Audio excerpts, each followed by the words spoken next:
that is hard to face. Do we need a second chance? Do we need a second wave? You never stop crying, it's a battle in neon lights. And the further we're heading, there is always another fight. Is it something that we need to stay brighter? Is it something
Just one look at the patience. He just has to send away to the lineup. 1-2. Oh, Doki, what a play. That is why he is one of the best players in the world right now. And now adapt, and he can swing this with the Ella Striker, and they're not ready for with the Ella SMG. He's gonna get spotted. Tyrant fires. Oh! On the second shot. He's dropped the pistol. He's dropped into prone. There's 10 seconds left. Tyrant, what a round! He's in position to strike. He's able to land his shots here. He got a huge slam. Picks up two. That's surprising that no, didn't fall back at that point, and now we're left in a very tight situation. Ryan has just walked his way through. He gets two. Unica is going to take a little bit of damage as well, but with his back against Unica, Roska's going to go down, but instantly traded. Haroldi with a double there. That's huge.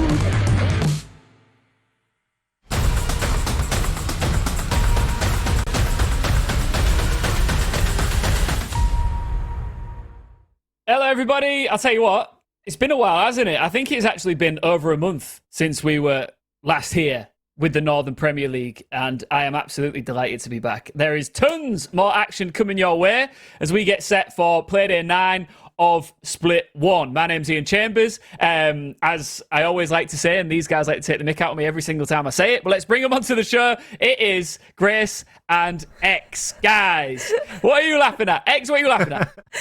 I was gutted that you didn't know how many days it was, Ian. What, since we were back? Yeah. Do you know how many all days together? I do like to say that. I do like to list how many days, hours, and seconds. The specifics of days. Absolutely. Grace, it's good to be back though, right?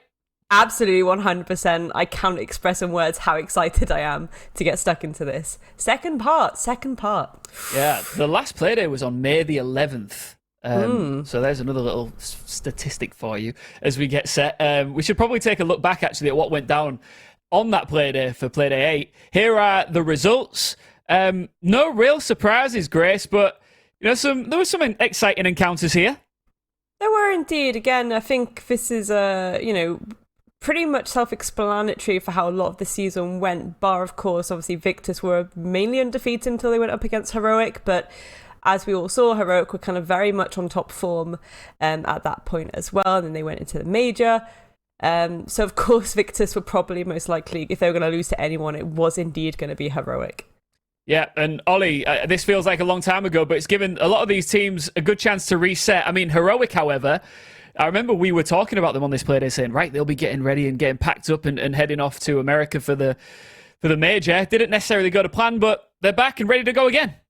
Absolutely. And Heroic, as we sort of pitted them, there was a lot of expectation on them going into the major, and it was a curious time because they were a very new side at, majors and things of that nature. And they didn't have the easiest time when they were there, but back in NPL now, you know that this is just an arena that they dominate. Yeah, and we kicked off. Heroic got the win here, 7-4 against Victus, Grace. They did indeed, and again, Victus were doing so well, and then, of course, Heroic doing heroic things. Beautiful C4 there by Oscar. Again, Oscar showing up as expected, but it wasn't really enough for them to finally get that dub, and it just slowly started slipping away from them more and more as time went on, and before we knew it, Victus's first L on the board. Yeah, and there you can see match point is about to land in a matter of seconds, and then we'll move on to the second match of the evening from Playday 8. Sorry, let me get my maths right. Ambush versus Riddle. Ambush have a new name, I think. Oh, no. I'm all confused here, X. There's a new name coming up, but it's not Ambush. Ambush is still sticking with their name. Ambush is sticking, rightly so.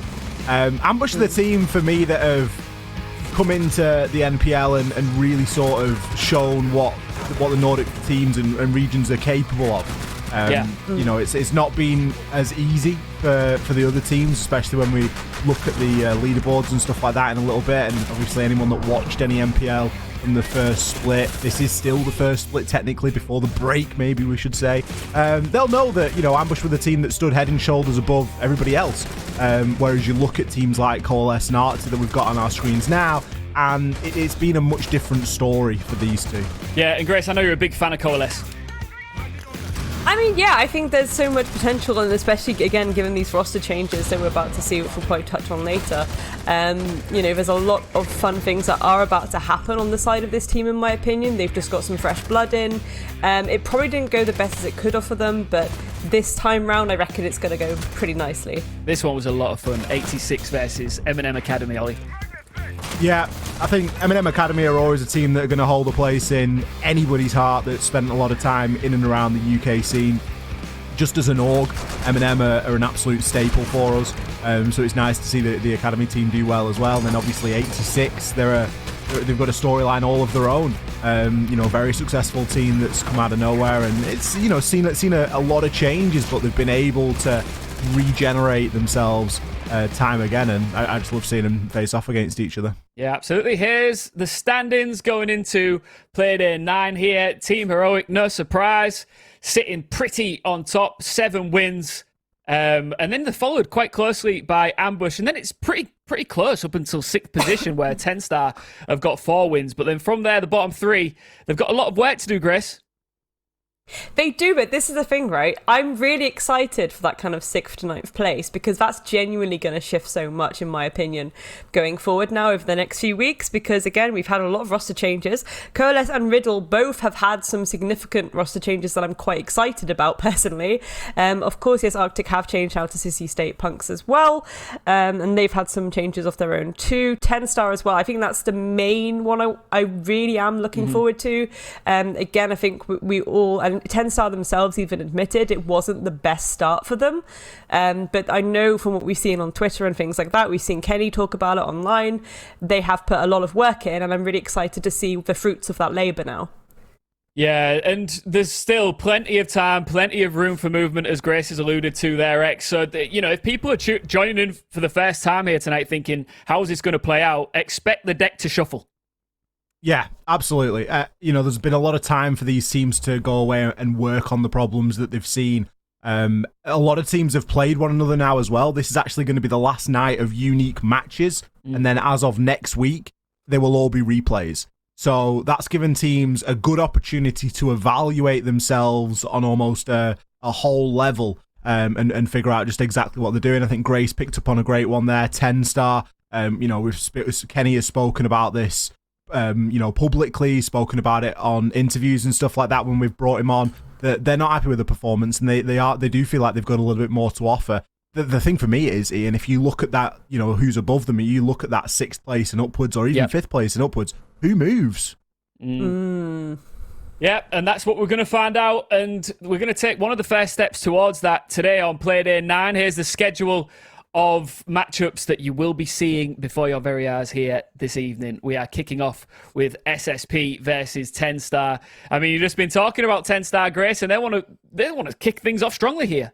Oh, absolutely. They're going to go in all guns blazing, I reckon. And I'm really excited for it. I'm completely here for it. Again, we have seen some roster changes, which we'll touch on in a bit. But for the most part, it's again remembering the fact of what the players, what the coaches have been saying. If they're putting the work in, we want to see them put their money where their mouth is. And we really want to see TENSTAR kind of prove why people were so excited about them leading up to this point. I do think it was a disappointing first part of the season for them. And I think a lot of their fans were slightly disheartened too, probably.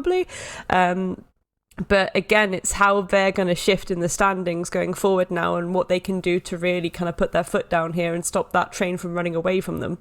Ollie, am I dreaming too much by thinking that M&M could pull off something really special here? We look at M&M versus Heroic, potentially. I tell you what, though, it'd be a nice dream to be a part of. I'll join you on that one, I think. Are you jumping in? I'll jump in. I'd love to see it, Ian. I'm all for sharing dreams with you, X. And then the final matchup of the evening, Coalesce versus RIDDLE. That should be an absolute banger, Grace. Oh, I'm so excited for that. Genuinely, I cannot express in words how excited I am for that. We've had some roster updates, and those roster updates are spicy, certified spicy. Your Nando's extra, extra hot other chicken brands are available. There are plenty of other chicken brands, and I like my hot as well, actually. Is that even a chicken brand? Hello? I don't know. That's what I know they do. They do chicken, don't they? I don't know. Well, I'll tell you what we do know. We've had lots of roster changes, and you guys have been mentioning that quite a lot far in this pre-show. And we have a lovely little graphic to showcase some of these changes. Guys, I'm just going to let you debate and discuss some of the movement. Obviously, a couple of teams like Heroic and Ambush, no changes there. But guys, elsewhere, we've seen some serious movement. It's incredible. It's like, I am so excited for this. I mean, again, I just want to touch on the RIDDLE Coalesce situation, to be honest, because we're seeing Sepega and Neon get dropped by RIDDLE, but then Reich and Vabs are coming in, which, for those of you who don't know, again, especially a lot of the Nordics viewers, Reich and Vabs have previously played in the Newell roster, which was a really nice grassroots roster that were developed by a university tournament within the Rainbow Six UK community, and they have absolutely developed over the years. Players like Reich, as an example, they were playing even, I think, in the Rainbow Rumble qualifiers, they really showed up and surprised people. And even in the last UK 2, people were kind of like, yeah, hats off to them. What on earth is going on? They are playing amazingly. These are really, really decent players. And I really think this is the next step for them to be allowed into T3 and start developing themselves further. And they're going to go up against Coalesce, who've just had Nixon and Divided put into the mix too. Some of you may recognise those names again, two UK boys that are pretty well known, to be honest. Again, Divided is just a gunner through and through, so I'm really excited to see what he can bring to the table, especially playing with Zeus and how those two may interact together. That's going to be really nice and spicy, I reckon. I just want to give a massive shout out to the legend Henno R6 on Twitter, who actually just put this out there and then was kind enough to do a version for us to use right here on the show. So Henno, you're the man, brother, because this is really good stuff, because it's really visualized exactly what we needed to know going into this Playday. And X, what I love about roster changes is, you go into a Playday like this and you think you've got something sussed out, but a lot of this makes for us an unpredictable night of Siege. It really does, because even the teams that haven't made changes are going up against teams that have. I always find it very difficult to visualize roster changes myself, and I spend a lot of time in, Liquipedia, and for anyone that's ever done that, you'll know that, going in and finding out who left where and when can be actually quite awkward. So the graphic's fantastic for giving you that little substitution, like, Skiddy out, Diet in, or Rollo out, Jonker in. It's really nice to sort of to see it all visualized like this, especially when it's all on one sheet, team by team. And I think, Grace, you've touched on a couple of the big ones there. For me, somebody coming back into the ring that I've always really enjoyed watching has been Jonker. Yeah. I think he's been a fantastic player. You think back to good old-fashioned M&M days, and Jonker was a mainstay inside of that lineup. So coming in onto TENSTAR, replacing Rollo there. Savage as well, obviously, has left, and he's been replaced too. And for me, maybe one of the biggest ones on here is one that we haven't really got an answer to yet, and that's Flexi. Flexi last night, for anyone that saw on Twitter, announced that he is stepping away from Siege and focusing on other parts of his life, which is great. We wish him all the best. However, Victus have not confirmed who is going to be playing in his stead today. Well, we will find out. That's exciting. That's exciting to figure out. And, what we can do now is actually, speaking of rosters, speaking of 5 players, we like to do the top 5 here on this show, especially in the pre-show here. So we're going to look back and take a look at some of the top 5 players, starting with overall KD. Any standout names here for you, Ollie? Ooh, where do you look? You've got to look at Nick, and you've got to look at Benji for me. And I'm not doing Gorgona wrong there. I think that Gorgona has been a fantastic player in his own right, but Gorgona has not played as many games as Nick or Benja. So I'm going to have to throw that one in there, because a 2.07 KD is fantastic, but Gorgie had a lot of problems with visas in the run-up to the major last time around before the break. And it did cause him to miss quite a few games, so hence the better KD. For me, someone that stood out head and shoulders, Nick for Ambush. Fantastic player. Yeah, and he's been phenomenal, Grace. Yeah, absolutely. And again, I just want to, I feel like if I start talking about Oscar, everyone's going to probably roll their eyes at this point, because I think Oscar's an incredible player. But I just want to say Skiddy, of course, being there, we can now see why they have been taken to Na'Vi, which again, congratulations to them. I just want to say that quickly on the broadcast. We have had a few of the players in NPL move up to the higher leagues now as well within these kind of transfer periods. And that's really exciting too, because it's ideally what you want to see, isn't it? You want to see people getting promoted, and when you look at these KDs, you can see that this is why a lot of these players, they do have people kind of keeping their eyes on them a little bit. All right, let's move on to cost now, and I'm going to throw right back to Ollie to discuss some of the players here. I mean, several names that we've already seen there. And there's a reason that I highlighted Nick, you know, and you've got to take Gorgonas with a pinch of salt here as well. Hasn't played as many games as everybody else. Nick has been that consistent player. To look a little bit deeper, you could start to look at Ambush as a whole now. We've got Defele in there as well. 73 and 71% cost for two of you players to be having that after 8 games is very incredible. That's consistent performance top to bottom. You can't get away with having a game where you get a 40% cost in there if your average is going to be 70. So these guys are consistently hitting big numbers.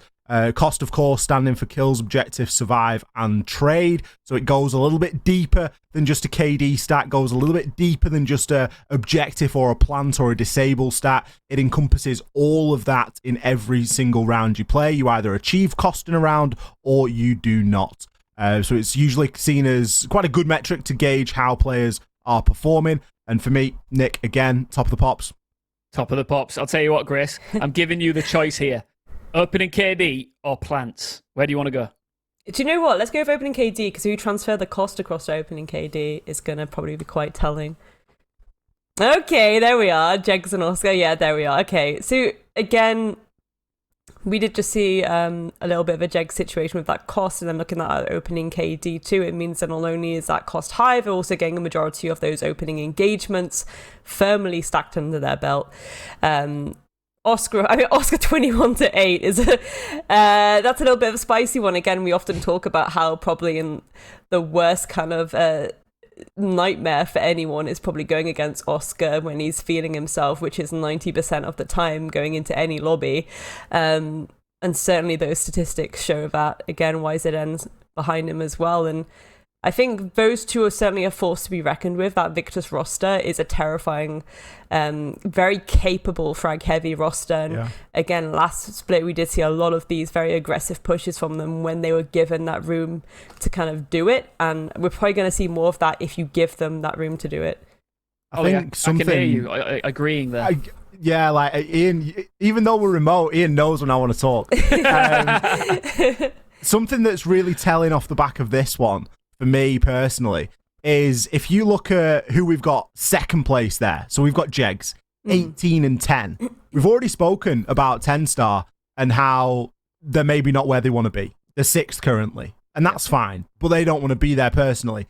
They're still they're in 6th, and they've got someone that's going 18 and 10 on opening kills. That means that there's a much deeper problem there, because you flip this around and you look at somebody like Oscar or Benja, and let's go and take a look at Victus or Heroic. Victus, 3rd place, they've lost 1 game. Heroic, 1st place, they've got 1 overtime win, and everything else is a clean win. They're actually converting those rounds, whereas you look at somebody like Jegs from TENSTAR, those opening kills maybe don't have the required impact to assist, or there's some problems that come after that fact. Yeah, like the late round is where a majority of the issue may be. Yeah, I mean, again, it's going to be interesting seeing how that roster changes affect that with TENSTAR. Again, you got your Jonka going in, as we keep saying, and that's going to be really exciting in terms of experience. And, you know, we often talk about TENSTAR still being a pretty young roster, inverted commas. You can't see me doing the inverted commas, but I am.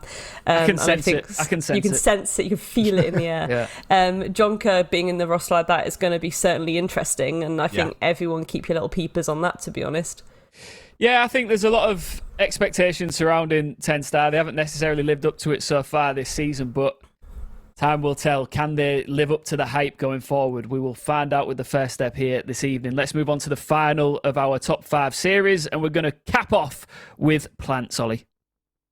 Well. Here gets the slightly less exciting stat. The numbers usually a lot smaller.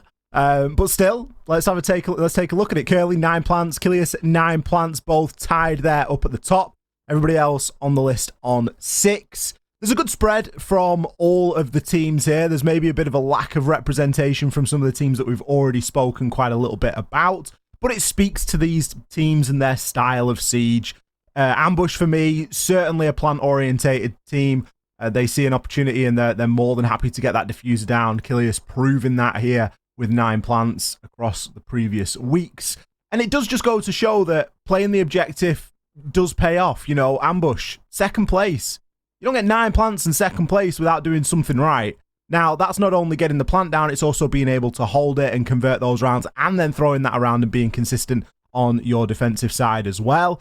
Again, I'm going to flip this stat around a little bit. You look at someone like Viperio, whilst they do have 9 plants, currently still sat in that 4th place, 3 losses to their name. So the plants may be a little bit one-sided potentially in the games that they're doing particularly well in. That's where all the plants are coming from, or potentially they're letting that slip once they've got the plant down and it's sometimes costing them.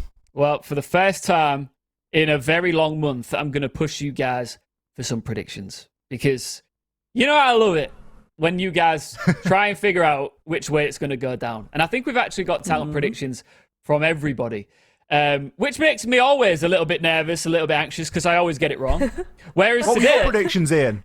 well, do you know what were your predictions this week? Well, what happened was somebody said to me, in fact, Jakey Boy, our producer, said, Ian, can I have your predictions, please? And I said, I will go with whatever my man X has gone for.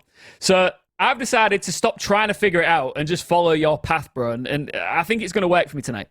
Well, that's fine because I went for whatever Jerry went for, and I think that Dino went for whatever Jerry went for as well. So we're in good company, Ian. Yeah, well, Grace, you're the only odd one out here. What's going on? I am a little bit, aren't I? That's kind of awkward. No, I mean, I want to see how 86 perform tonight, to be honest. Because again, I do think there are a few rocky moments, the last half, and I think Ambush have been on really strong form. Ambush have continued as that set roster too, so they'll have continuation of their practice and scrims as that roster, and I think that's going to have a nice upward trajectory. Whereas with 86, it's like, yes, there's been a few changes, but I'm not sure how that's going to translate until after tonight, to be honest. That's been like the hardest one for me. Coalesce versus Riddle.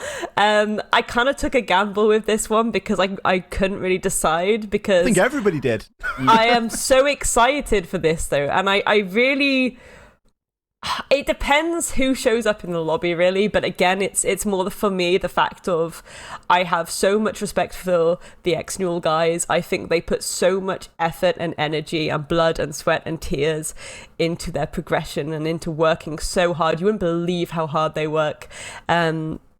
So I feel like I would love to see that be a little bit of a win in that Riddle roster tonight. And again, the rest of Riddle, they work really hard too. That isn't to say that Coalesce don't. It's just that from first-hand experience, I'm aware of these things a little bit more on the Riddle side. Ultimately, Grace, right? Look at the scoring of predictions at the moment. You and Ollie are both on 28, as is Dina.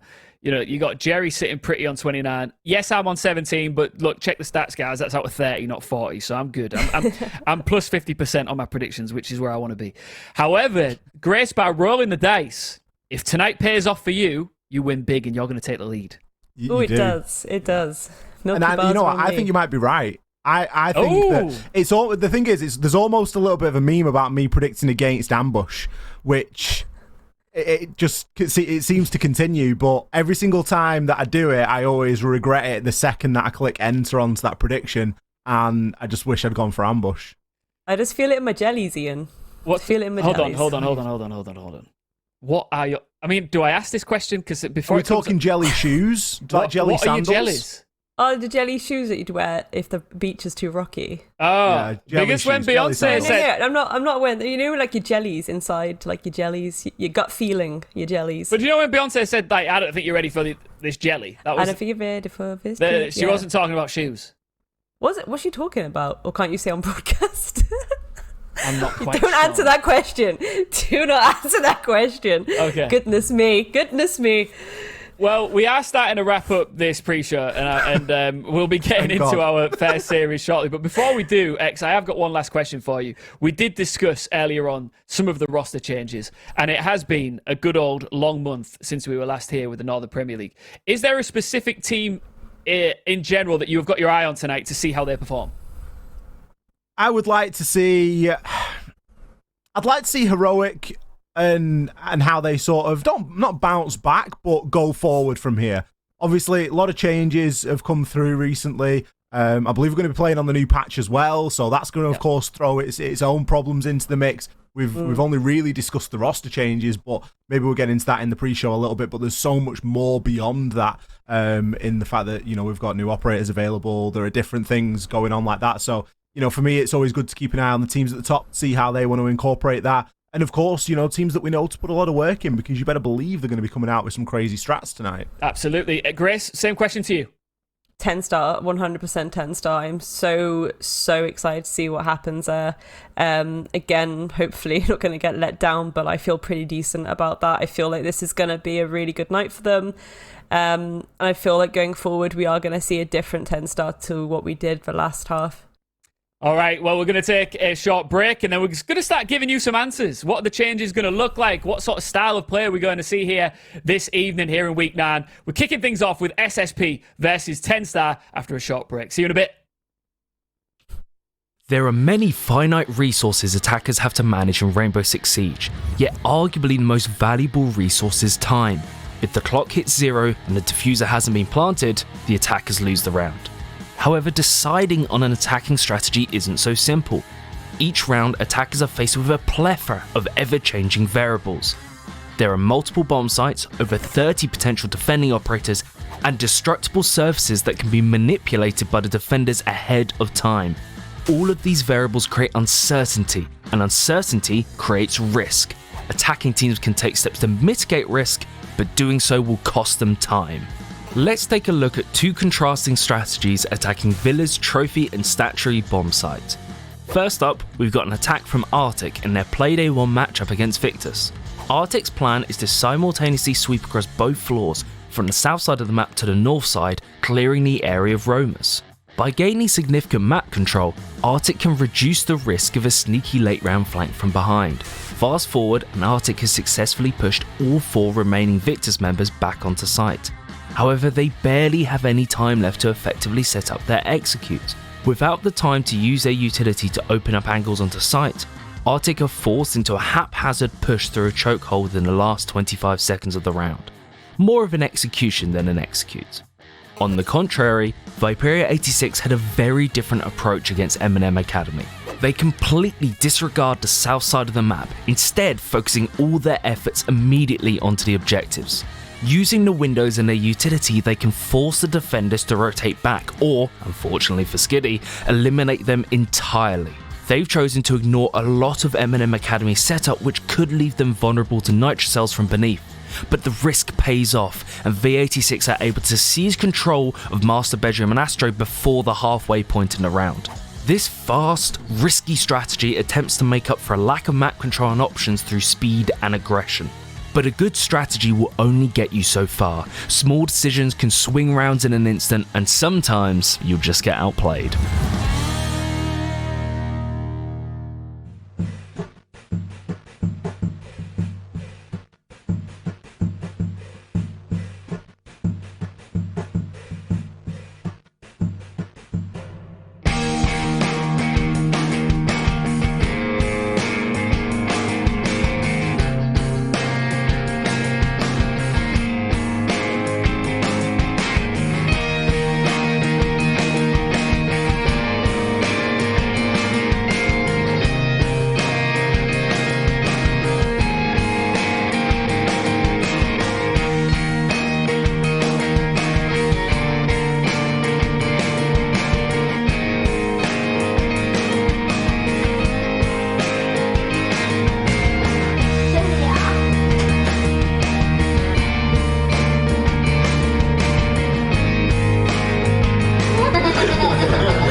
in 3 quick kills, 4 quick kills come in. And Slothar just picks them apart. To try and put some shots on in and managing to find the last 2. Oh, but Blur just decimates. Chris steps up huge for ambush. 3 kills. All E1 DCUs. What?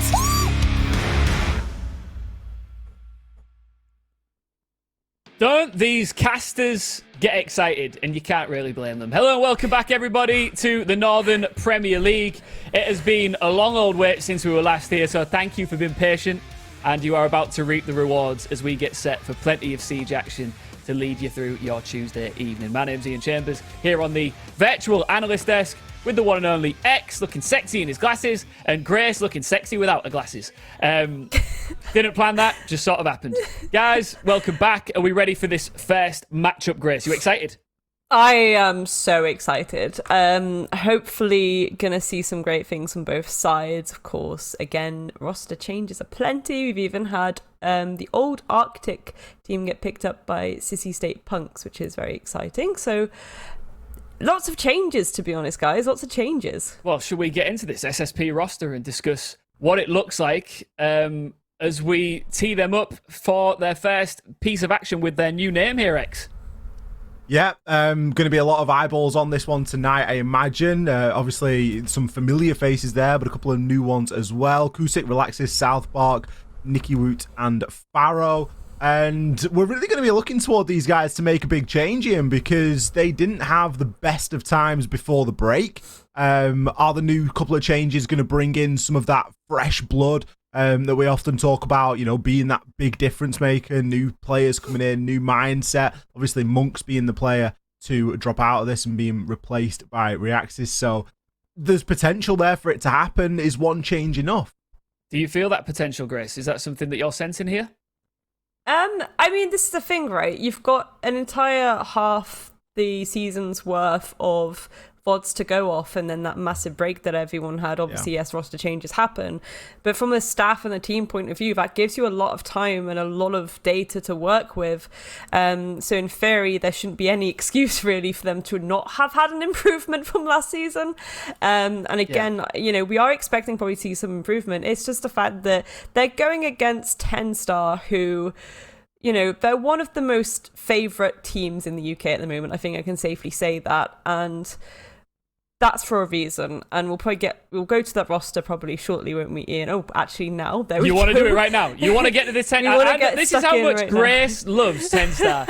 She was like, "I'm done talking about SSP. Let me just talk about TENSTAR." So you know what, Grace? The floor is yours. There they are for you. Do you know what? So basically, obviously, we've had some changes here. We've got Zenoxo and Jonka coming in. Zenoxo, who's been in Ovation before. Jonka, if you don't know who Jonka is, you've been living under a rock, but previously was most recently in G2.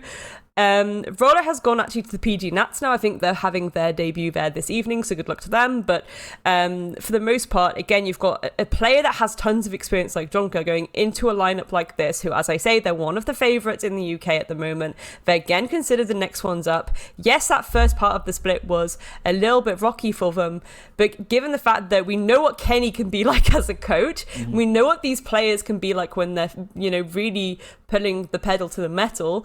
They've just had, you know, these roster changes of very, very good players coming in with lots of experience.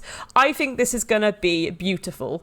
Yeah. Put it bluntly, I think this is going to be really decent, and I think we're going to see that tonight. One thing we know about this team is it is hungry and passionate about success, and they want to live up to the expectation placed on them by people like you, Grace, who want them to be one of the best teams in the UK. And I think that a lot of people watching tonight, X, are probably expecting them to come out swinging. I think you're right. And maybe my biggest concern or question is, having lost Savage now, is it going to be enough? Because, yeah, we've made a couple of changes, but it was off the back of needing to, given that Savage has obviously left. Savage being the player for TENSTAR that just did so much work, was responsible for a lot of the rounds and a lot of the kills. Yep, Jegs can get kills. Jegs can, you know, can be that player and step into that role, but he was by nowhere near as consistent as somebody like Savage. Well, so that's maybe where you see some of that obstacle come through now, where we're expecting them to do really well. At the end of the day, it is a team that has made 2 roster changes, which is pretty significant. I'll tell you what, you guys don't need a host tonight. You know, we've got Grace who's bringing up the roster. You just brought up Jegs. You know, that's exactly where I was about to go next. Let's talk about this man, Grace, because I think X was sort of suggesting there that he was a little bit underwhelming.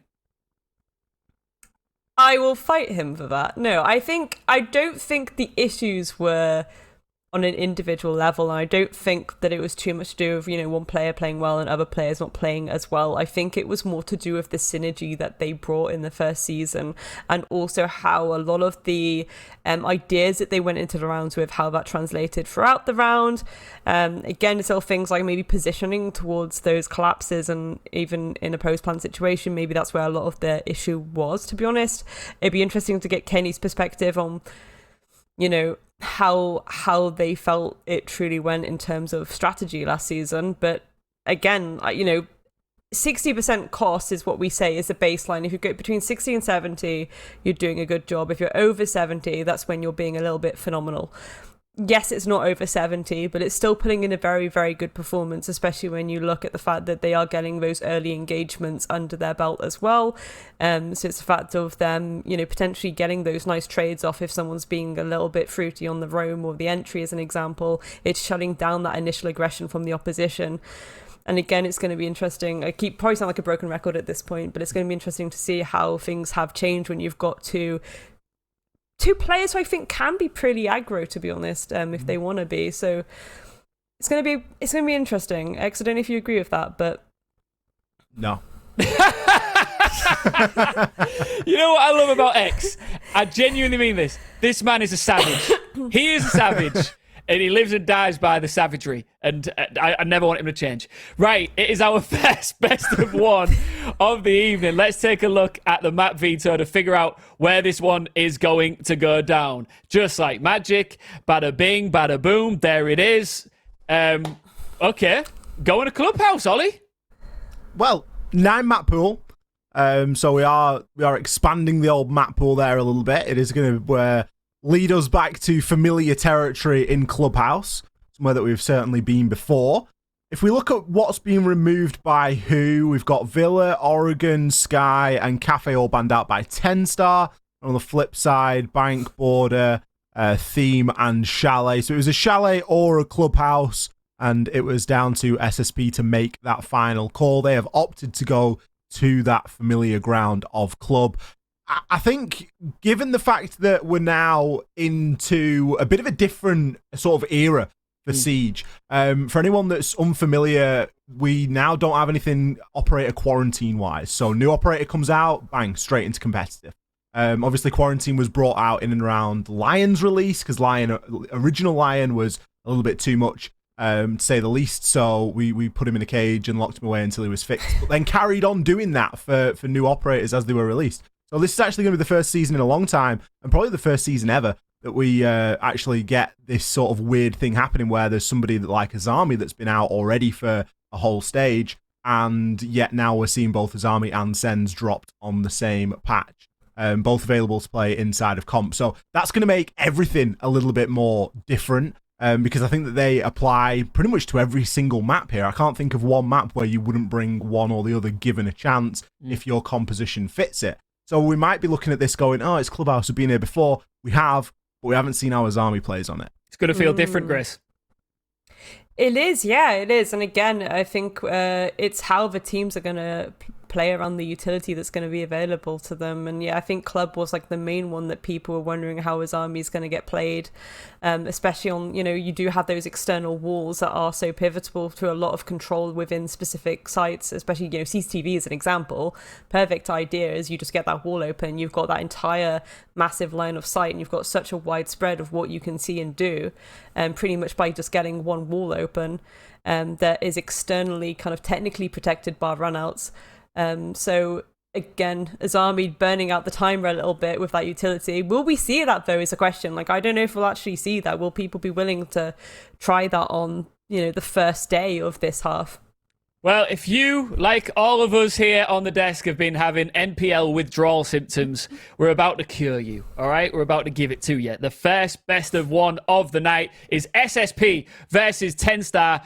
And leading you through the commentary for this one, calling all of the action, we have Dino and Jerry. Guys, welcome back. Thank you very much, Ian. It is our pleasure to bring you the first game of this half of the season. Dino, I'm very happy to see you on the other side of this camera screen. This is going to be a wild ride from start to finish. I can guarantee it. Yeah, I mean, it always is. It always was. It always will be. It's UKIN, it's NPL. It's always going to be wild. You know, we try and do the predictions. We can never get the games right. And it's always this midweek, mid-season madness that I love, where everything's gone, played once, and then it all gets thrown out the window, and then we come back and we have to try and pick up the pieces. All these teams, you know, they've just been able to watch the major and pick up loads of new strategies from there. We've got new operators coming in. We've got new team lineups. This is like, oh, beautiful. The pinnacle right here. It really is. We're at the top of the mountain, and well, wait, no, that implies that it's all downhill from here. Scratch that. We're like halfway up the mountain right now, and we're gonna keep climbing. That's what we're going with here. So yeah, Sissi State Punks versus TENSTAR, a new name that we have to get used to saying, which is exciting, and a big all coming over from the sort of German region. There's been a lot of kind of German players, German all coming over for this season, and you know, TENSTAR, they're not escaping that either. They've got a couple of new players, big transfers coming in. Jonker and Zenoxo. Jonker filling that support slot, which you could argue might be a big upgrade for them. And Zenoxo as well, filling in the Fragger role that Savage is leaving behind after his promotion essentially through to EUL. It's going to be a very different look TENSTAR, but I'm excited to see them nonetheless.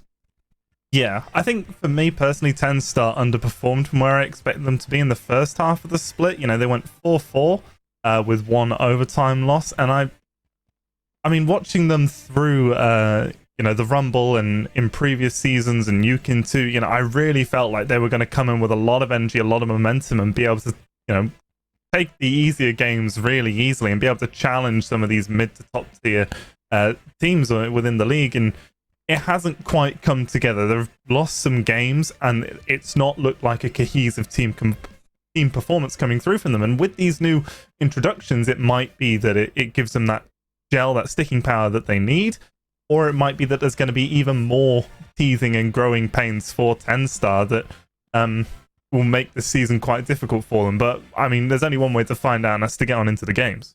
Yeah, this is essentially the roster that they won Rainbow Rumble with, right? That they've kind of parted ways with now. And when you introduce two new players into a 5-player team, Kenny said it himself, it's basically a new team, this team. So they have to adjust, they have to learn strats, relearn strats, find out where the synergies lie, what each other's individual strengths are. And, you know, there's experience coming in spades with these imports. That's the main difference that I can see in the sort of transition from Rolo and Savage, Jonker and Zenoxo. You've got so much experience in that pairing.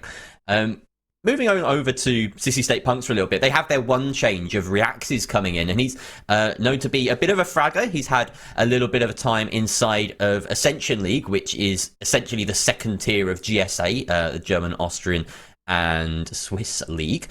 And I think it's an upgrade, quite honestly. I feel like they've put Monks onto the bench. He's still involved in the org, so almost certainly this is a sort of a mutual thing, and they've decided that this is going to be the way forward, and hopefully they can punch. But looking at the changes around them, they're going to have to really transform this side to stay in with a chance of staying alive, I think, in this league.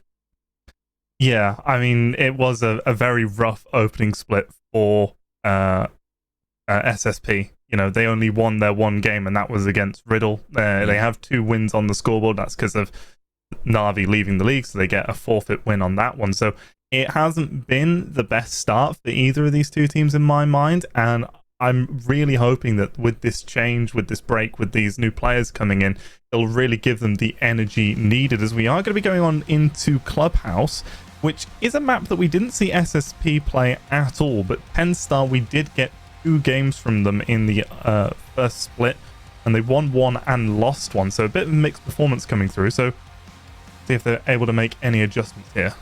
When you consider one of those losses was a very close game against Ambush as well, You can definitely chalk this up as a comfortable map for TENSTAR. I was surprised to see it. I looked at the bans and the way that these two teams align, and I really thought we were going to bank. Neither team really tend to ban it, and both teams like playing it, but here we are on Clubhouse instead. A very different map, and we're seeing the bans come through. Now, I'm excited for the second half of this, right? Because, of course, we have Azami in play, and whether or not she makes it through the ban phase is a big question. In other national leagues, we've seen upwards of 60% ban rate, sometimes 80. It's sort of in that range, so whether she makes it through here or not is a big deal. She can transform the sites, quite literally, especially thinking about cash defense, where you can just entirely protect the rafters area and make it a fortress. It was already pretty difficult to take hold of in the initial sort of case before she was brought into comp. So this final ban, we'll see whether TENSTAR want to ban her or not. And no, first game of asking, Azami is open.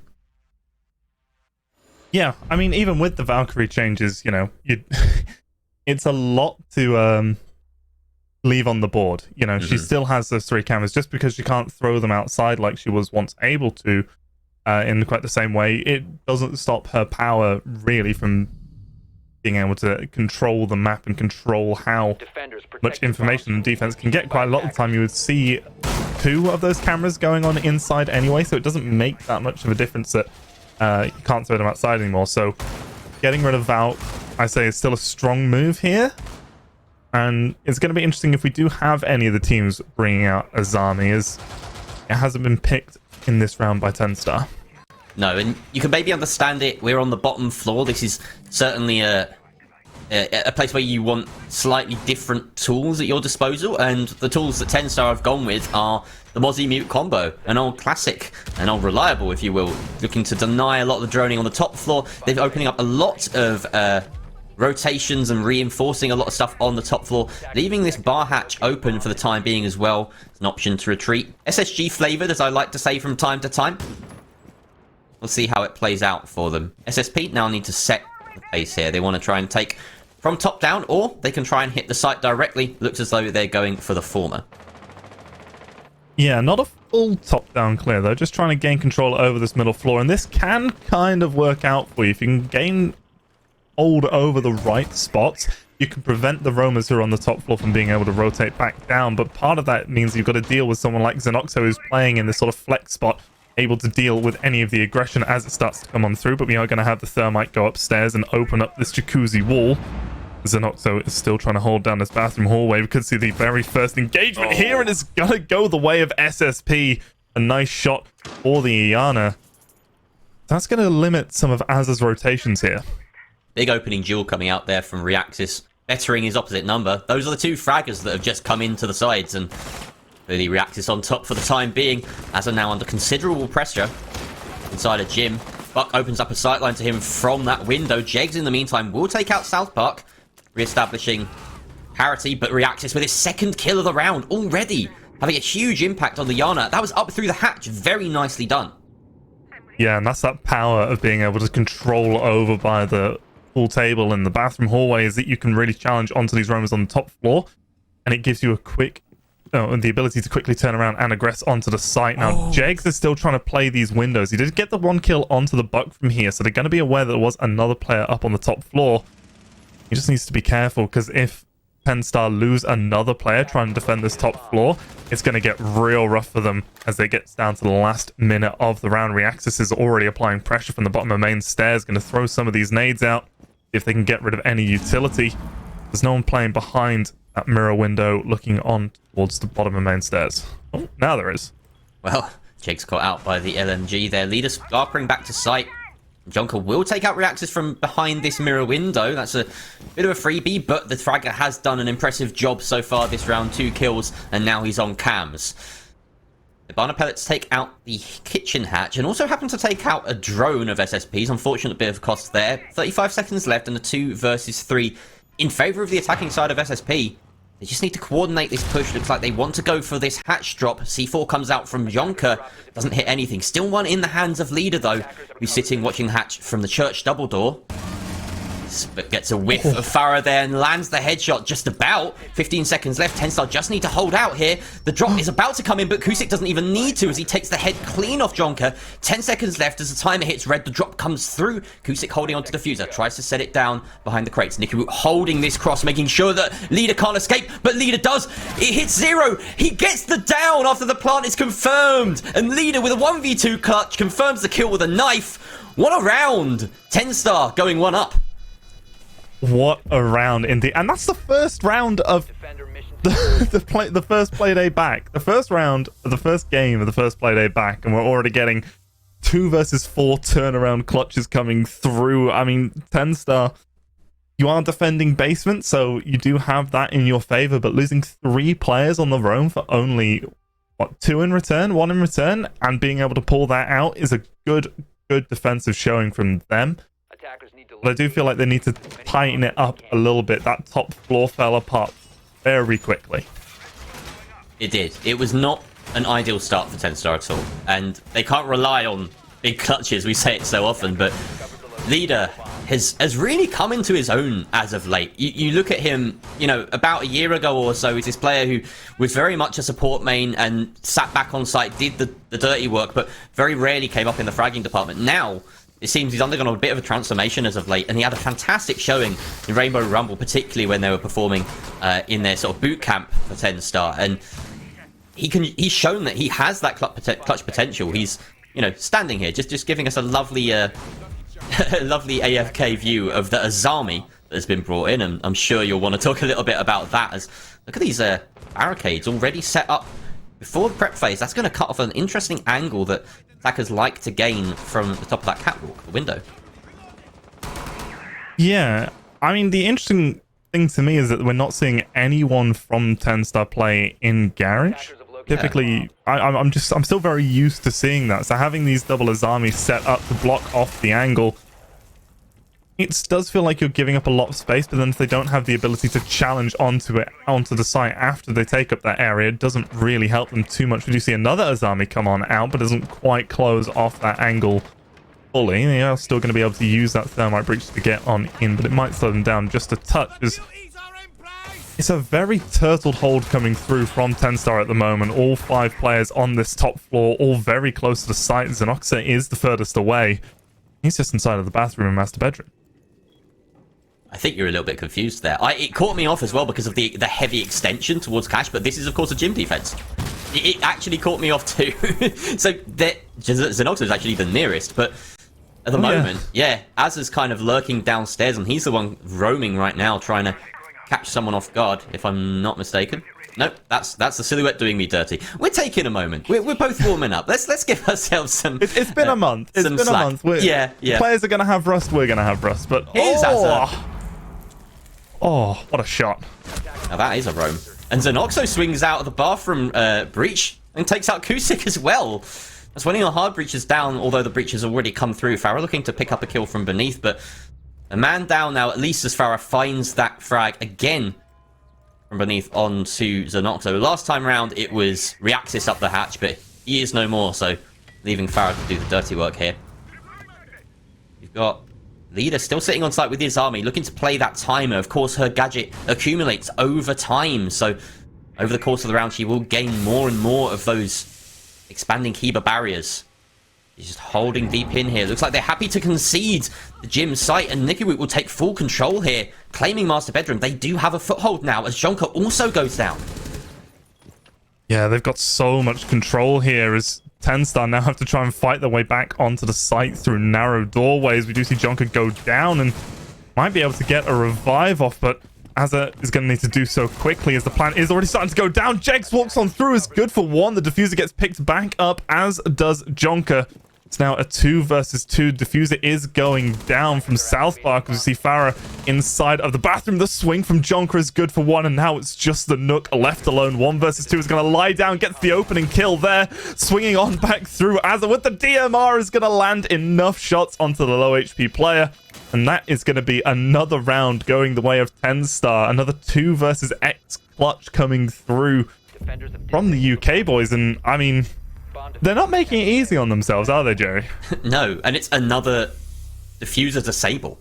it's rare that you see more than 1 or 2 in a game. We've had 2 in the first 2 rounds. You know, this is crazy back and forth. TENSTAR clearly happy to concede a bit of ground as long as it means that they've got that win condition, they've got the possibility of a retake. They did that wonderfully. Jonker as well. You got to, you know, hand it to him. Being rezzed in that position, he fought back. I believe he got a 2k in the 2 versus 3. Massive, massive plays from the incoming support player. And now we're going to see a nice little bar defense coming through. Teams really have gone off the CCTV stop, or the CCTV cache hold even. We used to see it, you know, 3 times the defense from some teams. They would just constantly go to it as their staple. And now, I think it got played so much that attackers knew how to attack every single variation of it with a consistent level of success, that lots of teams have just decided, right, we're not going to deal with it at all. We're just going to go somewhere else entirely, and R has been that new go-to place. Yeah, and it's strange as well, because you expect this resurgence of cash potentially with Azami being introduced, but looks like TENSTAR, even with that tool at their disposal, they're not quite happy with it as a tertiary site, so they're going here out of choice, and I'm intrigued to see how it plays out for them, because it can be a difficult site to defend at times. You need to make sure you have control of the hatch, for instance, inside of construction. That will give you a lot of sightline and control over the site itself. Jonker also playing inside a gym with an open hatch. It's about vertical, this map, or this site, as a lot of sites on the glorious game of Rainbow Six Siege are. Everything's to do with verticality and Siege, basically. Yeah. Just the angles and the control that you can get from it is so important just in any situation, as that's why we're seeing such an invested presence from TENSTAR, as you've pointed out. On this top floor, we've got 3 players playing directly above the site. It's Jonker, he's aware of this player outside this construction window, wants to try and get something done, but it's gonna be Azza again with the DMR, playing inside of Garage. The angles that I think may have even been opened up by SSP used against them, as Southpark with the pre-fire is gonna get rid of that Aruni and even out the player count. Unfortunate little slip there from SSP. You've got to assume that they had some kind of flank drone up, but it just wasn't being watched, and that's what can happen sometimes when you have 5 players up. It's strange as well, because I've credited this ex-Arctic roster before in their ability to keep map control, but they're not the case. They do suffer another further casualty as well. An important one at that. The thermite going down means that these breaches are going to be a lot tougher. That said, they have managed to do their job before being taken out of the main balcony breach going out. Reaxis as well, taking out Jegs, sets us back to an even man count. They do also have Kusik on the ace, and they've opened up the pool table wall, and Jonker is babysitting that entrance for now, as another nade is going to come on through and deal a little bit of chip damage onto Xenoxa, as leader who's playing around these lower main stairs area. He's just here to try and slow things down, make sure that no one from the side of SSP goes for a cheeky little play. Xenoxa on the top floor is going to be good for another one. Reaxis trying to find any kills that they can, as Kusik, he's rotated all the way over into Garage and is potentially going to drop on down and start making a bit of a play for the diffuser. You have Jonker here again, tagging, but not able to secure the kill, and Reaxis isn't going to challenge that angle anymore. He's going to leave and see if he can go onto the site. Kusik as well, choosing to just go for the objective, but they don't know where these players are, but Leader knows exactly where they are. That's going to be one for him and another for Xenoxa, and TENSTAR getting the round. A much more stable defense coming through. Yeah, and it mostly came down to them winning some engagements, finding cheeky ones where they could as well. There wasn't a ton of refrag potential for TENSTAR in that round. They were all kind of spread throughout the map, holding on to various power positions and just stopping SSP at every turn. If there was a possibility for SSP to, at any point, get a refrag from any of those kills, then it might have gone differently. But both teams playing very separately, playing their ones, and that was about as comfortable a victory so far we've seen for TENSTAR, by virtue of the fact that every previous round they've had to fight back from a plant. So it's been tough. A lot more pedestrian for them. Yeah, I mean, they got the opening picks and then they dropped the diffuser inside of stock, and at that point it was just a matter of, you know, winning your engagements, and they were offered a lot of direct one-on-one engagements. There weren't many wasn't much util coming through. I mean, some of the nades from SSP were caught, but there wasn't really much pressure to the players. They were just able to play their angles and win their ones. Look how perfectly balanced things are on TENSTAR right now. Every single player having 3 kills. That's beautiful to see. That's a rarity. Soak it in while you can, good viewers. Because this is a team that are in perfect balance at the moment. Beautiful. Imagine if they kept this up for the entire game. Oh, that would be monumental. Everyone with 7 kills at the end? Mwah. Chef's kiss, as Grace loves to say.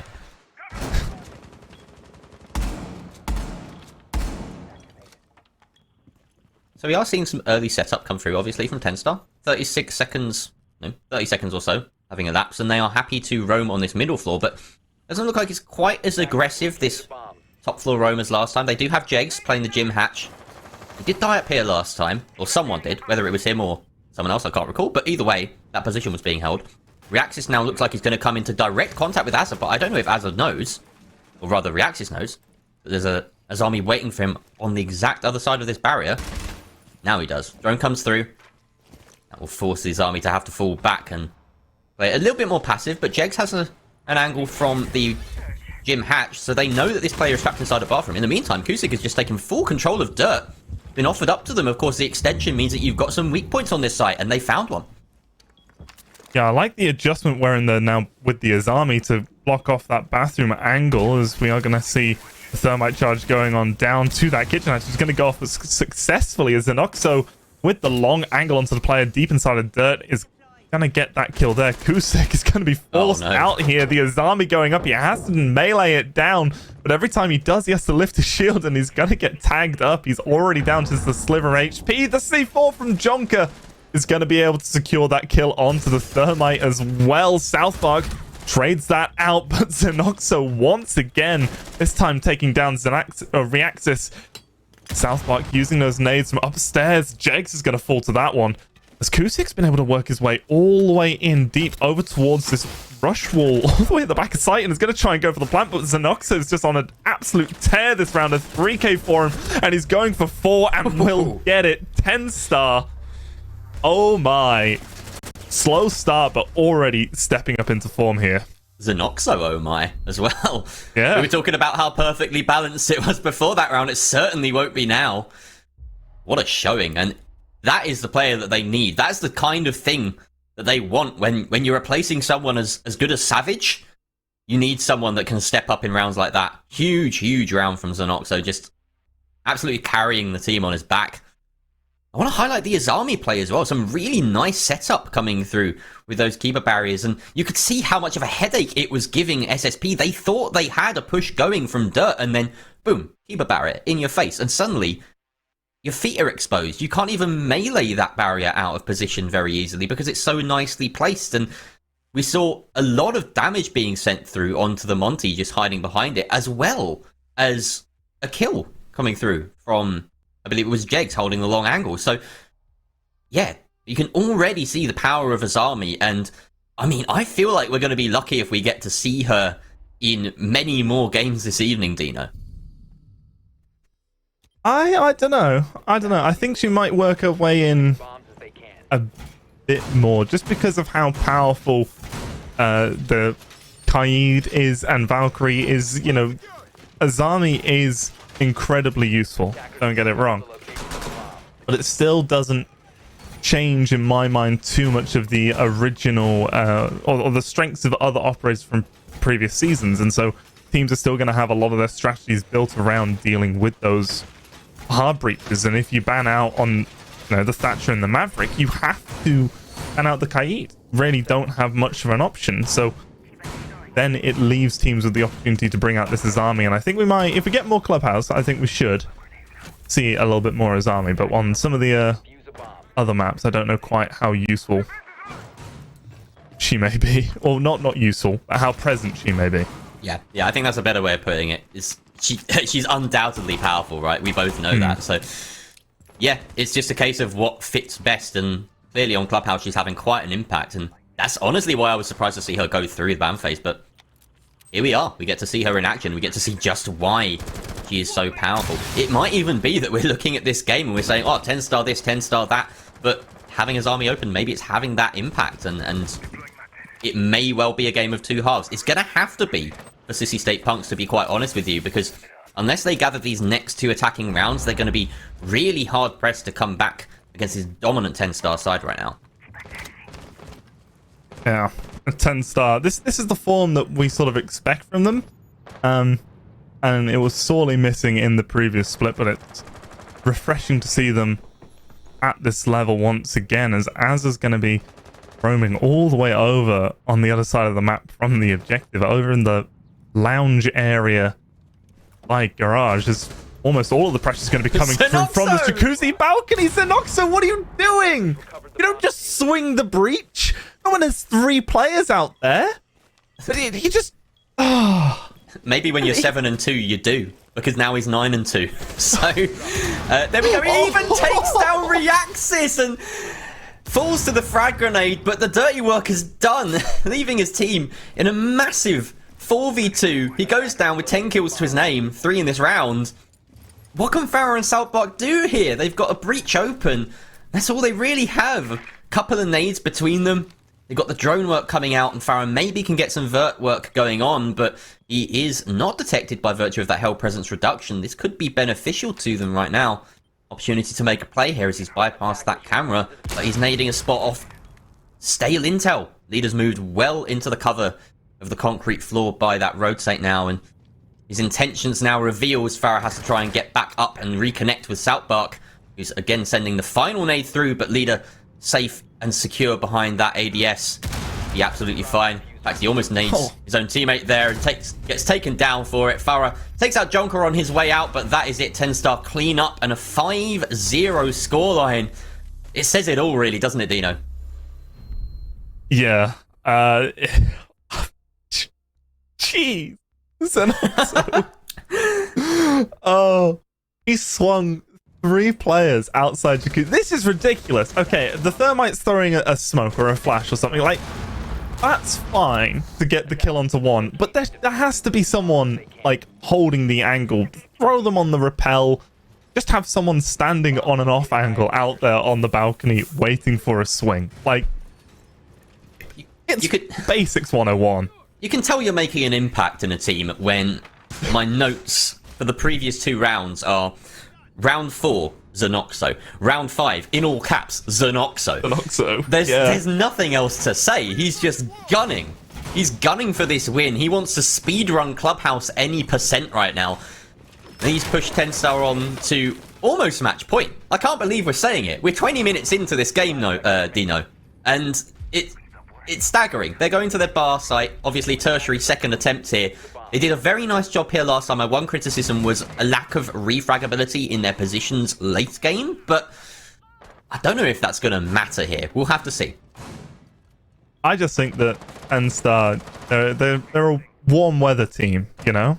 Mm-hmm. When the weather's nice outside, they go, right, lads, let's smash this one out and, you know, get out into the garden, have a drink or 2, and, you know, just relax. And, like, if they have that promise at the end of the night, then they're going to be gunning. I think maybe in the first split, the weather just wasn't nice enough for them to really consider that as an option.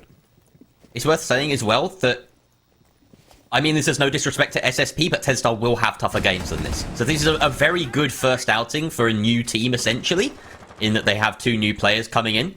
So Noxo clearly proving his worth. Jonker doing his dirty work as well on the support role. You can see Azza trying to get in on the action as well. He's only really had a quiet game by virtue of the fact that Xenoxo's taken all the limelight, but this guy can frag, mind you, as well. Do not sleep on him. Jonker, in the meantime, sitting inside of Jim, and he's got player to his back. This is the refragability that we want to see. Southbark taken out by Jegs and Azza onto Reaxis. I don't know where that came from, but I mean, SSP don't really know either. Yeah, the confidence that must be flowing through TENSTAR right now is insane. Just every player willing and ready to take these fights at any given moment in time. We are seeing SSP start to open up these breaches, get these angles on to the top floor set up, but they haven't done... Well, they have actually, I say, as I'm saying that they haven't done it, they have done it. They've opened up this wall onto the pool table, but without getting Jonker out of his position, you've just created a death trap for yourself, and they don't have anyone still aggressing on this top floor. to make a difference from it. And Jegs is there to support as well. He's looking like it's going to be a pretty bad sequence of events for SSP, but not if Farah is able to hit shots like that, is able to eliminate Jonker. Now Jegs is being a bit cautious. He thinks there might be a player outside on these windows, and there were, but he just dropped down. Now Jegs is able to push on up and retake control over this hatch. They seem to have a bit of an idea about it. Nikawoot is holding the angle. The flashbangs go on up. He sees the top of the head, and that is Jegs being eliminated. Zenoxo, he is next up to bat here as he wants to try and go for this hatch angle as well. There must be a drone providing some intel, but it doesn't matter. Zenoxo is going to get one. Kusik is going to be able to eliminate Azza as leader. He's still alive. He's still got those yokai drones available to use when the plant starts to go down. As Zenoxo's trying to find the angles from up above. He sees the player, can't land the shots onto the guy defending the planter. See Nikawoot not able to... Oh, there's a kill! Nikawoot killed Kusik. Leader is going to try and go for a rotate. Nikawoot is just running away at this point. Go for the hills and try and see what you can do. I'm not entirely sure what angle he wants to play here. He can't make his way outside. He has to play the angle from the pool table, but Zenoxo's already most of the way through the plant. Leader's holding the angle, and it's just time. It's just time, and that is going to be TENSTAR, a flawless 6-0 half after a very messy attack there from SSP. You hate to see it, don't you? That's a round for Nikawoot to forget at the death. Unfortunate for him. Gets a little bit stuck on the door as well, venting his frustration in the all chat, but yeah, that team kill was almost a nail in the coffin, I think, for SSP. TENSTAR, though, what a round from them. Fantastic retake. Zenoxo taking the top floor again after we saw Jegs get rooted out of that position. That was a tough round for SSP to recover. Don't forget that they were in a 3 versus 5 at one point. They still managed to get a plant down, which honestly is almost negligence by TENSTAR. They let an advantage slip there that they probably shouldn't have, and I think despite the round win, Kenny will have a few words and Ride will have a few words to say about that performance afterwards. Doesn't matter though, they've got the job done for now, and they're sitting on match point. Flipping over to their attacking half, and we see SSP quite happy to go on the roam for their bottom floor defense. It's gonna need to be a very defender-sided game for them to have anything to claim in this match, and they're only fighting for a couple of points now as TENSTAR have secured at least one. Yeah, I said at the start of the last round that the confidence flowing through TENSTAR must be immense, and I feel like that probably contributed to why we saw 3 people peek the same hatch. They all just think, yeah, I'll get this kill. I'll land that shot. It's fine. It's calm. Yeah. And it almost could have cost them. If Zenoxo had been killed, then, you know, that would have been a pretty difficult situation, but Zenoxo is having a standout performance here today and was able to get that round under control. As, like we say, it is match point now for TENSTAR. SSP on the defense, and TENSTAR already making quick progress getting this CCTV wall opened on up and already starting to apply a bit of pressure onto these defenders on top floor. Drones swarming. You've got the Jackal pings coming through as well. That will force the player on top of red to come out of position, but a ping just before he peeks the doorway, or window rather, will cost Southbark, and there's an opening frag going in favour of Azza for TENSTAR. It's a really difficult position to fight back from now. Farah spotted, has the option of retreating with this open hatch. He's going to linger for a little bit longer. Kusik also holding forward at the top of main stairs. Down goes Farah, retreating back to site. They've opted for Goyo canisters in place of the Azami trickery, for instance, we saw on these late entryways. The dirt tunnel, for instance. That's going to buy them time there. React is playing on the bottom floor under the hatch. I quite like this, to be fair, from the Vigil. It does mean that any drone work towards kitchen is going to be a little bit difficult for TENSTAR to absolutely trust. Because, of course, he can flick his scanner on and off at will. And it was a little bit of a headache, but at the moment, it looks as though their focus is going to be somewhat elsewhere for the time being. They're pressuring, in fact, all around. They have all the tools available to them to open up these hatches and force SSP to look in lots of directions at once. Oh, overshoots that nade. Kusik is going to be able to move out. Kusik was previously tagged up a bit in the round, but has been able to heal up virtue of those Thunderbirds, and is concerned about a push coming through from Oil Pit as Farah Just watching the hatch. There is the potential for a slight gap to come on through from this player holding the stairs, but it's going to be Farah to get the next kill. The nade's going to come on out. No, it's Jegs just holding the angle. Looked like he was throwing a nade, and that's going to be Kusik falling. There's 30 seconds to go. The site pressure's only just really starting to come on through. It is a 3 versus 4 in favor of TENSTAR, but Nikivut is going to trade that one out and put us back into a 3-3. The flames from the Goyo canisters are going to delay this push, but just drops and kills and madness going on. The diffuser has been recovered by TENSTAR. They're going to try and work their way on in and go for a plant behind the bar with time running out. They absolutely have to stick this, and Xenoxo once again has to come up huge. He's going to get the kill. Oh, what a swing for hallway. Reaxis falls as well, and that is going to be a swift 7-0 for TENSTAR. A 7-0 that Xenoxo can put his stamp firmly on. My oh my. What a debut! That's about as perfect a debut as you could possibly ask for from the guy coming in from the GSA, fitting big shoes in this fragging role. I can't believe what I've just seen. 7-0, and unfortunately for SSP, that's not the start they wanted to their... Well, I was going to say second half. We're not quite in the second half of the season just yet. Yeah, that was just... an incredible performance coming through. Like you say, Xenoxo really the star of the show here, putting the team on his back and making sure that they spend as little time in the server as possible so they can go off and enjoy their holidays in the sun as quickly as they can. It's just a montage of TENSTAR slapping SSP at this point. Yeah, I don't know what else to say really. It was, you know, there's only so much you can say about a 7-0 victory, right? It was so dominant, so one-sided. Big performance from the new guys coming in for TENSTAR. We saw flashes of brilliance from Reaxis, to be fair. When you think back to the first couple of rounds, he was doing quite nice on the entry. Picked off Xenoxo at the very start, so it wasn't a flawless record for the newcomer, but still promise. So I'm just excited to see what this TENSTAR side can put up against some stiffer opposition, potentially. We'll see them again in action tomorrow, so more of our answers will be, more of our questions will be answered then. But as for the question, well, plenty of questions will be had from our analysts over on the desk. Ian, Grace X, why don't you talk us through that game? Well, what happened is, right, I threw to the game, and I threw to the casters, then I went for a wee, and then I came back, and it's over. No, that's an over-exaggeration, but that was, you know, blink and you miss it stuff. TENSTAR coming out strong. Like, we hyped it up going into that game there. Like, these guys wanted to make a statement here, and a statement they did. Clapped SSP, sent them home packing, and TENSTAR looking like the TENSTAR we wanted to see there, X.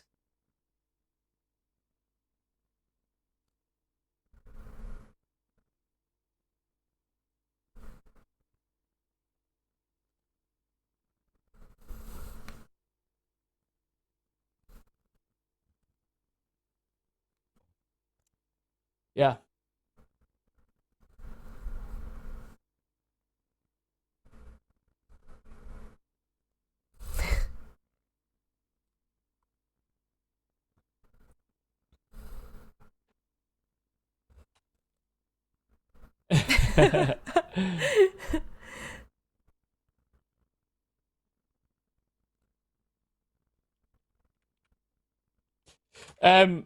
I think we've just been told that maybe we've lost your mic, X, but while you fixed the... Does that mean we didn't hear anything you just said? Well, basically, I called Ian a liar. I called Grace good for nothing, and then that was the TLDR of it all, to be honest. But the quick synopsis is that TENSTAR did fantastic. 7-0 is incredibly convincing. You know, let's be honest, you can't deep dive into a 7-0 all too much. Xenoxos, what a performance for his opener. 14-3. Came out and made a big old statement there, and you know, maybe time for SSP to do a little bit of soul searching, because that will not be the performance that they were looking for. Is that what you wanted, Grace? Is that what you wanted from the TENSTAR gang? It is, but it also isn't at the same time. I think that you know, they turned up, and in terms of positioning and gun skill, they were absolutely phenomenal. That's what we want to see. Very exciting. I think strategy wise, they didn't show their full hand, I'll be honest, and I'm curious. Again, a lot of the utility usage and picks were kind of a little bit kind of by the book a little bit. Yeah, we did see a little bit of his army, which was quite nice as well, but it was still pretty, by the book, and I'm not going to say safe, but safe. The fact that they still went and 7-0'd is very exciting. It means that going forward, things are only going to get better from here. And when it does get to the point where they want to, really go pedal to the metal with strategy, positioning, everything being absolutely down to a T, that's going to be beautiful. And I'm so excited for that. Speaking of beautiful, it is time for an interview with a beautiful, beautiful man. You guys, X, Grace, sit tight. I'm just going to cross over to one of my favourite people on the scene. It is, of course, the man, the myth, Kangaroo Kenny. Kenny, welcome. It's been a long time since I've seen you. How are you first? Are you all right? I'm very good, thank you. The sun's shining. We're 20 something degrees. I'm loving life, and it's always good to see your grand face and voice again. Well, speaking of the heat, I'll tell you what, brother. My head is shiny right now, and I caught the sun a little bit too much earlier, but that's a story for another I can tell. What I will say, Kenny, is, were you in some sort of a rush tonight? Do you and the lads have plans or something? Like, what's going on? Oh, we got prep for tomorrow's game. Of course. All right, I see. I like the way sticking. you wanted to jump in and jump out. Now, I will say, it felt like, there's a bit of pressure on you guys. There's been a lot of talk around you over the last, however many, 6 months, maybe even longer, about, you guys have got the potential to be that team in the UK that everyone starts talking about. I'd argue that the start of this season and where you've ended up on the table so far didn't necessarily go to plan, but are you feeling a bit of pressure from the outside world to start to deliver now? We never feel pressure. I think that we've always been a very introspective team, like people's opinions and people's views on us, whether they think we're going to win every game, whether they think that we're going to lose every game, it doesn't matter. At the end of the day, we're the ones on the server, and people's expectations don't force our hands. In games that we should win, like today, we don't go into them expecting to win. I do the same amount of prep as I do for teams at the bottom of the table to the teams at the top of the table. Like, you treat everyone with respect, and we've always had a good mental side in that regard. Talk to me about some of your roster changes and, what sort of thought went into those, and how excited are you about them, especially after that 7-0 win there? Well, Zenoxo, funnily enough, he would have joined us way back before Yukin too, but he also had a Challenger League offer. We were massive fans of him back then, and the opportunity presented himself. Yeah, the opportunity presented itself to snatch him up again, with Savage going to Team Secret, and we weren't going to give it up again. He has so much talent, and he's shown it with stats in GSA for multiple seasons. His CL stats were really good as well, despite them being grouped after 3 games. Yonker speaks for himself, been on M&M for time, been on G2, and the amount of experience and just even like teaching me stuff, I still have loads to learn, and they both bring so much to the team, and I think it's really exciting. Yeah, and I love that. I love that you're always open to learn, and you're very humble and a wonderful coach. But the position right now in the table, mid-table, what are the ambitions right now? How high are you looking up there? It doesn't matter where we finish, to be honest. If we finish 1st to 6th, then we make playoffs, and that's where CL is made. Playoffs are double elims, and we know we can beat any team in a best of 3. So as long as we finish in top 6, we're still in new teams, so losses may occur during the season to those more established rosters. But as long as we finish in the top 6, we know that we'll be at a good level in 2 months' time for playoffs to be able to ramp home for CL. Obviously, CL is the ambition. Absolutely. Just briefly as well, am I right in thinking you didn't necessarily show all of your strats there? Was it not necessarily a full hand that you played? I'll let people figure themselves. That's a man you will never figure out unless he wants you to. Kenny, thank you very much for joining us. It's been a pleasure, man. Thank you. Have a nice evening. See you later. Thank you. See ya. My word, am I shiny? It's warm in this room. Why is the UK so hot? What's going on? X, more of the same from Kenny. I just love the way he talks. I love the way he approaches everything. The fact that he's looking from the bottom to the top of this table and treating every single opponent with the same amount of respect. That is the sign of a good coach. It is, and you can tell that TENSTAR are here in, for the long run, as it were. They're not just looking for a quick shortcut into Challenger League. They're happy to take that grind. They've got the mind set on that as the end goal. And it sounds like they're finishing inside of NPL to them doesn't really matter as long as they're 6th or above, because they know that they can go into best of 3s with confidence. And that's all you can really ask for. You're not going to get into Challenger League, just first place doesn't just automatically grant that sort of thing, before the playoffs, of course. Obviously, first place in the whole thing does, but first place in the general league standings, it's it doesn't really mean that you're guaranteed at that point. So it looks like they've got the head screwed on there. Yeah, I mean, look, Grace, if you are Kenny and if you are this roster and you're looking at that top 6, it's still a really nice space for you now over the next however many weeks to play competitively and improve and grow as a roster. 100%, reach for the moon, and even if you miss, you still land amongst the stars, as they say. So I think that that's 100% the way that TENSTAR are probably thinking about it, and I think that's the right mental to have. And again, I'm just so excited for this roster. I can tell. Well, these two are going to take off their analyst caps just for a moment, and they're going to get ready to cast some action. I'll be rejoined on this virtual analyst desk by Dino and Jerry to discuss Ambush versus Viperio 86, which is our next best of 1 after the break. My name's Will. I'm a C4 tetraplegic following a cycling accident in July 2012.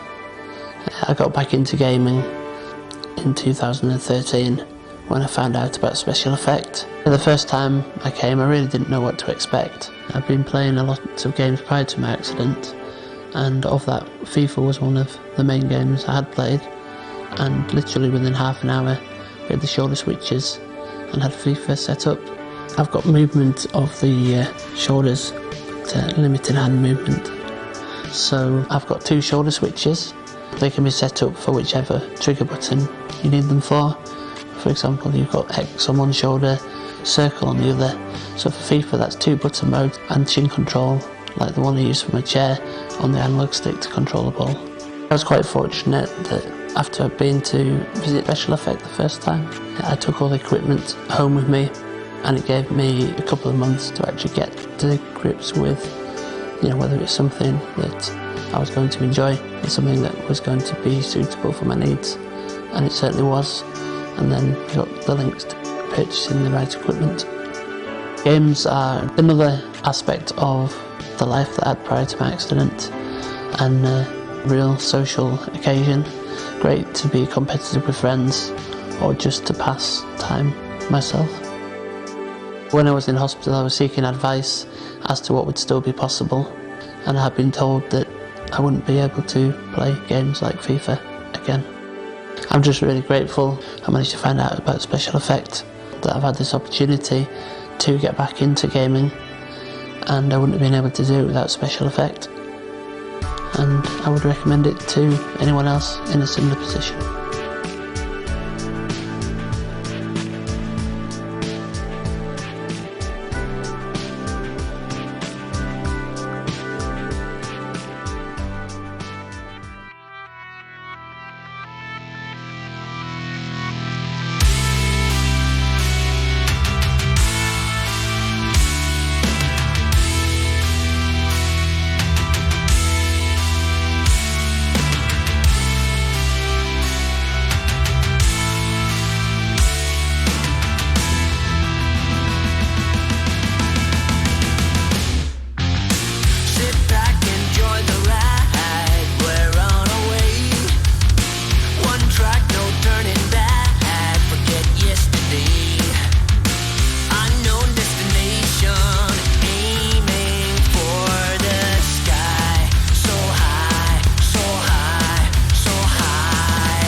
You're killing me, you're killing me. Can't have enough, you're killing me. You're killing me, you're killing me. Can't have enough, you're killing me. You're killing me, you're killing me. When you fight against the tide and you're about to lose your mind, it's easy to cross the line. There's no answer as to why when you look death in the eye. Either you live or you die. You live or you die. In 3 quick kills, 4 quick kills coming. And TENSTAR just picks them apart. Let's try and put some shots on in and managing to find the last 2. Oh, but blood just decimates. Prince steps up huge for ambush. 3 kills. All E1 DCs. What?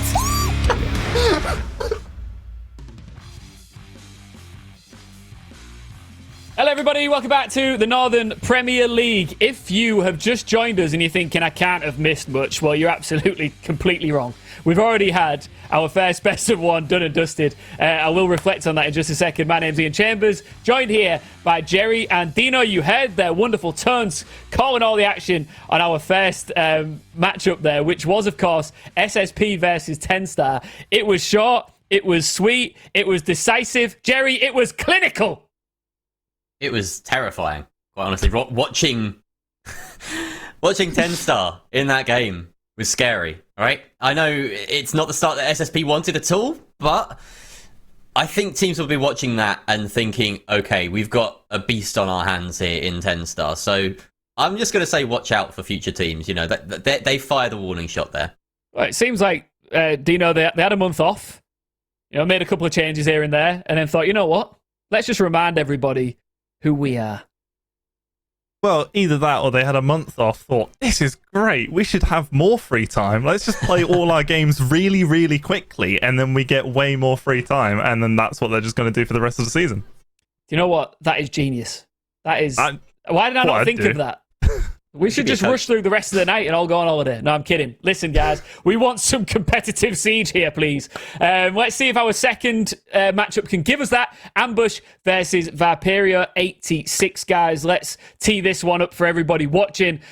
Starting off by taking a look at this Ambush roster. Jerry, I'm going to come across to you to talk us through who you're excited to see in action here tonight. I think there's one obvious answer here, and it's Nick. You know, he was top of pretty much all the stats. He was the standout player from before the break in NPL, the first 8 Playdays or so.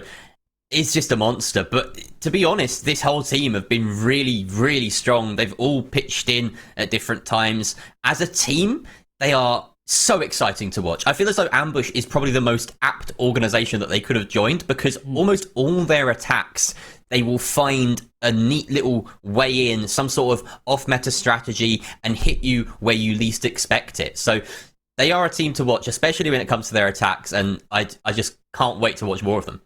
They got a lot of us excited over the past 8 weeks, Dino. They're in a magnificent position in our standings during this group stage. They've got 20 points, just 3 points behind top of the table, Heroic, in second place. Looking good.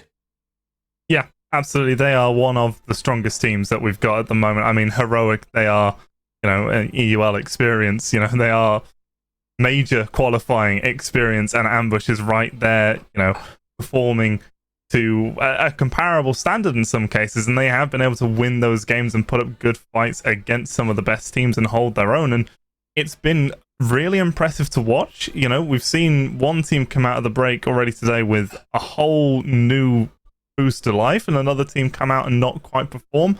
I'm expecting Ambush are going to be the former. They're going to come out, they're going to be as strong as they were before, and with a couple extra tricks up their sleeve as well. All right, so you think Ambush are going to come out with some tricks up their sleeve and ready to rock it. The question is their opponents, Viperio 86, Jerry. I'm a bit torn on which way to go with this question, because, you know, we've been excited about 86 for a long time. Obviously, we've seen changes to this roster. It's not the 86 of old. 4th place at the moment, 15 points. So far, what are we saying about them? Are we saying they've been underwhelming, overwhelming, or somewhere in the middle? I feel as though they've been underwhelming, and I think this split represents the best possible change for them. On paper, looking at all the roster changes, I feel as though 86 have come out biggest, right? They've managed to grab Hungry, who has experience for years inside of EUL, and they've got essentially, I'm going to count this as almost a transfer for them. They have Astro back. The last 2 games at the end of the split before the break, they didn't have him. And those are the 2 games that out of the 3 games they lost 2 of those 2 games as well. So I feel as though people are really sleeping on this side. When they're here and they've got their full roster with Astro in play, I think they can beat anyone on their day. And that's why I've predicted them for today against Ambush, which I think is still a gamble because Ambush are fantastic. Dino, do you think that anybody sleeping on this roster is about to get woken up real quick? Oh, yeah. I don't think anyone should be sleeping on this roster at all. I mean... Wake up, everybody! Sorry. I'm awake. There you go. But yeah, no, I honestly think that Viperio 86, I mean, you have to go for them. You have to, I feel like I have to vote for them, watching them come all the way through from, qualifying for UCAN 2. I got that team spirit rooting for them. And I think that they are just going to be able to come out with an extra kick, an extra little pep in their step. And this, I voted for them as well. I think they'll get this one. I think it'll be close, but I think they'll get this one. When I shouted then, did I nearly knock you off your chair? Because my plan was to try and knock you off your chair, Dino. You did your best attempt. It wasn't quite enough. All right, well, 2 players potentially looking to knock us all off our chairs. Let's bring a bit of a head-to-head up here. These are 2 players that you need to be looking out for tonight. Rastin and Astro, Jerry.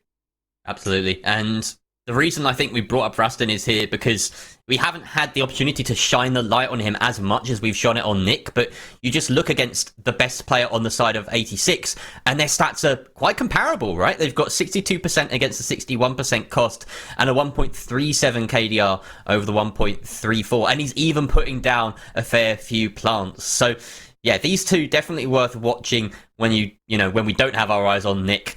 I'm excited to see how the plants go, especially between these 2 sides. As we saw earlier in the pre-show, both teams have a lot of plants between them. They both have 9, which is the highest in the league, and they're very objective-focused sides. So those plant numbers and how successful they are, especially in post-plants, are going to be a big factor in this matchup. I can guarantee it.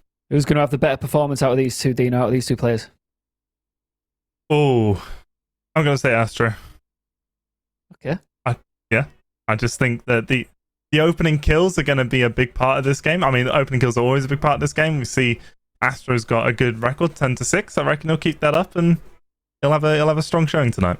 I think it's pretty safe to say, Jerry, that this is not going to be an absolute blitz like we saw in our first series, right? Oh no. I'm predicting at the very least a 7-5, if not an overtime. This is one of the hottest fixtures, possibly of the season. You look at the top teams that are duking out near the top of the table. It's only really Victus that aren't in the conversation today. They have their forfeit win against Na'Vi, so they get a day off. And these are outside of EUL sides, i.e. Heroic, our top sides, right? So this is a massive, massive fixture. And yeah, I think it's going to go all the way. I think if you're ambushed, Dino, you're coming into this quite the opposite of TENSTAR. Like, TENSTAR came in with a point to prove and to show that they'd shuffled the deck a little bit and they were going to make a bit of a statement and say, hey, we're back and we're going to start climbing this table immediately. For ambush, it's about coming back and maintaining the sort of momentum that you were already currently enjoying, right? Yeah, they had the form going into the break, and it's now, can you come back with a month away and maintain that form? And that's going to be really difficult. You see lots of teams, they don't get complacent, but they just lose a little bit of that edge, and it's going to be important for ambush if they can keep that edge and come out with a strong showing tonight as well. Yeah, it'll be interesting to see which teams and rosters benefit from that long month break and which suffer. Now, let's find out which map we will be playing out our second matchup. Ambush, Viperio 86. It's time for map vetoes. Talk us through some of the bans. And, of course, we're going back again, Jerry. Why not? Well, why not? Yeah, I mean, Clubhouse is a good map. I'm surprised to see 86 not pick the Skyscraper, though. It's been a map that they've, I think, barely banned this season. They've banned it once, and they've been happy to leave it open quite often. So, given the choice, though, between that and Clubhouse, it's going to be where they prefer to go. Clubhouse is, I believe, a map that we've seen Ambush play a fair amount. In fact, it's one of the only 3 maps they've played this season. they've been pretty comfortable there as well. So it's perhaps a bit of a gamble taking Ambush to Clubhouse. They've had a 100% win rate there so far of the 2 games. One of those against TENSTAR, one of those against M&M Academy. So yeah, it's a bit of a gamble here, I think, by 86. Do you think that's a dice worth rolling, Dino, or do you think it's a bit of a risk? I mean, traditionally, and I am talking like a year ago, Clubhouse was very much Viperio 86's map. You didn't want to play Clubhouse against Viperio 86. One remaining member. Come on. It's I know, yeah. but that sort of mindset, that ethos, that you train on that map, you practice that map, that's what you're strong on. That is going to be something that I think has stayed with them, and it's going to probably be like a bit of a comfort pick for them. Let's go to Clubhouse. We like Clubhouse. I don't know if it's going to help them or not in this case. All right, guys, learn from my mistakes here. Do not leave your screen, even if it means... No, actually, don't wee your pants. Go to the toilet if you need to go to the toilet, because that's terrible advice. But, try to avoid it, because before you know it, this match could be over. Can you tell I haven't slept much and it's been really hot? All right, let's get into it. It's Ambush versus Viperio 86. We're throwing over to X and Grace. Save me, guys. Gladly. Ian, take a rest. Take a load off your feet. Get yourself a lie down. I'm sure that Jerry and Dino are going to be capable of watching this one. Welcome, everybody. It is myself, XL Troika, joined here by Grace, and we are going to be running you through our second game here of the night. We've got a little bit of ambush action, we've got a little bit of 86 action, and we're going to be headed back over to Clubhouse. Yeah, Clubby Wubby, who will get that dubby, is the question on everybody's lips as we get straight into the map. This is going to be an interesting one, to be honest, X. I'm really excited to see how this is going to go. Again, I think I had a bit of a different prediction to everybody else, but certainly I'm going to be probably pleasantly happy and surprised either way. And I think Clubhouse, of all maps to go into, nice standard, by the book, the ploughman's sandwich is what we like to see. The camera's cut away at a really good time because I did the biggest eye roll you've ever seen in your life at the Clubby Wubby, who's going to get the dubby dubby. Clubby Wubby, who's going to get the dubby dubby. Who is going to get the dubby dubby? Well, it's going to be either you or me, isn't it? Because we've each gone for opposite ends here. I've gone for Viperio, rightly or wrongly, and Grace has backed Ambush, and I'm starting to suspect rightly.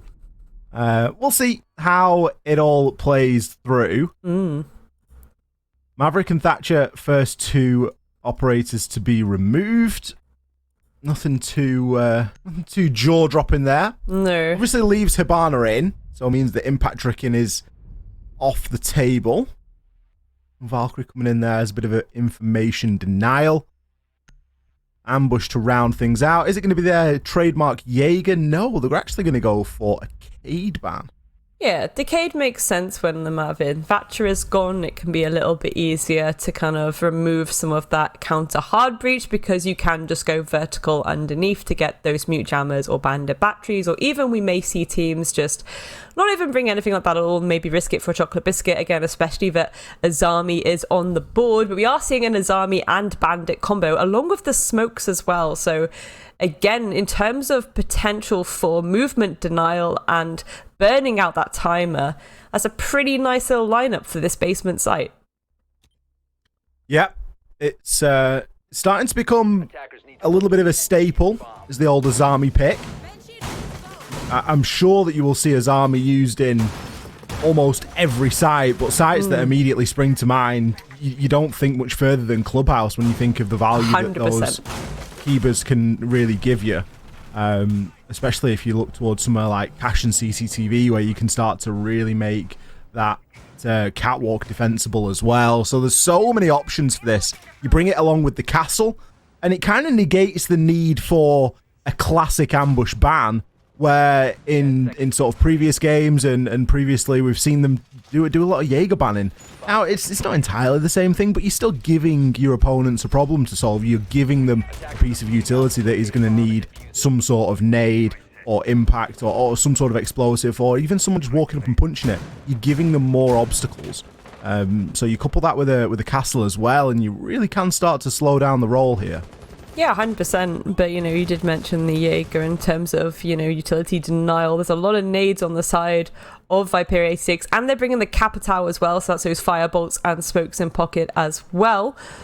That might get a little bit risky biscuits for Ambush, but we'll see how things play out. They do have Groovy, who changed onto the buck as well as soon as they realized they were downstairs, so we're going to see some kind of vertical situation coming through from him. That's why we're seeing him drone out this top floor nice and early as well. Going to be a bit of an extended clear, but it's better to be safe than sorry. Why have they left half of that soft? Seems like a strange choice. Like, typically you reinforce it all or just don't reinforce any of it, because you need to give a problem to be solved. You need to force either some of the Selma charges or some of the secondary hard breach gadget to be used. No Urbana being brought from 86 is potentially a little bit of a surprise, given the bans that we've seen. We've obviously seen the Maverick ban, we've seen the Cade ban. If you don't bring the Hibana, it means that things like impact tricking become much more viable. Now, there are a couple of impacts available for Ambush should they want to try and impact trick onto that kitchen, but we might be a ways off that, especially seeing as that Defele has got himself bunkered down here inside of Strip. He's got a couple of bandit batteries, so he's not really too concerned about the wall, but he's got a nice line of sight through into pool table, and I'm not sure that he's been droned at all. 86, they're already committing to the stairs. We've got Grubby opening up in and around the showers. If Defele picks his time to strike here, he could see a couple of kills. This is it. Like, he hasn't even tried to engage them yet when he has an opportunity to do so. So maybe it's playing for that late round. But again, ideally wants to start working out when they're going to start making the move. Well, there we go. Defele getting that pick onto Astro. Hungry actually able to trade it back, though. But again, going to be very obvious to them that that was a slight mishap on their part. But 86 still being a player ahead. Certainly looking good for them. 40 seconds to go, Vox. Need to get a bit of a move on. 86 have kind of skipped a couple of steps. It's cost them a little bit, but it's maybe not cost them as much as it should. They don't look in too bad a position here. This engagement onto Rastin is going to be crucial. Asphyxiating Bolt just not quite reaching him there. Nick able to find one onto Grubby. Ambush starting to fight back as the time continues to tick. Hilius knows that somebody's inside a memo. Can't make the SMG land, though. Curly shuts him down. Nick's there for the refrag. Rastin won his battle on blue stairs against Vito. That is going to lead us all down to Hungry. Nick comes in to clean up the pieces. It's going to be Ambush, picking up round number 1. Round number 1 into the bag. Nice and safely tucked away there. I mean, again, only round number 1 though, X. If Viperio could start to mix things up again, if they do have to go back to that site. I do think, again, when it comes to having that hold-in strip that Defele had, that might probably not be held in the same way again, because at that point it's kind of like, okay, it's worked once, but are we really going to try and do it a second time? It's interesting that they didn't really drone, like, given the utility investment there as well. You'd think they would have seen something lurking there, but again, 86, we're probably going to see them drone things a bit more thoroughly now. Defenders, protect your bombs from I feel like they got away with it being as close as they got it to in the end. They skipped so many steps in terms of actually clearing the map. You know, you think of the space that Defele had available to him. It should never be allowed, realistically. You can't be giving a player that much space inside a strip where it's so easy to root somebody out of there. So 86 maybe getting away lightly, given that they still lost the round. It could have been a lot worse for them. Yeah. We'll have to see how they choose to move forward now, if that's going to be a continuing trend here of lackluster droning, or if they're going to get on top of it early. Again, we are seeing a lot of interesting kind of creativity come through from Ambush. They're also choosing to go to this kind of bar area, which I don't really get to see that often. So I'm still not 100% sold on it as a site, to be honest, even after the changes a while back. But a lot of teams do prefer it, don't they, X? And it's, I guess it's what's comfortable for you. And if you have an idea and a plan, then again, yeah, this top floor control that they're certainly making available with those mirror windows, especially having a Maestro sat behind that mirror window, that's a little bit nasty, a little bit naughty, and it's what we like to see. Yeah, I think if you look at what's available in the bans, it makes something like Bar much more viable, given that you've got the Azami to create those barriers to remove some of those longer lines of sight. You've got the mirror window, which is perfect for making sites that shouldn't be viable or just aren't quite viable enough better, given that you can place mirror windows around and really give yourself a little bit of support throw in some magnets, band it in for good measure. And as you say, if in doubt, bring the Stro, bring the Maestro. Maestro's good for a reason. You've got that information, you've got a fantastic weapon, and it really could start to cause some problems. But again, we see 86 kind of just trying to walk the way through. Already Astro is hanging around inside of main door.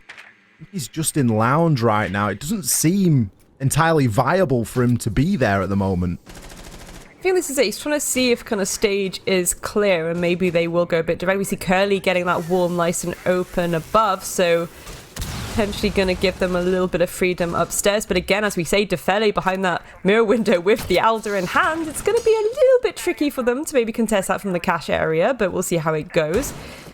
Killers for now as well, also remaining pretty much alive. I think they have been droned out, but no contestation just yet. Just, again, more info gaining from the side of Viperio 86, really wanting to make sure that they know what they're going up against before they get their teeth in. The Flores drones are going to help that. Hungry going to be getting those out and around. The Rotero drones, he's able to destroy any badly placed Kiba barriers that are going to cause problem later on, can start to root out some of the players. Kilius is, of course, in the big position here, playing directly on the bar. A lot of this all hinges on him, given that he's the only player directly on site, and he's relying on his teammates to win gunfights elsewhere. Astro circling around Nick upstairs. Hungry just keeping an eye on that kitchen corridor. But again, time is starting to tick, and there hasn't been significant progress here. Say again, as Hungry just hops himself in, takes out Kilius. We mentioned there, Kilius almost being the linchpin. A plant is surely to follow here. Curly going to send the smokes on in. Look to get a plant down behind the table. No one really in there to contest. Rhodey attempted. He had a C4 in pocket, but got downed for his trouble. And that plant has been confirmed. Finished off with the nade. Leaves us in a 2 versus 4 here. There's a couple of vertical angles to play with, but nothing significant. Nick, he's looking over toward cache stairs, wondering if there's a flank potentially on the cards here, but takes out the drone. May or may not have been spotted. Sends the C4 to no avail. Has the hatch to play with, but there's a lot of long engagements that need to be won here. Defele, he's going to attempt. Manages to take the cross. Takes a huge chunk of damage in return. Finished off there from Logistics by Grubby Nick. Picks himself up 1. Gets damage in onto a 2nd, but it isn't going to be enough. There's only 7 seconds left. Curly puts him out of his misery. 86 reply with a round of their own. I think this is it as well. I think Nick and Defele didn't realise that a majority of 86 were actually just fully collapsing onto site. I think they were still very concerned that there might be a presence in that upstairs area. And again, it's more this idea of, okay, where is this intel utility that we did see get brought, and how is that actually playing into their favour? AKA, it wasn't really then at that point. At the same time, you know, if Viperio 86 are going in and destroying utility, we did see the Flores drones come through. It is very difficult to gauge that information when it comes to things like that. But I think that perhaps that was a little bit of a bad timing situation for the side of Ambush, because again, you ideally want people to start collapsing backwards past a certain point in case that collapse does start to come through, especially if you are losing players. So again, maybe just a slight squiffy bit from them. But 86, as we say, round on the board too, so even Stevens. Pretty good game so far, actually, X. Very exciting. Yeah, Jerry and Dino didn't lie to us, did they? They didn't. I mean, it's been 2 rounds, so we could still find them to be liars, but at the moment, on the rolling sort of schedule of are Jerry and Dino telling the truth, they're telling the truth at the minute, so let's see how long it continues for. We'll get a chart, we'll make a little bar chart with... Yeah, we'll graph it out. We'll get Afi to run the numbers on it. Yeah, exactly. The thing that upset me the most earlier about when I was having some mic issues was that I made a great joke about Afi and no one actually got to hear it. They didn't. But now you've made another one and they have heard it. So you even laughed at it as well. I did. And that would have been really awkward for the viewers at home just hearing me laughing at nothing. Yeah, exactly. I mean, on brand, but like... Oh, totally on brand for Grace, but yeah, just a little bit awkward. Getting stuck in then, Logistics hatch nice and open, but a bit of aggression on these drones, to be honest. Defele really not wanting any of this information to go in the sides of Viperio 86, because rightfully so, a bit of a tricky spot to be in if you're in that Logistics cubby. Easily naded. Beautiful shot there by Rastin, though. Astro falling. Astro, that big player that was spoken about earlier. Played the thinker role every round so far. You never really want to lose your finger too early on. You lose a lot of that utility, especially when you think about what you're going to be going up against here. You've got, obviously, those mirror windows that you want to try and root out. The Viperio drone, fortunately, can come to the rescue and get rid of a lot of utility there. Hungry does sacrifice a drone to discover Coalesce playing in the bathroom. Coalesce just going to back up a little bit, anticipating the nade that's likely going to be coming in. As nades from below are, of course, the meta. It is the best way to get those kills to anybody that's going to be on a soft floor, and if you've got the information and the skill to line up with, you are more than likely going to be rewarded. Grubby going to attempt his second here, and it is going to land. Found beautifully there. Rastin falls, and it's just one of those, you can't do anything about it. You can't. It's one of the most frustrating things, and often, you know, people say, oh, beautiful shot there as well by Grubby taking down Rody.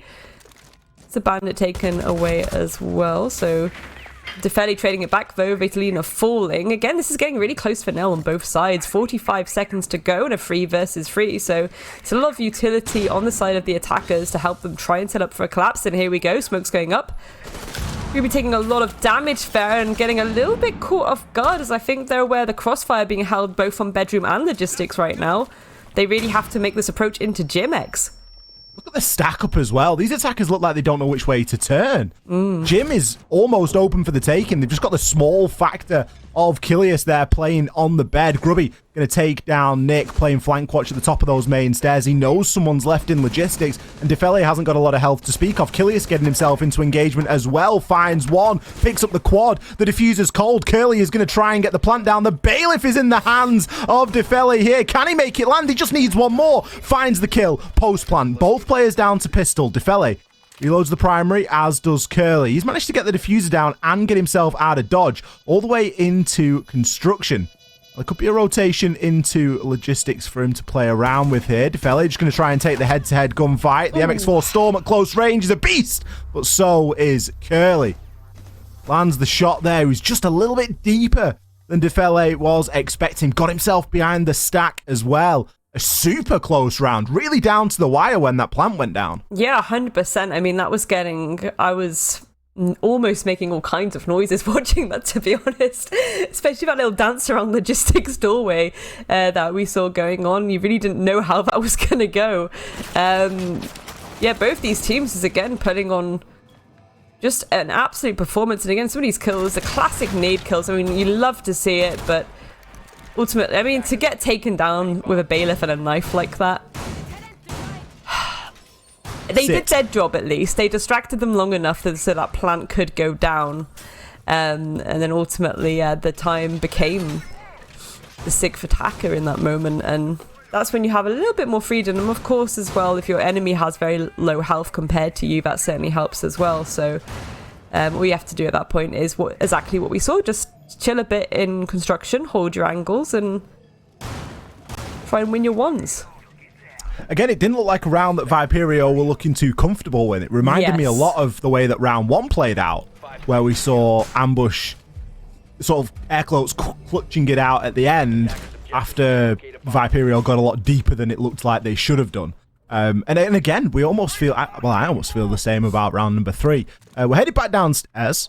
It's a slightly different approach. We haven't got the castle, we haven't got the Azami, we've not got the bandit, we haven't got that huge extension into strip.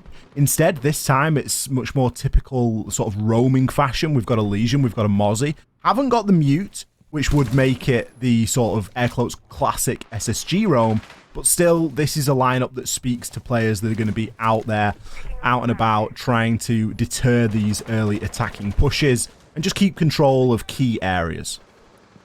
Second, I think if you get a little bit aggressive in these initial, like, first 30 seconds to a minute or so, and then you pull back, which is what we're kind of seeing Ambush do in some areas of the map, you know, it's still making sure 86 then have to waste the time to kind of drone out those areas and kind of push, I guess, together would be the safest bet there. So that's going to certainly burn down that timer even more and more and more. It is, again, just the all-important knowledge as to know when to pull back. We are seeing a little bit of contention still in this kind of stage and bar area, but hopefully so Rody pulling back a little bit as Hungry and the boy is going to start getting a little bit on the hunt here.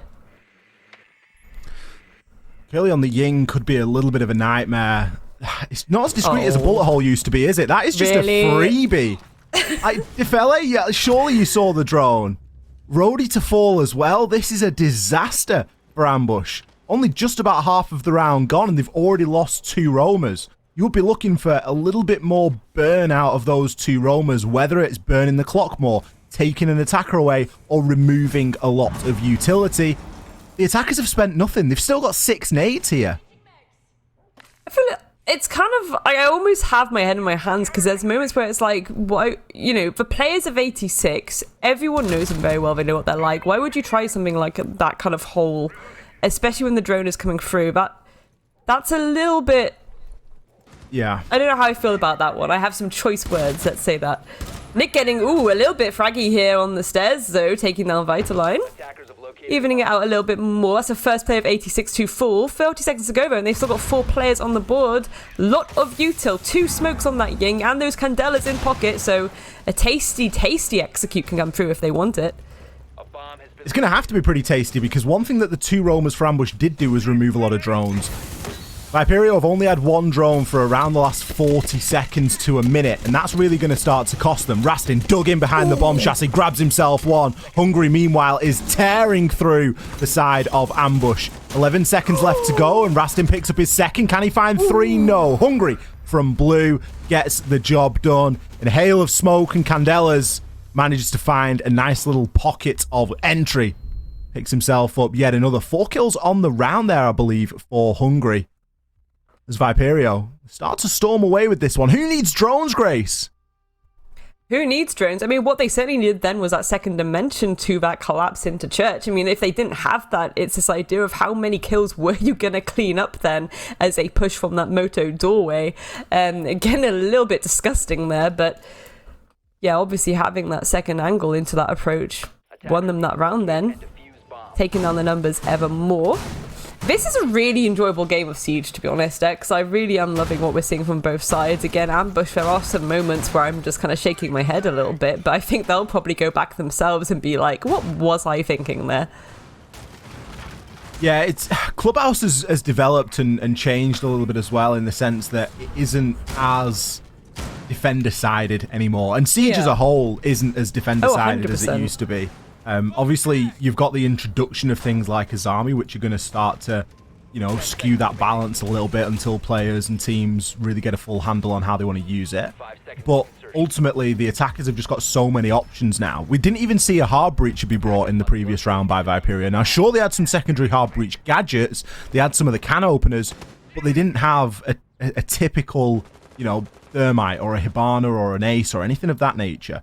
It was, you know, we can get this done without that. We've used our 6th pick wisely, and we've got ourselves into a position where we're happy with what we've brought. So it really does give them a lot more flexibility. We're not quite seeing that again. Curly has opted for the Hibana, but this time Hungry has switched on to the Ying as opposed to the Flores. Obviously feeling like the shock and awe value that those Candelas can provide, especially in the later rounds, which all of these rounds have really come down to the final 10 or so seconds, provides. 100%. I mean, it's certainly going to be interesting to see if Ambush can try and pull, you know, these last 2 rounds back into their pocket and try and go into this attack with a 50-50 split. Can I also just touch on the fact that, yes, the Ying has changed, and the fact that the Candelas, you know, the timings have changed, but it's still a very, very gorgeous operator to bring in this situation. I love the 86 bringing it, the Candelas, and those tin cans to open things up. Again, no Hibana still, as we say, though, and I am curious as to why they wouldn't bring the Hibana. I guess there is the potential that they can just swap onto smokes if they need it, though, X. Oh, they got the Hibana, sorry. My brain's beans today. My brain is absolute beans right now. Apologies, ladies and gentlemen. They do I do believe that Curly 6 picked onto the Hibana, so you are forgiven. There we are, thank you. This time we're seeing the opening kill go Astro's favour. Killis has actually got the Warden activated here inside of the tunnel. He's got the shotgun at close range. He's going to pick himself up too. That's one way to deal with the push coming through dirt. That has swung the round immensely here. Whereas Ambush have lost a similar amount of bodies to previous, they've actually been able to get 2 kills back, and 2 important kills at that. They've removed nades from Grubby. They have also removed Candelas from Hungry. Nick takes Astro down.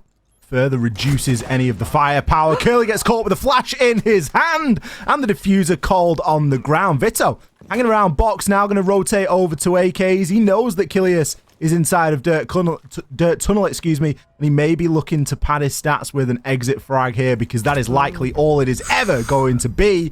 But even he can't take down mighty Coalesce. That is his tunnel, and he wants you to know it. Picks up 3, barely moves his feet. That was really smooth from Ambush, and I'm kind of just like, where was that the last time? But again, one more round on the board, bringing this closer and closer to even Stevens. These shotgun kills, I live for them. What is Siege about some disgusting dirt tunnel shotgun kills? We are getting spoiled a little bit. We've had some really nice nade kills, some nice little shotgun kills. I wish we were seeing a bit more Maestro action, but I respect the fact that we're going a little bit more basic in terms of gun utility.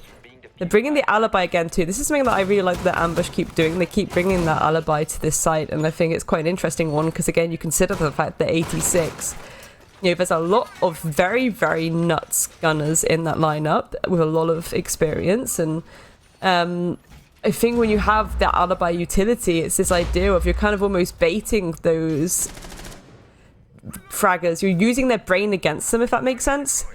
They're looking for a head. They see a head. They're going to click it. That gives you that instant live ping of intel. Of course, you get the shield utility in pocket, which is an added bonus too. And the Bayless really nice for making rotates and peaks and even getting rid of hatches. So I will die on the hill that alibi needs to be used in comp more, but personal preference, I suppose, X.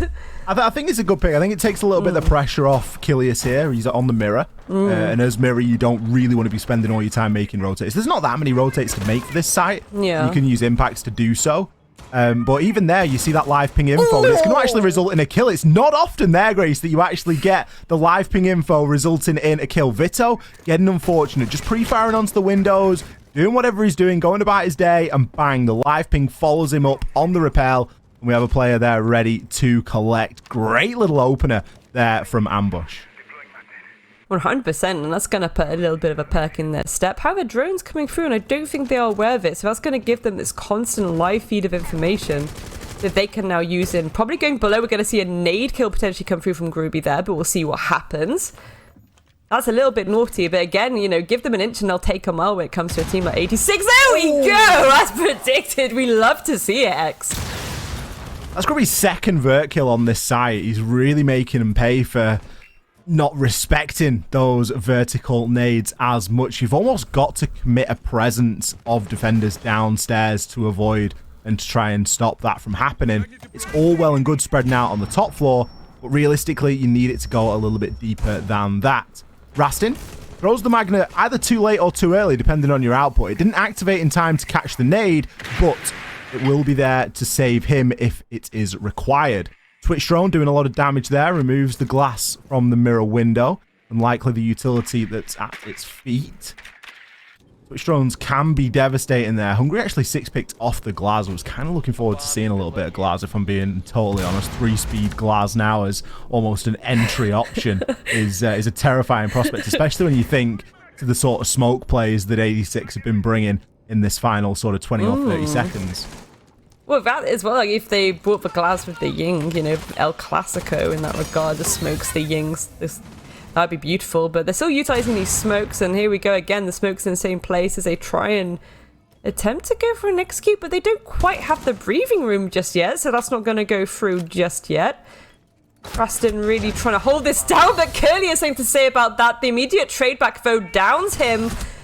So now there we go. Hungry picking up Coalesce in retaliation, though, is able to revive their teammate if Nick can't make a move.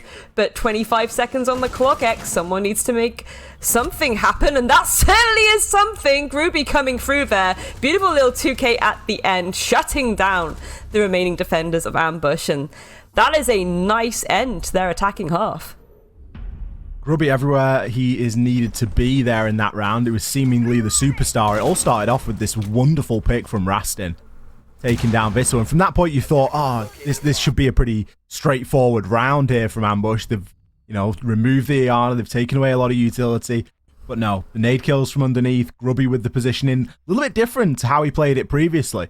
When they previously attacked that site, Grubby got himself almost entrenched at the top of those main stairs and looked to hold cut off from players inside of logistics. And while he was successful in picking one, couldn't find the second. This time he spent a lot more time downstairs and more committed to using that hack and making use of the angle that can be found up through it.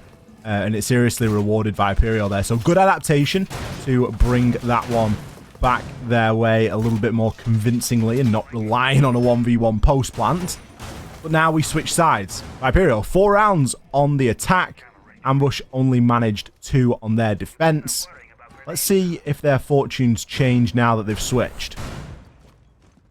Yeah, as we say, you know, you can't really say too much about the things being defender-sided nowadays, that we have had changes. We do see Astro on the Azami, so it'll be interesting to see how that plays into the mix. And lots of shields and mirrors being used spells to me a bit of a spicy defense, especially if Ambush try and go for that final collapse. They're not really relying too much on the roam. They do have Astro lurking, and to be honest, that's a terrifying prospect in itself. Very, very capable player. A lot of you may have seen them play in the Benelux and a bit of CL at times as well, but now they're in NPL, putting on a little bit of performance for you all.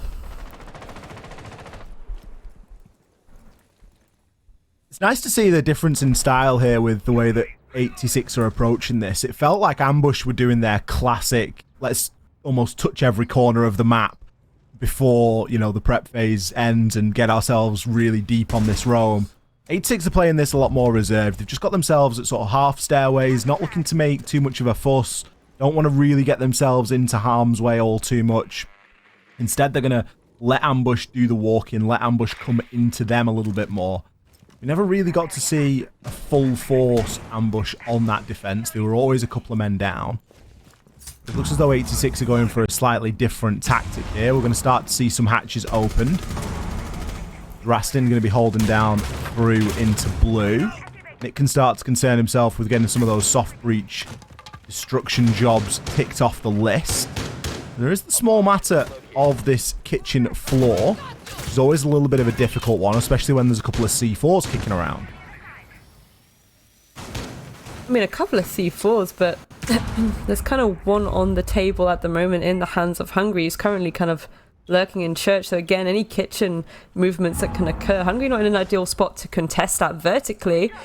Do still have some impacts could be used potentially. Again, that's more going to be probably brought for the side of the hatch, but we'll see if Astro can maybe do something with that. That would be quite interesting, even if it's just putting a little bit of damage on the board over trying to initially get an entire kill. That'd be quite useful, and even more useful, as you can see, ladies and gentlemen, the utility that can be brought by this Azami operator now that it's able to be played is just insane. You've absolutely just closed off blue tunnel pretty much, giving yourself almost a mini shield of sorts, isn't it, X? It's a nightmare. You know exactly what Church and Arsenal look like, and that hasn't been different. You've never seen anything added to it until now. Now you're actually getting impenetrable surfaces added. Sure, they can be destroyed, but they are not immediately, you know, penetrable. You can't just shoot through them straight away, which is very, very alien. And as the kills start to come in, that starts to be reflected. Curly is still sitting in that power position, but the rest of his team has been picked off around him. The SMG isn't good for one, almost good for two. Coalesce in position to shut him down as the plant will now be stuck. Hungry. He's going to swing in onto Church. Rastin's down to his pistol for some reason. He was the body covering Coalesce as that plant was going down. Fortunately for him, he gets away with it. Puts in the damage onto Hungry. Hungry, how much info have you got here? Rastin, please reload your primary. A C4 over the top will be successful in downing Coalesce, meaning he's out of the count for now. A well-timed flash bashes Hungry back, still down to the pistol. This is a horrible situation to be in. The mirror window gets popped. Hungry, searching for information, likely knows where the plant's gone down and understands that he grabbed it down in process. Rastin forced to reload the primary as Hungry looks to stick. Doesn't stick, gets off. SMG 11 isn't going to be enough. He needed a headshot there. Nothing else would do.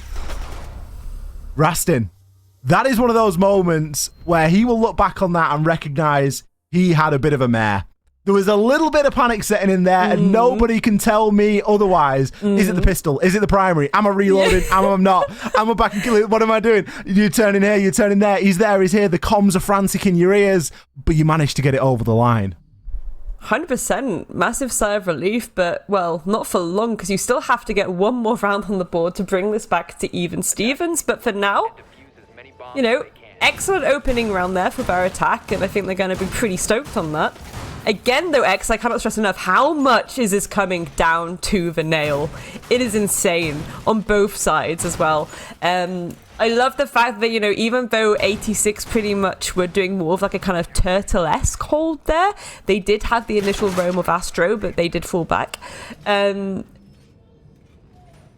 It didn't really change the way that the final kind of execute happened. It still were aspects of where they were like, okay, we actually have to set up still, and we've got all this utility to contest with. So, yeah, 86 sitting pretty for a lot of that round, just behind the absolute monstrosity of utility that they had available to them. You know, the shields, the mirrors, the Azami capabilities are just, as we say, Clubhouse is probably one of those ones where we're going to see it used the most, but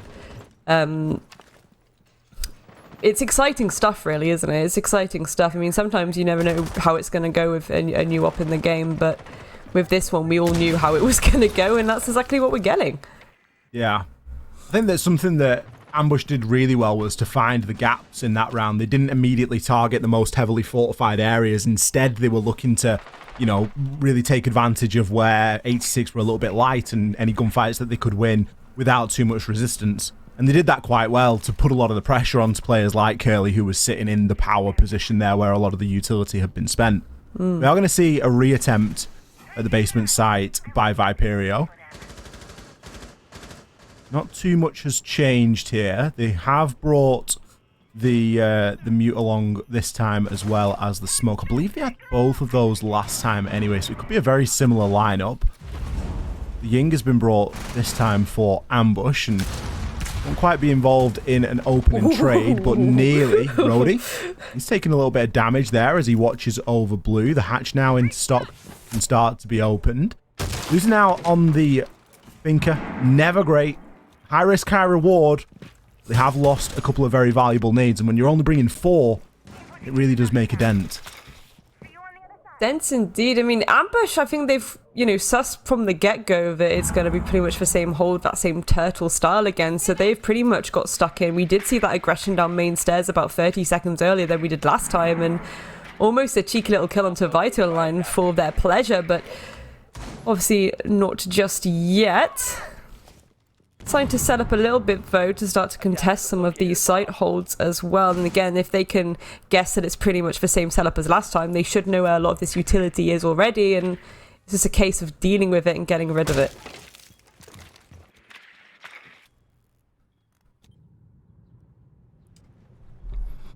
Well, rather slow for the meantime, especially given that there's 40 seconds left. You would expect Ambush to be making some sort of play. They're obviously setting up for it. We can see Nick primed and ready. Has to wait for that Toxic Babe to dissipate, though. Candela will be flown on in. Is it a bait? No one has backed it up. The Toxic Babe canister still dissipating here.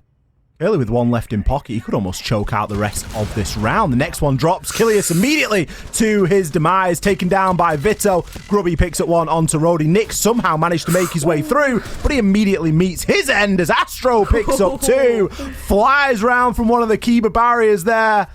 Horrible angle to contend with. You haven't got a chance of picking up the refrag onto him.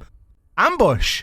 They were sat around reading a book, laid on a sun lounger, just waiting for the time to be the hand forcing them to make a move.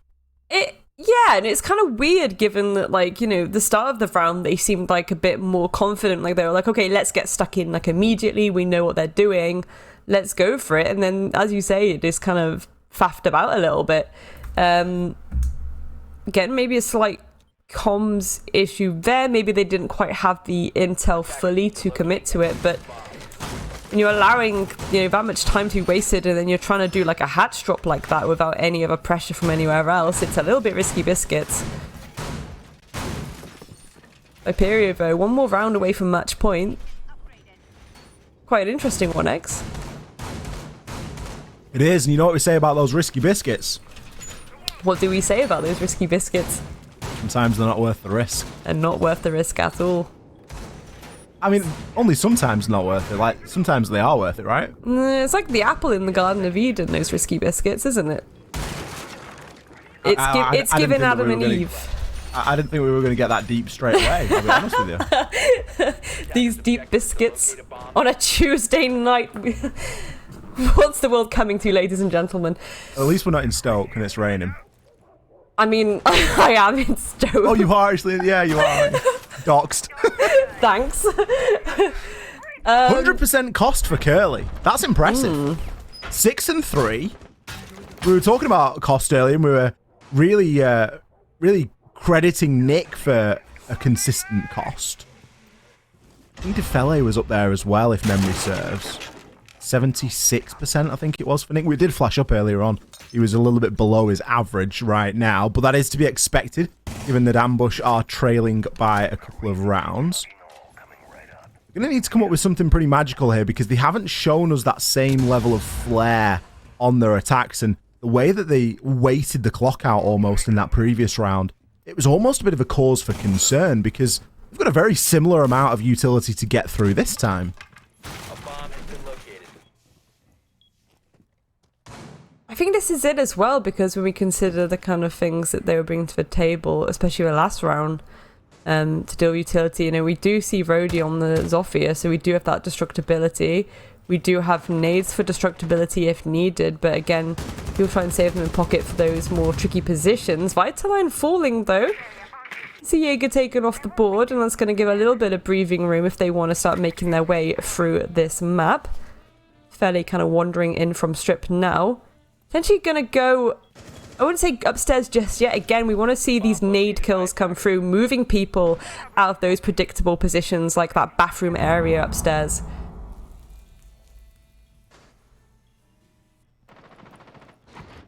Ambush are going to have to move a little bit quicker than this. They are still taking this slow and methodical approach, and while it is advised to be cautious and to not rush things, you have also got to know when it is time to move, when you need to hit that go button. All of those Excalibur pellets have just been shot off. Hungry managed to keep himself safe with the Azami Cuba by doing so, and now Toxic Babes can start to restrict some of this flow. There is going to be another 2 Toxic Babe canisters in the hands of Grubby.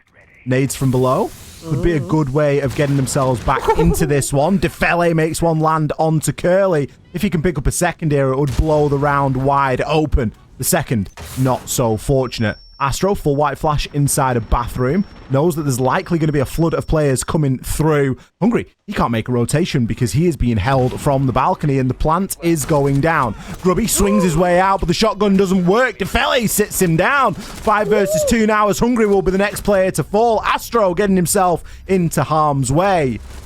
Perfectly synchronized work there from Ambush, getting the plant down and collecting a lot of the kills. They gathered so much information. They knew every move Viperio were going to make before they even made it themselves. 100%. That was really nice and clean from Ambush, to be honest. Yeah, really lovely stuff. Again, just very classic the way they approached that, and I feel like that's maybe the way they need to go with it. Just very by the book and standard, going through the motions, don't panic too much. Be like water. Like a teapot? Like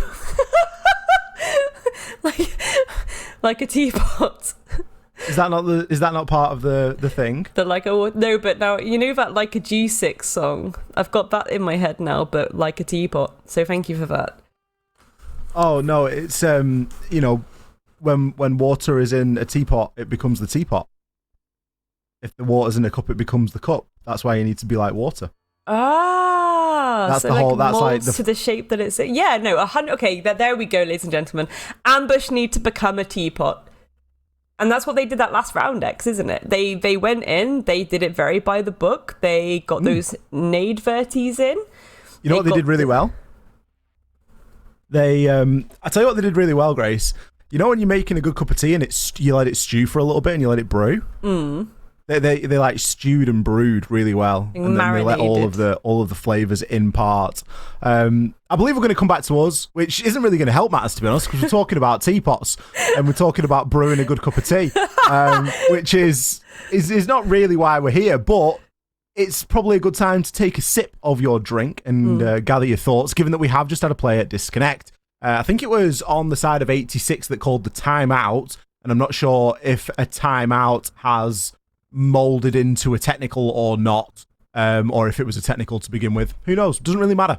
I'm sure that the league admins will sort that out. That is their job, as we'll get back into the game as soon as possible. But we have certainly got a bit of a doozy on our hands here, and look at that. We're already straight back in, nice and speedy. No need for a rehost. Right back where we left off.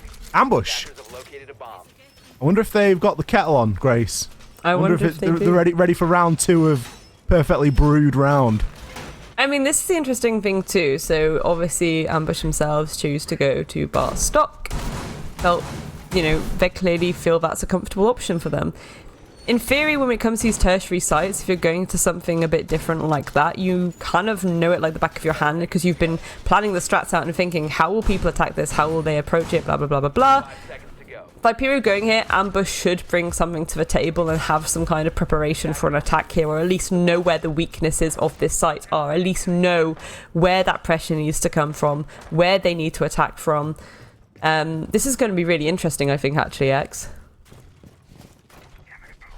Yeah, let's see if Ambush have managed to use that time effectively. They're only 1 round out of this at the moment, 1 round away from leveling up, but the scary part of that is that Viperio, they're only 1 round away from a match point, so things could start to go fairly bad fairly quickly, but it looks as though Ambush have reasonably stepped things up in the last couple of rounds.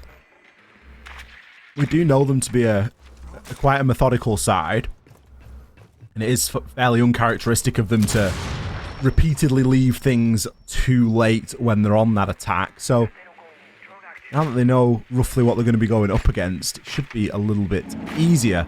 Astro going to be on the Thorn this time, as opposed to the Azami pick that we've sometimes seen 86 bring. That's going to be their almost wild card pick here. A little bit of a challenge there on that main window as well, the one on main stairs.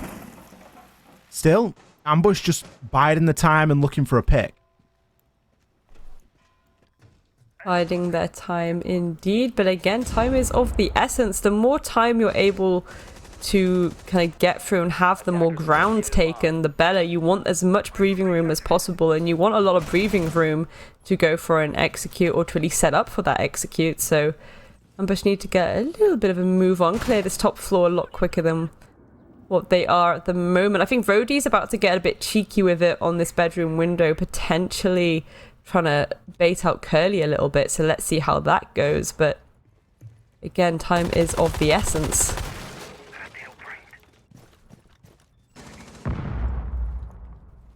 It's interesting because, I said about how as you'd assume Ambush would know where the weaknesses are, and it's interesting to see that kind of slow but steady patience there as they're trying to... Oh, well, there we go, Curly! Baited a little bit, but actually able to land that shot there onto Rhodey, taking a significant amount of damage, but they can kind of just fall back and chill a little bit now, can't they? It's a good pick to get, especially for Viperio, because now, like you say, they can just relax a little bit. The position Rhodey was holding there was, on the balcony, looking to catch players on the cross, can then hop in and use Zephyr's vertical ability from above and effect onto below. Something needs to happen for Ambush to be able to move through and get this plant down, and Defele could be that something. Creeps his way on through. Will get full flash blinded by his teammate, but not before he takes out Vito. A very important pick.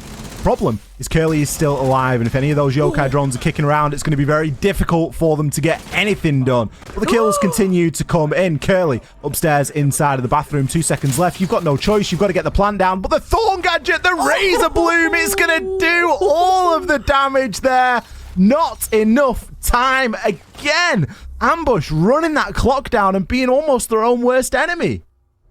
But this is it. There was no commitment to what they wanted to do. We saw literal slow walking outside of windows. And I understand maybe being like, oh, what if someone suddenly does a run out?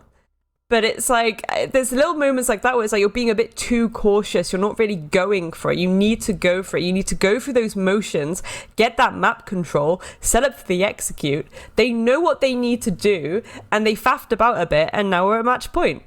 86 in their own right, though. Absolutely hats off to them. They played that really well. They just kind of sat and waited for ambush to come to them, which seems to be the running theme with their defenses, just waiting for ambush to come and try and contest them and then win on these gunfights. Well, Grace, what time is it? Time to put the kettle on, I feel.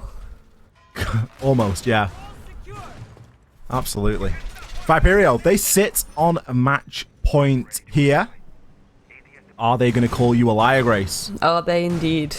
You backed ambush in this one, and everybody else knew that Viperio were going to get to 6 first. What we didn't know is that they're going to get to 7 first, because 7 is the win condition. Curly, what a game he is having. 90% cost maintained over the 10 rounds that we have seen played. It's really important to highlight that, because you look at the scoreboard and you see Curly 7 and 4, and you don't really think much of it, right? You look at that and you go, yeah, 7-4, it's good, it's great, he's not setting the world on fire. He's at 90% cost. He's had incredible value in 90% of the rounds that we've played so far. It is huge. It means that he's dropped the ball in maybe 1 round. And even then, he may not have technically dropped the ball, he's just missed cost. He'll have still done something crucial for the team.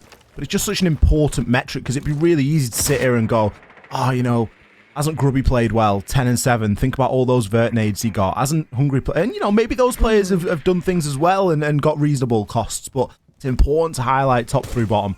And that Curly has certainly had a standout.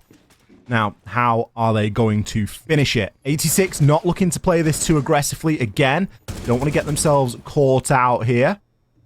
They know that Ambush are more than happy to waste time without them committing to a significant roam game here. So why bother? I mean, absolutely, but again, time is of the essence. If you know that they're starting to kind of collapse back to site now, this intel needs to come through thick and fast, and it needs to be reacted to. And after the round gone, this is when we do want to see them get a little bit of a shimmy on and start to kind of position themselves and give us some kind of idea as to what kind of execute and collapse they want to go for. Sounds like they're still setting things up on site. Again, maybe just a reaction to how they think that ambush are going to play into their hands here, but the Ying prepping around this tunnel area with Rhodey behind as well. This could be quite interesting, but again, we've seen what 86 and Co can do with shotguns before, so potentially a little bit of an upset about to happen. Who will win this? There we go! Curly, shotgun to the face, actually traded out by Nick though, as they are back to a 4-4, even Stevens, but again, 50 seconds on the clock. Nade coming through there by Rastin. Ying Candela's coming through. Going to cause a little bit of a panic on this site, but 86 standing their ground, not really willing to change positioning too much. A bomb has been located. Ambush still in that position where they need to start moving.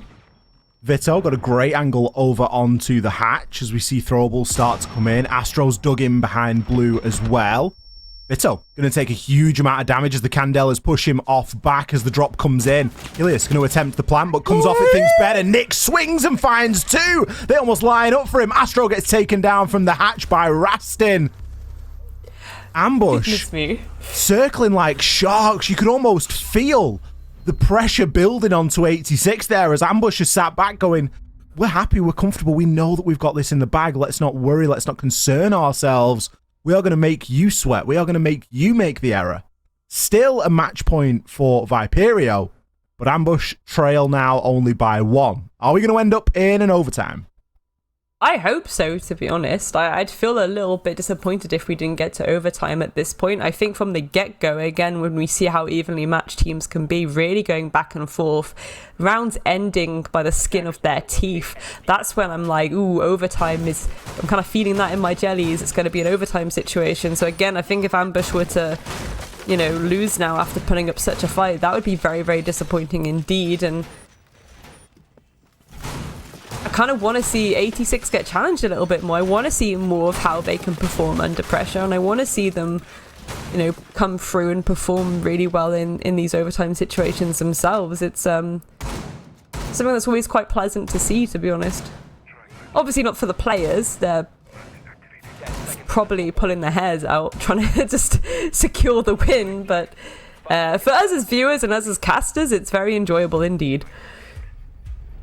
Are the most entertaining games to watch and commentate on, but they're probably I guess they are some of the most entertaining games to play in, right? Because these players love being pushed and they love, close games. Yeah, 7-0 feels good, but it doesn't feel as good as a real hard fought max OT. You can 100%. almost name the round that you felt like it was possible on or whatever it might be. So the players are, I'm certain, having a great time here as well. To double down on the Curly statistic, and I'm only doing this because I've got a feeling that Curly's going to have some like huge game-winning moment or something, and we can come back to this and realize that I'm like Nostradamus or something. Afi has informed me that Curly has 2 plants and 1 versus X, furthering obviously the sort of cost discussion that we were having a little bit earlier on.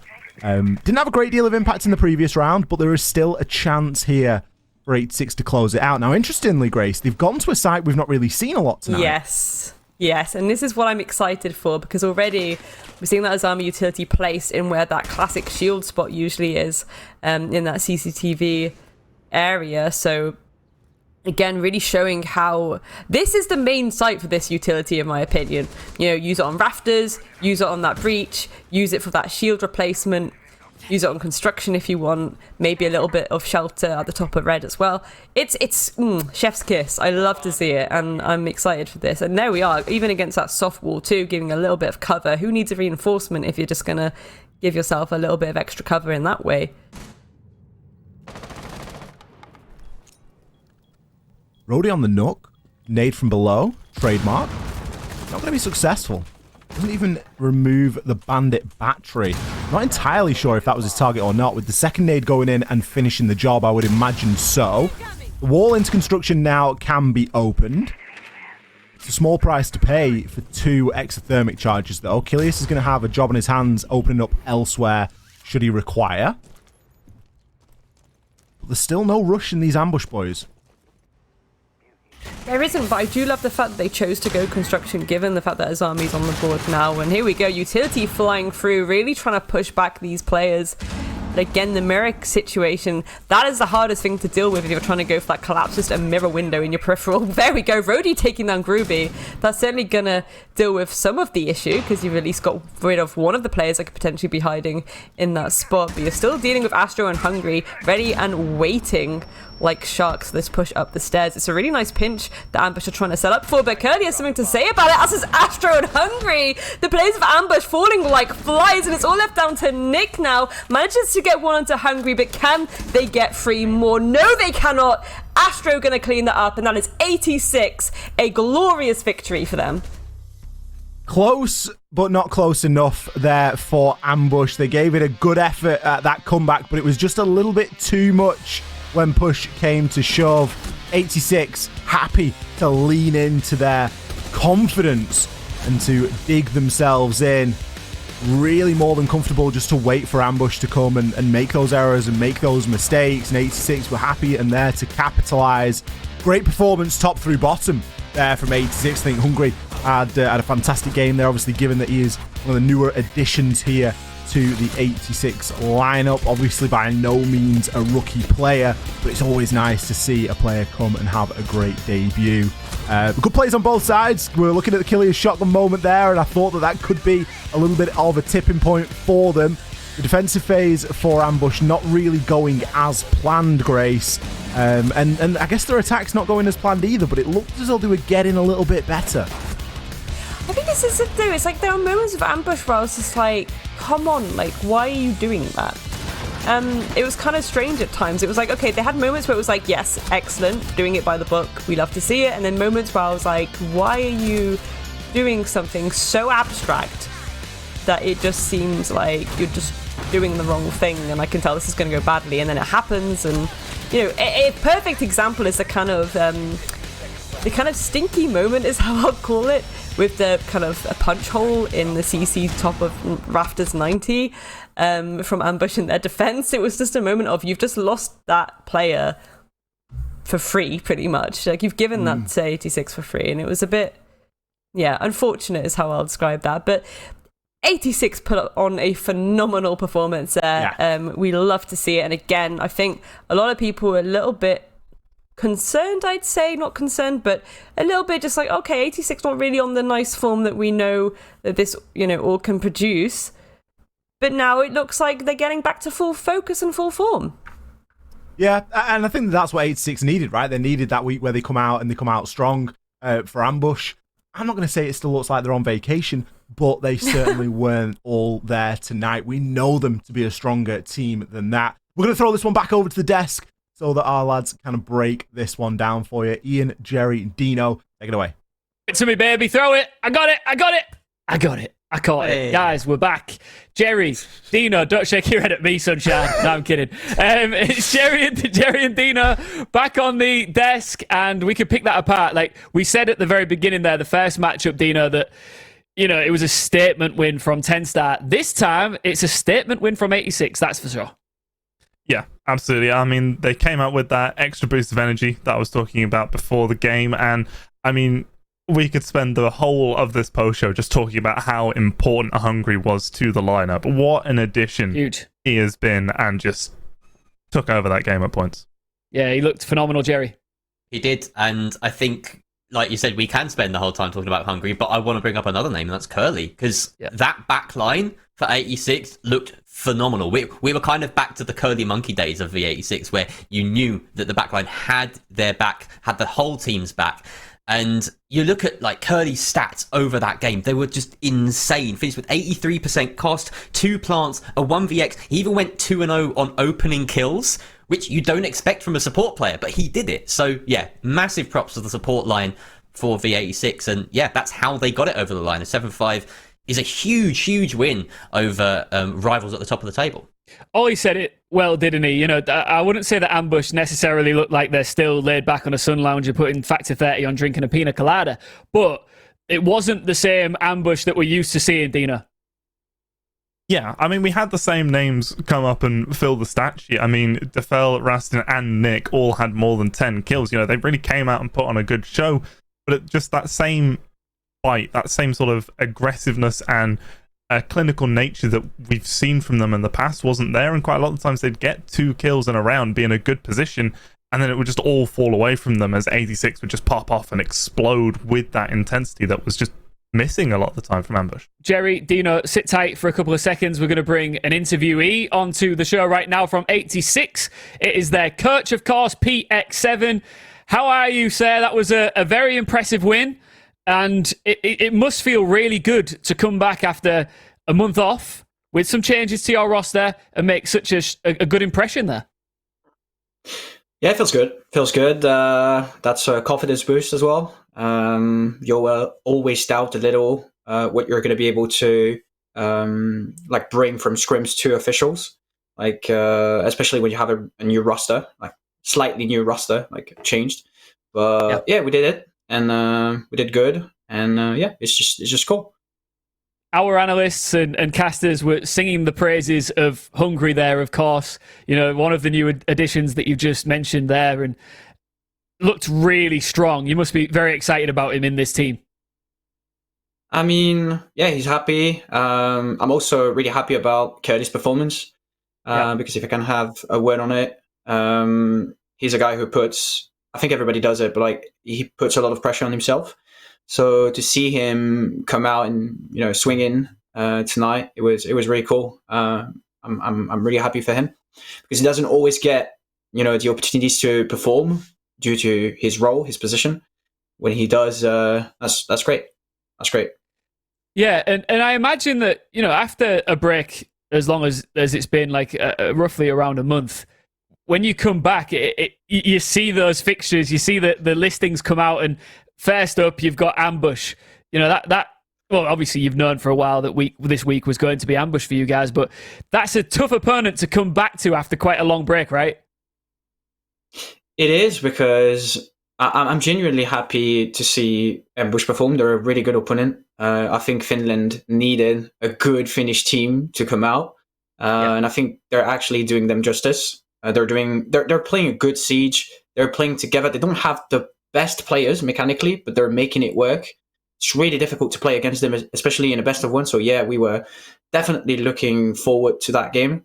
And also with the break, it gives you the opportunity to revamp strats, bring new stuff to the table. And so we knew it was not going to be an easy game that you can just prepare and in advance exactly what's going to happen because you had a week to prepare and the opponents didn't have the time to revamp anything. So yeah, it was going to be a good game for sure. Just finally, up until this week, how would you evaluate the way you guys have performed so far this season in the group stages? Would you describe it as a little bit underwhelming for yourself and 86 fans, or are you quite content with the lay of the land at the moment? I think I don't really personally, and I guess I'm trying to say the same to the guys, but especially now that we have a new roster, but we're not trying to be too attached to what's behind us, and especially to what happened in group stages, because that's best of ones. Anything can happen. We beat Navi. We lost against some teams that we should have beaten. So anything can happen. Happened in the past. We had to play with a sub. We didn't do really good. It sucked, but at the end of the day, it doesn't matter. Let's just look forward. Absolutely. PX7, if you're looking forward, that is a great place to go from. What a magnificent win for you guys tonight. And I hope you enjoy the rest of your evening, and I'll speak to you very soon. Thank you very much. Cheers, brother. Take care. All right, let's bring the guys back in. I think that's obviously, and it goes without saying, but it's a really sensible attitude to have there, Dino. Snapping that rearview mirror off and just focusing straight on that windscreen ahead of you and just ploughing forward, right? Yeah, I mean, a lot of teams, like you say, can get caught up looking at the past and what they've done before, and it can sort of blind you to what needs to be done in the future, and just having that mindset from the get-go that, right, we've got a new lineup, we've got new strategies, we've got a chance to have a real refresh, and being able to channel that mindset into these games is going to be massive for them. All right, well, we've been talking a lot about statement wins. That has been the phrase of the evening. M&M could make quite a statement next when they take on Heroic. Who's going to take the dub there? Jerry and Dino will be calling the action for you on that one. But first, we're going to take a short break before I'm rejoined on the desk by X and Grace in a few minutes' time. Don't go anywhere.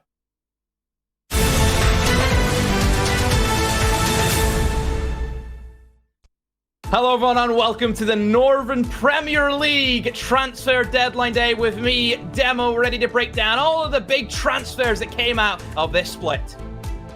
Our first big story of the day, 2 changes coming for the side of TENSTAR. This young side who came in full of energy, ready to make a dent inside of NPL. Sadly, only finishing 6th in the first split, so changes were needed to be made.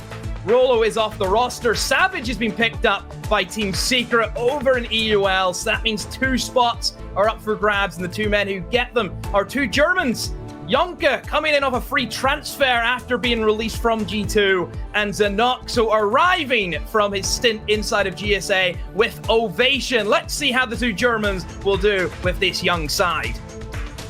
Our second story turns our attention to Viperio 86. They have a new transfer, and boy, it's a big one. Hungary comes into the lineup off a free transfer after being released from G2. He brings a wealth of experience to this young side. Is this what Viperio need to get the Challenger League spot? And finally, if you're a Coalesce fan, well, we have news for you. 2 new transfers, a double signing. Lurie and Pat released from the team, and it's a double transfer, both coming from the same team. 2 players from Humble, a side who can be the inside of the PG Nationals. It's Nixon and Divided. Nixon we've seen inside of the UK scene before, and he's back again, and he's brought a friend. Are these 2 new signings going to be enough to break through into the top 6 for Coalesce? Let's find out. That's all we have time for today on this episode of our transfer deadline day for NPL. So many transfers in this split. We'll be back on the 14th of June, ready to kick things off with our new split, where you'll see all these new transfers in action. We'll see you then.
quick kills. 4 quick kills coming. And Slothar just picks them apart. Let's try and put some shots on in and managing to find the last 2. Oh, but Blur just decimates. Grizz steps up huge for ambush.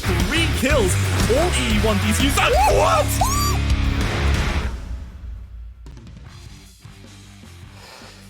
Welcome back to the Rainbow Six Siege Northern Premier League. My name's Ian Chambers, joined once again by X and Grace. Now, we are 2 matchups into our evening. We've got 2 to go. We're at the halfway point. But before we go any further, let's just reflect for a second there, because these guys were, of course, your casters for Ambush versus Viperio 86. We keep talking about big wins. We keep talking about coming back strong. And 86 definitely did that, X. Yeah, they did. I think that 86 really stamped down what their style of Siege wants to be here. They were playing their opponent very, more importantly than playing a specific style. I think they played into Ambush exceptionally well tonight, and it looked like they just had the ability to adapt into that as and when Ambush were either being a little bit too slow on attack, a little bit too spread out on defense, whatever it might be. 86 were there to capitalize, and when things didn't really go right, they made it work. There's a round that I remember thinking back to where Ambush were able to remove 9 of the drones. They left them with 1 drone with just over half the round remaining. And 86 still get the round done. So they're obviously willing to adapt and change. It's good to see. Adapting, changing, and very good, like X just said there, Grace, at reading their opposition there. Yeah, absolutely. And again, I think there's a lot of confidence to be said in the way they played it defensively, just not really extending too much, trying to go for those initial instant opening engagements, just kind of biding their time a little bit, letting them kind of faff about, getting that map control, and then just relying on their utility and positioning to prevent that execute. And we certainly saw a lot of strength there doing it. I just thought that was a phenomenal performance from them, to be honest. And again, Ambush slightly trolling my prediction elo, really. Well, if Ambush want to maintain the hard work that they're already put in to get those numbers on the board and get to the position that they currently find themselves, they've got to, dust themselves off, bounce back pretty sharpish. But before they can even think about that, we need to keep moving on to our 3rd matchup of the night. And I'm excited about this one because, when it comes to UK Siege, I think we can agree that it's nice to expect the unexpected. And our next one is Heroic versus M&M Academy. Heroic, nothing to be played with, X. Let's not mess around here. Let's not mince our words. Absolutely not. Heroic, obviously, they came out of Europe stage 1 as the highest rated team, or the team at the top of the table, should I say. They went to the major. They didn't necessarily do as well as was expected, but I think there was probably a little bit too much expectation on their shoulders. But now back into NPL, it really should just be business as usual for these boys. You can see that they're playing with the full 5 here tonight. Often they'll switch in and out between Mr. Officer and whether it's Gorg or Grizzly or Sloth or whoever. But they're coming in with a full 5. It's probably a good opportunity for them to, have a bit of a leg stretch before stage 2 starts in EUL for them. Yeah, I think that's probably the way they're addressing this. At the same time, we know these guys always like to get as many dubs on the board as possible. That's why they take every single competitive matchup very seriously. But Ollie's right. It's like doing a little jog, stretch out, and get yourself set for EUL, Grace. Yeah, absolutely. And, I think a lot of the heart of this roster is probably within, this circuit, in the sense that it's kind of a merge of the UKIN and Nordics. And I do think they have a lot of excitement and just a nice time when they get to play against a lot of the UKIN teams, and probably now the Nordics teams as well. So yeah, they're going to go in very respectful. They're going to do heroic things, to be honest. They're going to put their marker on the map and just be like, yeah, this is why we are one of the best teams in Europe.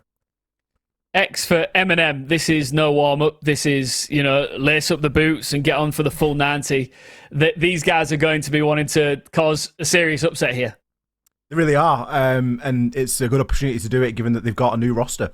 Obviously, Skiddy, no longer part of the M&M roster. Instead, he's going to be replaced with Dyer. So there's potential there to show what M&M have been working on, what M&M Academy, should I say, have been working on. Because before the break, I've said it, I'm a little bit biased toward this team, and it's mainly because of the org. I think that M&M holds a special place in a lot of people's heart inside of the UK scene. They've always been knocking around, and the fact that they're the first team out here to field an academy side just speaks to, how much a part they've had of making this whole scene grow. So you really want to see them do well, don't you? Yeah, and we are seeing them do well, right? I think they've exceeded a lot of people's expectations so far, Grace, and if they can pull something off tonight, even if it's just a very close encounter, that's a big dub in their book. Yeah, certainly so. I think this is it. I don't think they're going to go in and expect themselves to just turn around and completely stamp on heroic. I mean, if they did, everyone would be losing their minds, and that'd be great. But it's just going to be a nice little kind of threshold marker for them, I think, and that's going to be really, really useful going forward. All right, well, when it comes to two players that we're going to put head-to-head here and discuss what it's going to be like to see these guys face off, it has to be my main man Sloth and Akari, who's been putting up numbers as well, Ollie. Yeah, you could pick a couple of people, really, to sort of fulfill this head-to-head. I think there's players on both sides that have got impressive stats. In this instance, you can see that Akari kind of edges out ahead of Sloth in a lot of the statistics that we're going to be focusing on here. KDR, slightly better on Akari. Opening kill, certainly less costly on Akari as opposed to Sloth, going equals 10 and 10. 58% cost for Sloth, 66 for Akari. So again, not a great deal separating these two. Depending on, if one player stands head and shoulders above the rest, it could be a little bit of a sort of pendulum swing in the right direction for one of those teams. What do you think, Grace? I mean, we're going to need to see both of these two players. I know that Ollie said there that there are several names and faces that we could have brought up here, but in particular, it would be nice to see both of these guys perform. Oh, 100%. Akari's been around the block a bit at this point too, and it's always pleasant to see him perform and play. Sloth as well. I think Sloth's an incredible player. Of course, being in Heroic ex-Kawana, has always put on a phenomenal performance and always really impressed everyone. And I think, again, whilst it's maybe a little bit more relaxed for them going into NPL, I think they're still trying to kind of pad out these stats a bit. So we're probably going to see a lot of aggression. But at the same time, sometimes aggression can result in you dying a bit if you're just going in a little bit gung-ho and people kind of catch you a little bit off guard because they're the ones with the kind of, we have something to prove here and we want to beat Heroic. So if you kind of get a little bit too confident with how you're taking those gunfights, it can sometimes work the other way. And I will say, just before we get into Matt Vito, I actually met Sloth out in Charlotte. And here we go. Hey, name dropping, you know me. I will say, just for anybody out there who thought, hey, what's Sloth like? He's a lovely lad, so I can confirm that. X, where's your blue light gone? What's happened? Thanks for that, Ian. It's probably run out of batteries because I haven't got it plugged in. Also, I have been eyeing up that calendar behind you for as long as I can to see if there's a date booked in with me, and I don't see dinner with Ian anywhere. So I'm just going to keep moving on.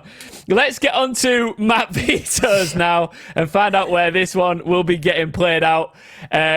X during this map will go get some batteries from Tesco, other shops available. Grace, we're going to Oregon, so at least we're not going to Clubhouse again for a change. I mean, it's the same vibe, really, isn't it? Clubhouse, Oregon, Plowman Sandwich. It's the same kind of vibe with these maps. It's a very standard, even Stevens playing field. We have discussed earlier in the night that, yes, that attacker decided advantage is changing more and more. And at times, actually, you can now say that Oregon is actually maybe a little bit attacker-sided, to be honest. But still, it's not really something that you're really bringing out the big guns at. And I think Eminem keeping that in pocket till the end is probably because they think this is our best bet at getting that nice, as I say, that nice threshold marker as to where we are against a team like Heroic right now. And this will show us where we need to improve if we really want to be the best. What do you think, X? I think that teams probably don't want to go too adventurous in maps too early on. I think there's, obviously Heroic have got more reason than others to sort of keep things a little bit more under wraps until we get a bit further into the season. And given, the changes that we're bringing in, obviously we've got Azami brought in. Sen's not available for NPL. I was incorrect earlier. There has been a ruling on that. But even still, I think you're going to want to go to sort of more basic maps and not really look to give too much away ahead of going in a little bit heavier later on in the season where you maybe want to save a little bit for playoffs if possible. All right, well, X-Grace, this time you can kick back and enjoy this one. It is Heroic versus M&M Academy on Oregon, and we're crossing over now to Dino and Jerry. Guys, have some fun. Cheers very much, Ian. Well, we're here, we're back, and we've got one hell of a fixture ahead of us. M&M Academy versus Heroic. These are like just the titans in terms of organizations of the UK scene at the very least. So yeah, it's a big game, and I'm excited to see Dyer in action, especially. It's not something that we heard too much of on the desk, but the new import here for M&M Academy over from Wild. So exciting player, potentially, to fill Skiddy's boots. Yeah, I mean, you say M&M Academy, well, M&M as an org, you know, they've been around in the UK scene for years at this point, and the amount of times that we've had a great M&M roster suddenly go into Pro League and be picked up by a different org, it's kind of upsetting that they've not been able to carry a team all the way through themselves. But I would say that M&M Academy, definitely from what I saw from them at the start of last split, wasn't ideal. They didn't come out the gates exceptionally hot. They won their games against some of the weaker teams, but when it came to some serious stiff competition, they really struggled to put up a good showing. And I feel like maybe with Dyer, a bit of extra experience, you know, from Wild, played in GSA, did all of that, might be able to come through and give them that extra boost. You know, like we've seen some of the other players already tonight. They've come in and they've really lifted teams that weren't in great positions before the break. Hopefully Dyer can do that, but I still think that Heroic are just going to click heads, you know? Yeah. They're going to do what they do. That's my thought as well. And what's even scarier about it is that we look at where we're going to, Oregon, and sure, a lot of people have said it's the place where good teams go to die and all that. This is historically a very good map for what was Kavana, essentially. They, as Heroic, have actually barely played Oregon, at least in NPL. They were auto-banning it in the first half. So this is somewhat of a surprise for them to bring to the Nationals level. But either way, we know they're capable here. They're capable on every map, let's be honest. They're an EUL side. They have that experience. They're literally leagues above. But this is going to be a good test early on for M&M Academy. It's probably not the most ideal one because they won't be looking at this game and thinking, we are supposed to get points here. If they manage to get anything out of this game, then it will be a huge victory for them. And it would make me very excited for the rest of the season, for certain. Yeah, I mean, I want to see a very strong showing out of M&M. You know, they just need to be able to contest each round. Because there's two different ways to lose 7-0, is sort of the way to put it. There's the way you lose 7-0 where everything is down to the wire at last second, you just can't close out any of the rounds and just doesn't go your way. And then there's the 7-0 where you just get blown apart. And I'm not saying that this game's going to be a 7-0. I'm not predicting that it will be a 7-0. I'm just... Not at all. I think that M&M Academy need to come out and show a bit of that fight that we haven't seen from them, and Oregon's a great map to do that on because it is the most level playing field that you can get in competitive Siege right now. It is the most standard map that everyone knows down to the nth degree. Yeah, we've had a very sort of standard day so far with Double Club and now Oregon. I'm hoping for, you know, a Skyscraper or a Border or something on the final map, but we'll get to that. Azami banned for the first time today, first time in NPL, in fact, and we won't be seeing any of her this game. But of course, the Azami ban means that it leaves open one of these other typically powerful operators. Kaid being the final ban means that we're looking at Mirror and Valkyrie, for instance, being in play and available to the defenses, of which M&M Academy will start this map, of course, it being essentially Heroic's map pick, and M&M Academy choosing to go for this defensive side. I'd assume I'm making the assumption here, okay? It's like 90% the accurate course of events, and I missed the exact details of the ban phase just there. So, my fault, I was sorting something out. But either way, we're here now, and we've got a Dorms defense to kick things off. Yeah, and, you know, standard map, standard sites, go to Dorms to begin with. And yeah, nothing too crazy coming out from either of these lineups just yet. We do have Gorgona on the Ying and Sloth on the Nook, so I'm gonna expect a nice little bit of fast aggression if they do stick onto those ops. A little bit of sneaky plays coming through. Wouldn't be too surprised if Sloth goes in through the basement to try and catch people off guard.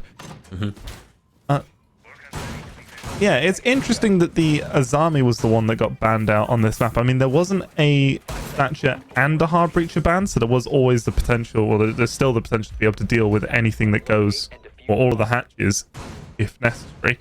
So it's not the priority to get rid of the Kaid and another operator, and Valkyrie isn't necessarily the strongest on this map just because of the size. There isn't really that much space that you can work with that isn't, you know, easily coverable by the defenders, and the cams would give you a little bit of an extra boost, but it's not as critical as it is on other bigger maps. No, and you can think about that, the value that other defender operators can bring. For instance, this lineup that we're seeing here, stacked with catching utility and slowing and delaying utility, with a couple of welcome mats to boot, just to maybe guarantee, or no, you know, sneak in the odd kill or here or there. But of course, the shield that the Frost brings, as well as the shotgun, helps with so much of that site prep that she sees a decent amount of play regardless. We're beginning to see an entry here, and Sloth at the helm on this Nook. This is a aspect of this game that I want to keep a really close eye on. These two teams, throughout NPL so far, have had the best entry conversion rate out of any teams in the league. What that means is that when these teams get an entry frag, they are very likely to convert that entry into a round win. M&M Academy sitting on a 79% entry conversion rate, the highest in the league. So really a lot will hang on the entry skills of both sides. So we'll see how that plays out over time. In the meantime, 90 seconds almost gone in the round, and we're yet to see an entry kill. Now, a lot of work being done by Heroic, but that's going to be Akari getting the opening frag here. Uno's going to fall, and that's Diffuser now lost inside a kitchen. Sloth is going to be able to get a flank going off, but not when Relaxing's coming up the freezer stairs. Gorgona is going to get a trade back onto Akari using a nice angle and the hatch to be able to secure that kill, but he's still going to be concerned about the player who was over on the freezer stairs, as the Diffuser will be recovered. Relaxing, just trying to play a little bit of time here, but he's going to rush on down and get the kill until Gorgona not ready for it. It's going to be another one for the Goyo, finally killed off by Benja, as there's now 50 seconds left. Relaxing having a huge impact despite now being dead. 2 versus 3. Benja still holds on to that Diffuser. Will have to try and mount the white stairs at some point. Meanwhile, disconnected from his teammate is Grizzly inside of Attic, looking to try and get something. Player at the top of Armory Stairs has a long angle across the site, but it's the two true anchors that need to be dealt with to give Benja any sort of hope, and he just has to push on up and hope to get some kills. He's met with a Syria Gate. Well, meanwhile, Grizzly caught in a bear trap. Oh my, it's fallen apart. And Heroic, they forgo that first round. M&M off to a very strong start here. Yeah, that was a good opening, good intro. I mean, Heroic got basically exactly what they wanted, but they never really cleared out security. They didn't, as far as I could tell, they didn't drone it out. They didn't know that Ikari was in there, and then it was just great team play to have the Goyo on those freezer stairs, just able to trade and get those kills. And Gorgona really should have secured that frag, waiting for the player to come running down, but just some amazing shots getting hit there, and that's the round basically summed up nice and quickly, as now we're going to see M&M Academy go all the way down into the basement. They're going to bring out the mirror this time.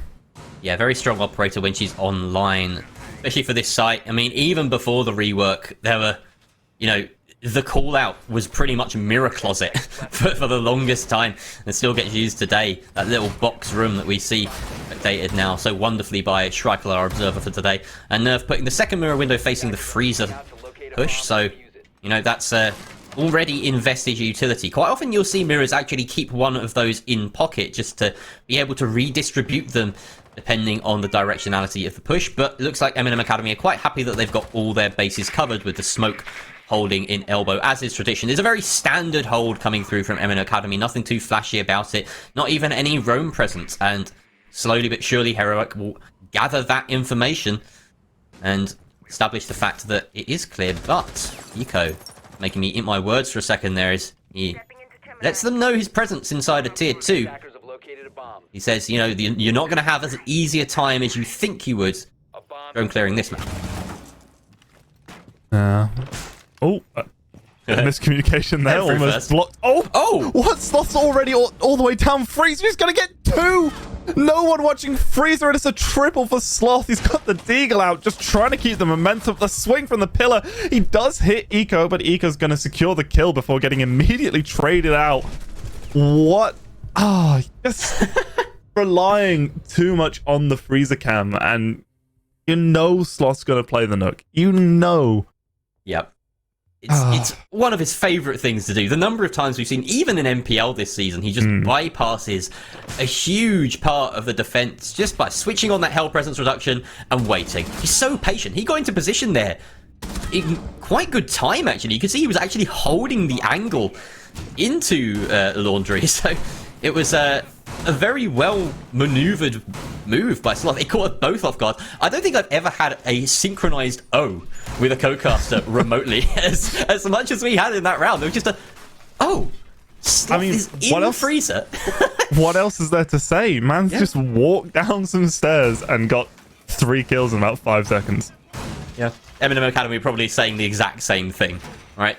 Suddenly, 2 versus 5, round dead. And they're exactly right to try and go back here and just make sure that, you know, they have some real eyes actually peering through those mirror windows this time round instead of relying on those cameras, because don't we know Nook, she's a slippery little menace.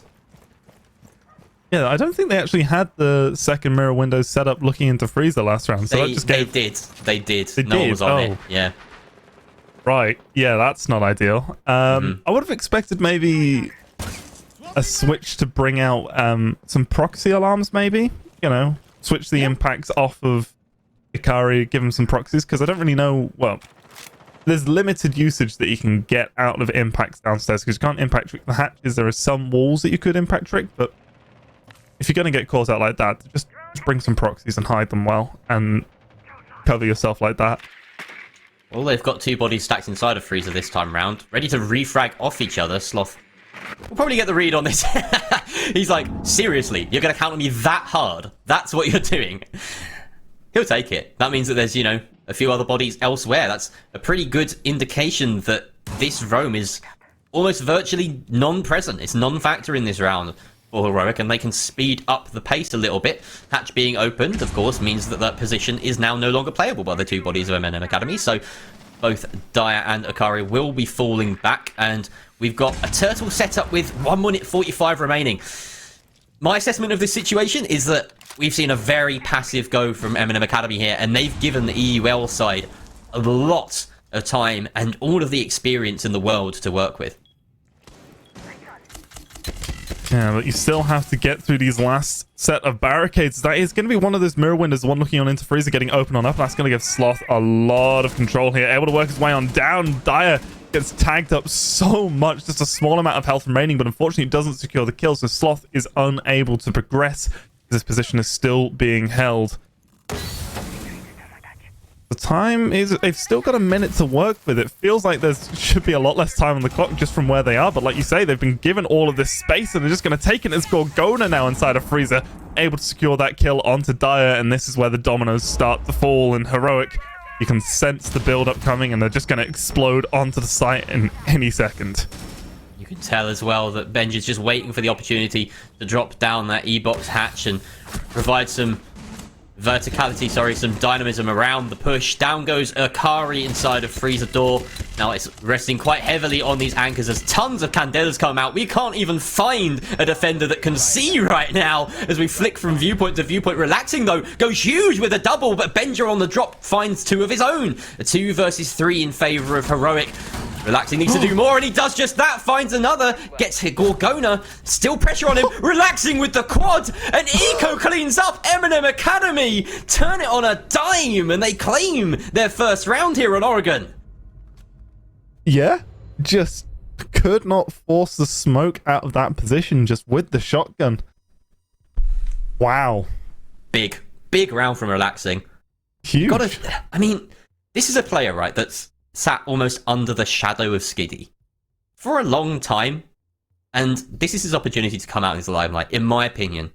I was talking to people, you know, he's always been a very good fragger, very solid fragger, and apparently you can put him inside of Mirror Closet with a shotgun and he can do just as good work there. So yeah, that was a solid round from Relaxing, and yeah, Now, Dyer, over to you. Can you, as the other German fragger on this lineup, try and deliver something as heroic as that in this game? Against heroic. Unintentional pun there. I take those.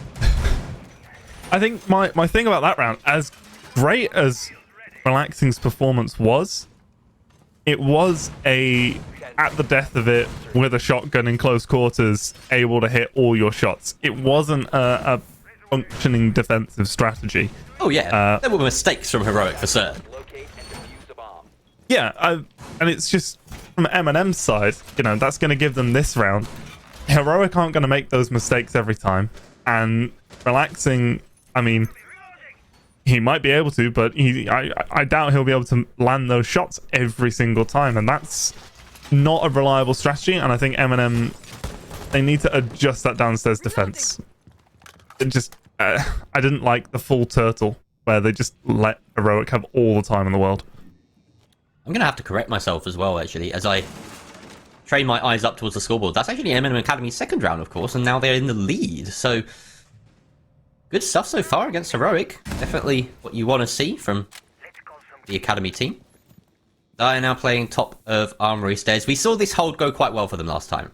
It was a good, solid opener that they got from inside of monitors, down somewhat to lack of droning on heroic's part. This time they're approaching it somewhat differently. We've got the full press towards that trophy side with bullets flying in from every direction.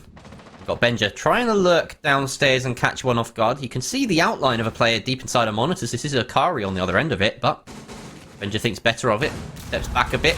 Tries to take out someone with a nade. Relaxing, in fact, though, is coming down those white stairs. Trying to offer support to the Frost. And now they have a crossfire effectively set up down here. Benja, he can't go any further. He's going to take a different route, though. He's going to rejoin with Grizzly, perhaps, on that tower push. Yeah, they've realized that it's the same sort of defense coming through as it was before, as Eco just swings onto tower and just eliminates Grizzly through the attic hallway. That is a confident swing right there. But I mean, with Ikari in the position that he's in, it's not a direct threat. You don't have to force a Frost out of that position. It's not like there's a C4 hanging around. Relaxing, to me, is probably the bigger issue and the bigger player to dislodge in this situation, but looks like Heroic are choosing to avoid almost all of it as they want to go for more of a direct take onto the site, and that's gonna... Oh, the Rotero drone gonna get the kill onto Dyer as Benja as well gets another one. And it's now a 4 versus 3 with the last remaining players from M&M all running back to the site. The C4 is going to go on out and it's going to fall short. Uno doesn't even take a single point of damage from that. Drone comes out. Not many of them left for Heroic in this final minute, but they're doing the work they need to. Finally shut down their Relaxing, and a 4 versus 5 has turned into a 4v2 for Heroic with the opportunity to plant now. Nerf and Nerkari playing on opposite ends of each other. Down goes the Frost, and then the second, both picked up by Sloth. The supreme effort at the death. And there we go, tying us up 2 apiece. Heroic, they turn that around, and after suffering that early loss, I mentioned earlier how big the entry engagements are going to be in this game. Heroic proving that they can go against the grain there and come back when it doesn't look like it's going their way at the start. Yeah, I mean, in that instance, the opening kill wasn't as important. Because you're just getting rid of the thermite in attic. And you can see from the way that Heroic was set up, they were never really trying to make that a serious line of attack. That's just an extra angle to apply pressure from, and if that falls apart, it's not the end of the world. Because you have Sloth able to rotate around and go up white stairs, you got all the pressure mounting, they were able to get games open and full control of trophy. It just... Heroic had all the pieces in place, and the big change for me was that they realized that they didn't need to worry about that Frost. They didn't need to bother clearing out this downstairs hallway. They could just go directly to the objective, and it worked out for them, as now we're going to see M&M go kitchen and meeting. It's interesting just taking a brief look at the stats right now. You can see it's quite top heavy on both sides. You've got 4 players still waiting to get their first kill. 3 of those supports, which is fine. So it's just everyone doing their job, and players like Sloth, who have, started off this game very nicely. Gorgono as well, somehow flying under the radar in terms of, I don't think we've been shouting his name quite as much, but he's sitting there on 7 kills. We watch as he enters into Armory, starting to get this job done straight away. Of course, We haven't touched on it yet, but we've moved over to Meeting Kitchen, an interesting move from M&M Academy, who had dorms open to them, but just don't fancy going there a second time, it would seem. Benja holding down this Zulu corridor. It's a lot of map control, to be honest. If he can just sit here and control this, then this is going to spell a good attempted attack for Heroic, but losing Uno early on before he can spend many of those X-Kairos, certainly a big loss. Fortunately, they do have Grizzly also coming out with the Heart Breach, so we'll be able to open up at least some of these walls. But it's more that they don't have any or as much pressure being applied to this top four, and they have to rotate other players up, as Ikari is still able to be a threat. Loses a lot of HP, but he's still kicking, and Eco is going to be kicking Benja out the server with that one. With the DMR able to secure that kill, as it's now 5 versus 3. M&M Academy definitely in full control of this round, as Heroic don't really have any avenues on in at the moment. No, it's a somewhat of a stall here in the 3 versus 5, which is understandable. They need to find a way back into this game, and it's going to come from a pick. So, focusing their efforts at the moment, it would seem, on this Attic player. Sloth and Gorgona both training their sights in that direction, relaxing under some pressure, but he's not budging an inch right now. He backs himself in this fight. Akari as well has the cross inside of dorms, sends a smoke canister, allows him to cross back down. Interesting movements here from both sides, and Gorgona finally puts relaxing out of his misery, but that's a lot of time wasted by the Mute on that top floor. Now 43 seconds left to execute in a 3 versus 4. Not necessarily all of the control you'd want, not all these sight lines opened up. Sloth can get into position, maybe the Sledge can get some vertical work going, but really, they just need to find some more picks at this point. I don't know how viable a plant's going to be. Looks like they're focusing most of their efforts on this kitchen side, but they're definitely going to meet some resistance here. You've got Evil Eye still in place. Time is ticking, Dino. What's going to happen? Absolute chaos is what's going to happen. Is we're going to have Sloth needing to drop down from up above. Grizzly is going to have to take control and make sure that nothing goes awry here, as Sloth, he's dropped down. He's going to try and go for the plant. Grizzly gets the kill onto Dyer, but as he attempts the plant, Sloth gets eliminated by Nerf, and that's just going to be time. There wasn't enough left on the clock, as yeah, just those early kills in the round causing too much of a rotation out of Heroic, and M&M just had to sit tight and hold on. This is exciting. I wasn't expecting M&M to come into this game and get more than 2 or 3 rounds, to be quite honest with you. No disrespect to them, but, you know, you have a new player coming on in, you're coming up against Heroic. It's going to be a tough day at the office on most occasions, on paper at least. They're giving a real good go of this. They're winning opening engagements against, you know, some of the best fraggers in EU. They're closing out rounds where they're finding these entry frags as well. They're not resting on their laurels, and this is something that they've done consistently throughout the season. They can keep this up. If they can translate this defensive performance into their attacking half as well, then that could be huge. But we have one more round before that, and if they can secure a 4-2 split, then their hopes are surely much greater. 10 seconds left. Yeah, absolutely. Ending with a 4-2 split, defending on Oregon. I know Grace was saying that it's moved slightly towards the attackers. I think that it's still in favor of the defenders, just because of how well known the map is, and because when two teams are as experienced as each other, it comes down to, in my mind, extraneous variables such as the time, and Oregon is always going to be, in that regard, a slightly more defender-sided map, as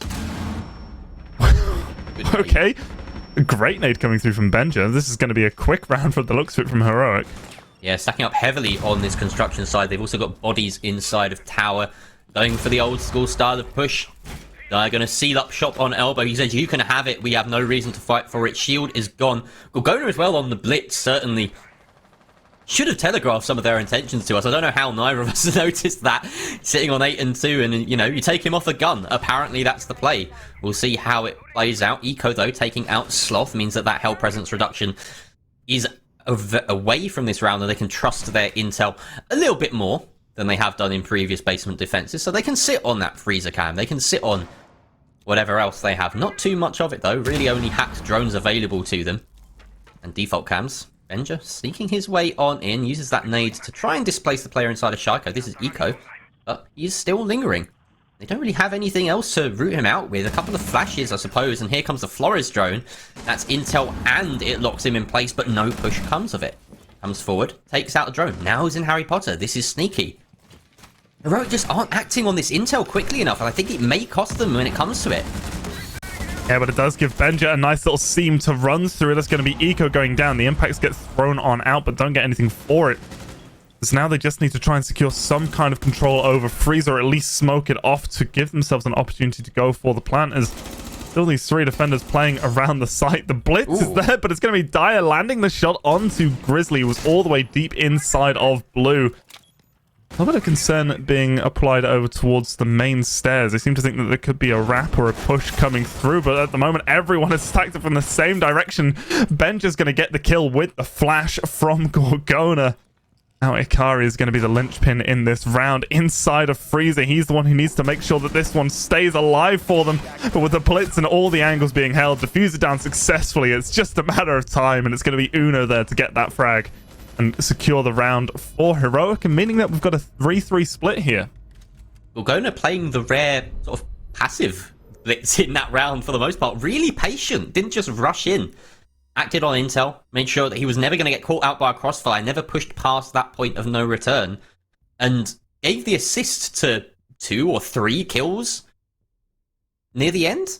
Really good stuff from him. I mean, it's what you come to expect from a player of his caliber, but solid round coming out from Heroic, despite some hiccups during the course of it. And now we are on that defensive half for Heroic. This is where things can start to spiral out of control for MN Academy if they're not careful. They have to be even better than they were on their defense, if you ask me.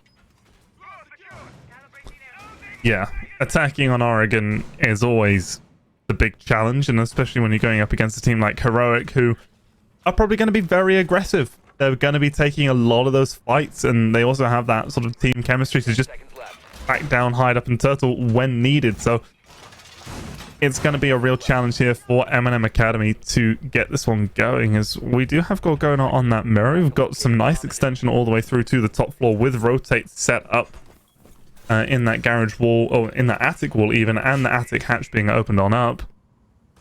Going to give them a good opportunity to really play havoc if M&M leaves any of their flanks exposed. Ooh, speaking of flanks, Grizzly on a deep roam. Essentially a suicide spot here. The top of tower, but I don't know if he's been noticed. He pops his head up. Sloth beats him to the punch. Dyer down for the count. No more Yana, no nades. Only those in the hands of Eco now. And they still don't really know that Grizzly's here. There we go. He gets a freebie. Ikari down. That could be the round done and dusted, Dino, in a matter of 40 seconds.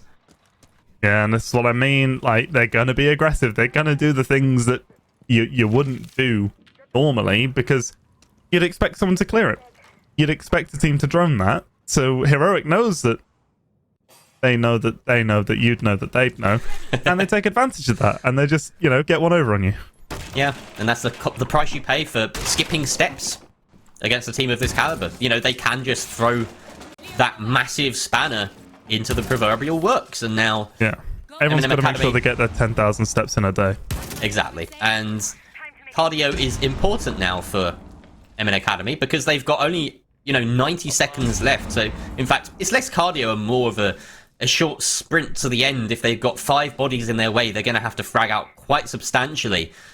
They have crossfires to walk into and everything. All of Heroic sitting deep on site. This is looking exactly like M&M Academy's defense, but circa the 3-minute mark. And right now, only 70 seconds to work with here for M&M Academy. They still have to get all of these kills. Uno got so much freedom. This barricade inside of Blue still not opened up, and he can push out as much as he wants, contest this with a shotgun swing at any point. Eco finally opens that, but everywhere, every single route of approach that you look that M&M Academy can take, there's a crossfire. Yeah, as is not going to end well, more than likely, for M&M. They are using their util a little bit. They're trying to get what they can open and destroy whatever gadgets that Heroic have set up, but There's 35 seconds left to go. The smokes are going to go on out, but again, they get caught by even more. Well, Mai's Eco's about to get his legs blown off as Uno's just lying there prone with a shotgun. Gorgona with the C4, and it's going to be a flawless as Benja cleans up there. And yeah, just nothing really Eminem could do after those opening 2 kills. And this is the spiraling out of control I was referenced. Well, my words escape me. That I referenced earlier. It's a dangerous prospect, right? You've just flipped onto the attacking half and you get flawless. Not a single kill. And it was round. Oh my goodness. It was won in the first minute. Like we said, you know, that pair of entry kills against a team like Heroic, unless you're lucky enough to get one of those refrags, maybe have someone on the cutoff, bottom of white stairs, that might have rescued the round for them and grabbed a kill back. But if you allow them to set up 5 versus 3 on that site where there's no vertical destruction available to you besides the hatches, their post 1 minute positioning is just going to be perfect. It's going to be flawless, and they're going to see that round out, you know, 9 times out of 10 against any team you put them up against. So it was a tall order for M&M Academy to clutch that. They just need to set themselves off on a better foot. We know how important the entry frags are statistically for both of these teams. Our eyes have to go towards relaxing, towards Dire, to see if they can get that. And the big concern for me now is M&M Academy going to go entirely the opposite way? Are they going to spend too much time droning out these obscure little corners, trying to catch people who are in weird spots, and then therefore be left with even less time at the end of the round? Or are they going to again miss it out and hope that they don't get caught off? I'm loving seeing Grizzly let off the leash as well. This is a rarity. Usually he's, you know, sitting back, doing the boring work, the handyman's jobs, and right now he's been given a bit of free reign to run about tier 2, run about tier 3 from on the Jaeger. Now he's coming up freezer stairs. You know, he's just doing whatever he wants, circling around the map. It's his playground, and at the moment, M&M Academy are just living in it. But he's only got 2 frags to his name, so maybe this is just a bit of a confidence-boosting exercise for him. He's got this crossfire here between himself and Gorgona. Typical stuff when it comes to defensive dorms. You want to hold on to this kitchen area. Look at this. M&M Academy fully committing to the kitchen clear with 4 bodies on that side. They're taking their time about it, though. They don't want to get this wrong. Yeah, they know how lethal this setup can be. 1 player inside of security, 1 player top freezer stairs. And it can just entirely cut off this side of the map and just choke any attack that wants to come through this way. And this is what M&M Academy is stacking all of their hopes into, that they will be able to take these crossroads and go for the aggression. Gorgona also has that hatch there that he's able to drop down if he so chooses.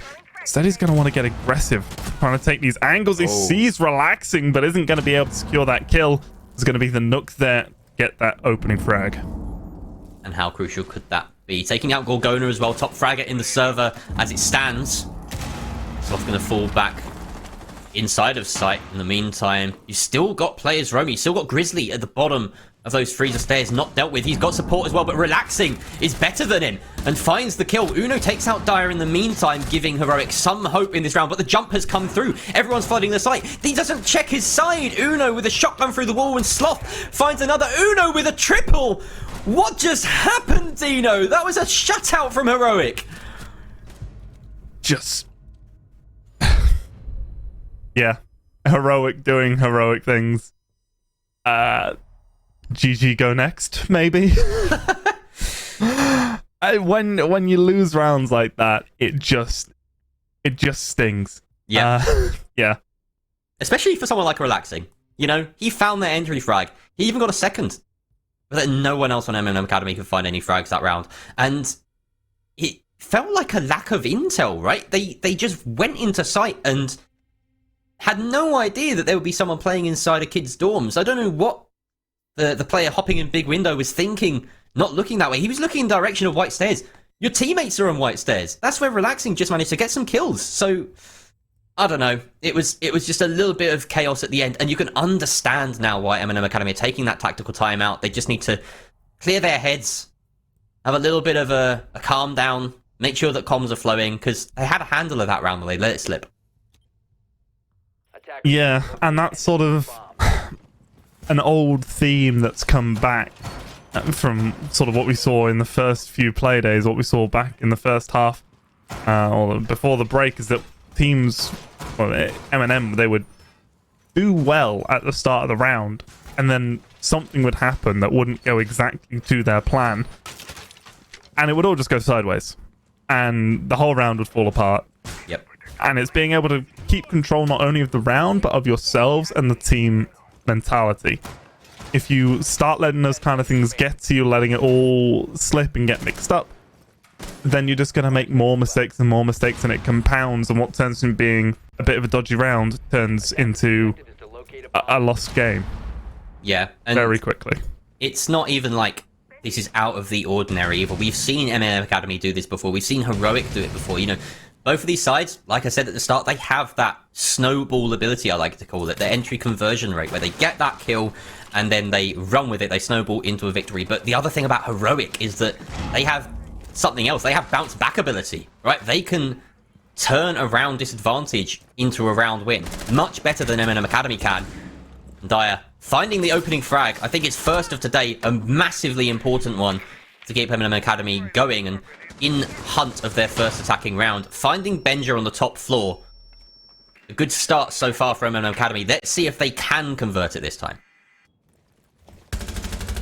But again, similar pieces in place to how they were before. They get that opening pick. They might even get a second, but if they don't leave themselves with enough time to properly execute after getting these picks, then it could all fall apart. Daya is going to follow up quite quickly, getting that second kill, as we do have Grizzly upstairs having a little bit of trouble with a Twitch drone, as the 81 bullet pre-fire out of Uno doesn't catch anything. Grizzly not going to try and hold onto that top floor too much, realizing that he's on a bit of an island and just needs to back on out, as Sloth is going to get rid of the second Twitch drone, but has been spotted, so will run away as well. Still good power positions held here by Heroic, but of course, with a two-man deficit, that's not the most important thing necessarily. Someone needs to try and make a play. If anyone's going to do it, it's probably Sloth on that top floor. Still has access to the attic through that rotate. Uno's going to, in fact, join him there. They've abandoned the monitor's hold entirely. They're going to go all in here with a double flank, I think. They want to be able to refrag each other and control the vertical. That's Dire at the other end of that, trying to fire back and make sure that they don't lose control here. But in the meantime, they've foregone that control of Kitchen. There we go, Sloth threading the needle, taking down the IQ. 3 versus 4 now, 52 seconds left. Kitchen still open as a site to try and get that plant down. Eco holding the vertical, and the drop comes through. Sloth finds one, but Nerf trades it back out. Nerf goes down to Uno. 2 versus 1 now as Grizzly left on a sliver of HP. It's Akari to pick up the double at the end. And a massive round there for M&M Academy. They finally get an attack on the board. But a bit closer than it probably should have been. I mean, it was a good round. They got those 2 opening picks. They realized where the space was. They just allowed themselves to be caught out. I don't think there were any drones inside of tower, inside of attic, providing that information. And Dire just holding the angle where potentially realizing, okay, there are 2 players coming up the tower stairs. Let's just rush into Kitchen. You know, the MPX and these players, they can hit amazing shots, but there's 5 of us. We'll eventually kill him and go for that plant, and we can win the round that way. I feel trying to challenge onto those 2 players going on the flank could have ended a lot worse than it did. Yeah, M&M Academy probably thanking their lucky stars there, but, you know, they set themselves up for victory like you hinted at. With a 5 versus 3, you expect them to convert that, and thankfully, seems as though that tactical timeout has settled nerves a little bit, and they were really, really strong in the mid round there. They didn't give anything up unnecessarily. They knew that they had to keep hold of top floor, but they did so in a good and passive way, right? Dire sending a few warning shots in the direction of Attic was all that really needed to happen, and then he fell back. He knew that the win con that round was pushing into Kitchen. They didn't necessarily need the meeting hatch. So it's good game sense, and then relaxing, picking up the refrag at the top floor anyway just meant that there was so little left for Heroic to fight back with. They just had to send and try and get those kills, but it didn't work. 2 minutes 36 remaining on this round, as the first 30 seconds pretty much has elapsed, and we have a full turtle setup, interestingly enough, from Heroic, with Grizzly still lurking, still let off the leash somewhat, like we said, but he has been, you know, we haven't seen his teeth just yet. Oh! Oh, that was a nightmare moment for Grizzly. Yep. Yeah. Yeah. Less said about that, the better, I think.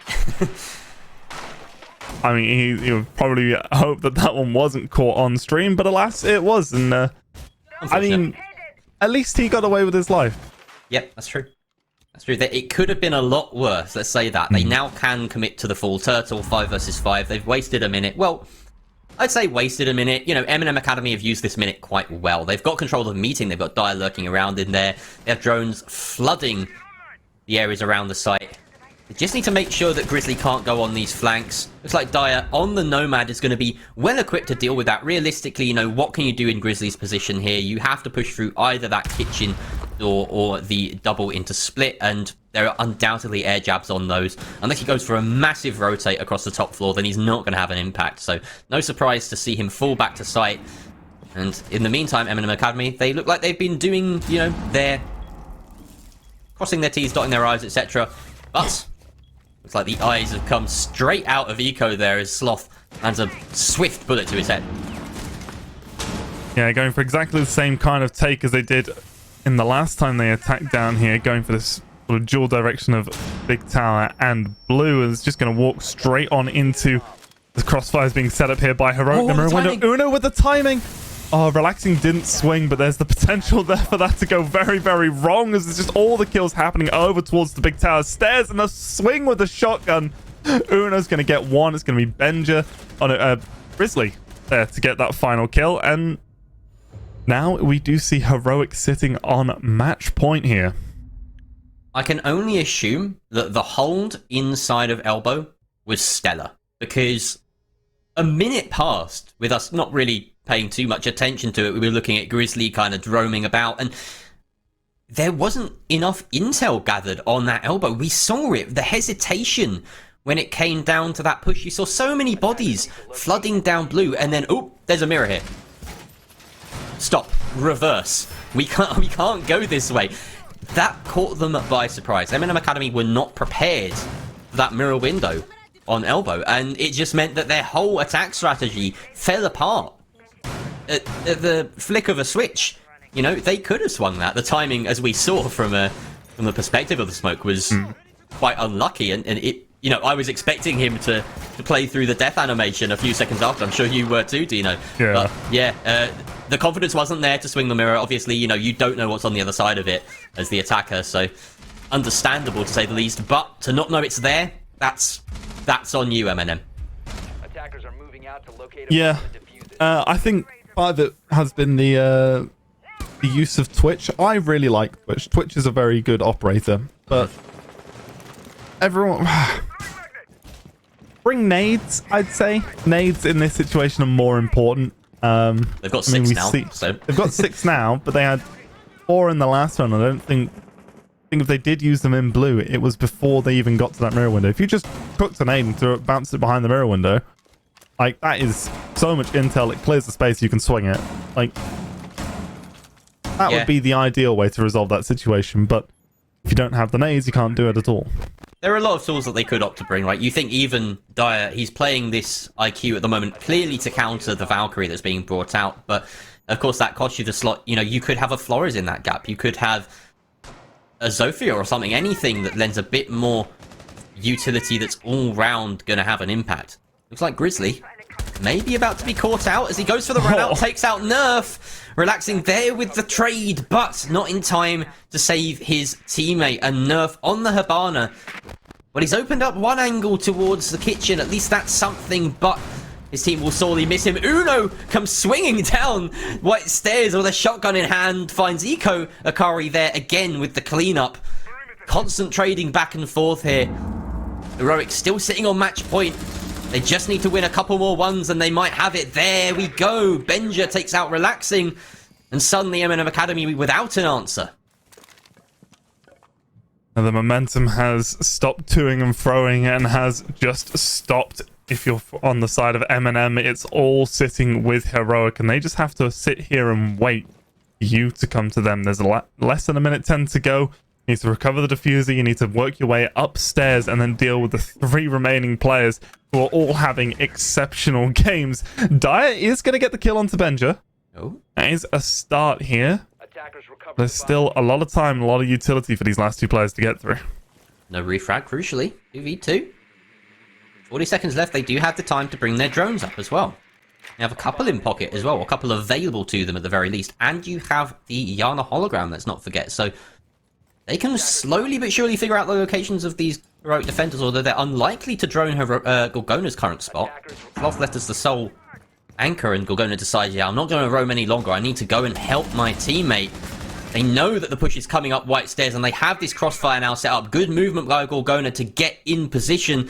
And now this looks like it could be an absolute slaughterfest. Someone on M&M has to win a 1 coming through this door. There's Banshees on the other side as well. The push comes through. 1 apiece for Sloth and Gorgona. They close it out like the pros they are. 7-4 the scoreline. A solid defensive half. Winning 5 or 4 of the 5 rounds, rather, in front of them. And there we go. It's the result we expected. M&M Academy putting up a good fight, though.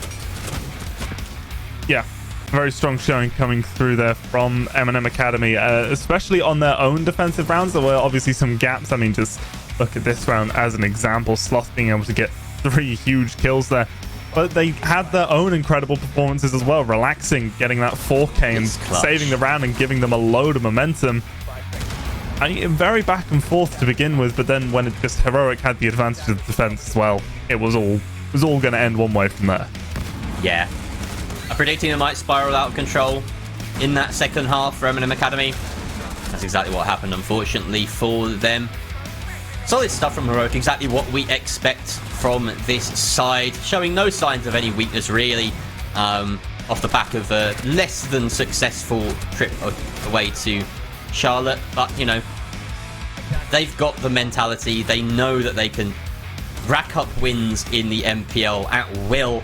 We saw that here today. A solid performance. Yeah, and with, you know, EUL just around the corner coming back, they are going to be trying to, you know, build up some of that momentum, get a little bit more of that confidence going. Not that I assume that they are doubting themselves in any capacity. These guys are incredible players, one of the best teams in the world at the moment. And yeah, I just expect them to continue on this strong form.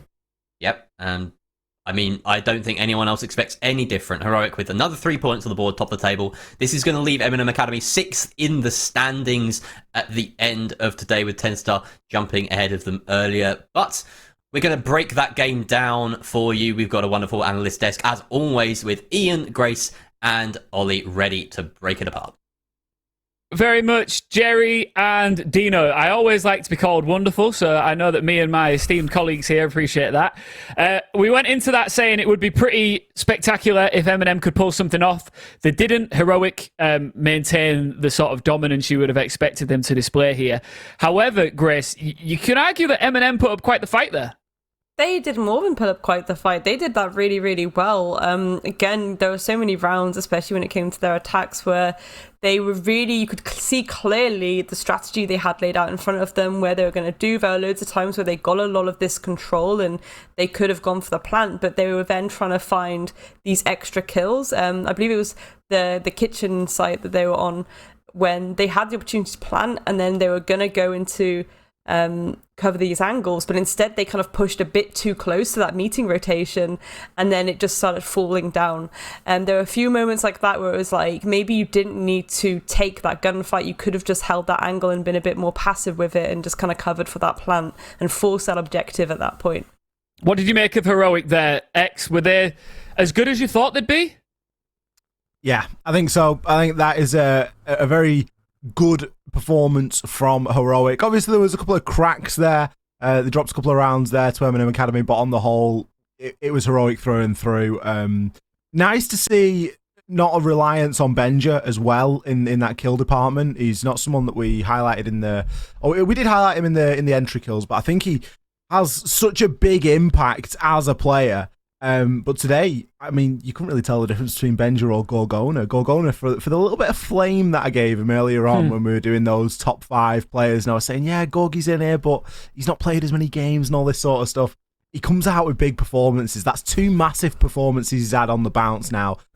Can you even call it on the bounce with the month break with that? But you think back to the last game that Heroic played, Gorgona, huge part to play, and the same in this one. 10 kills, 4 deaths, 81% cost there in that match.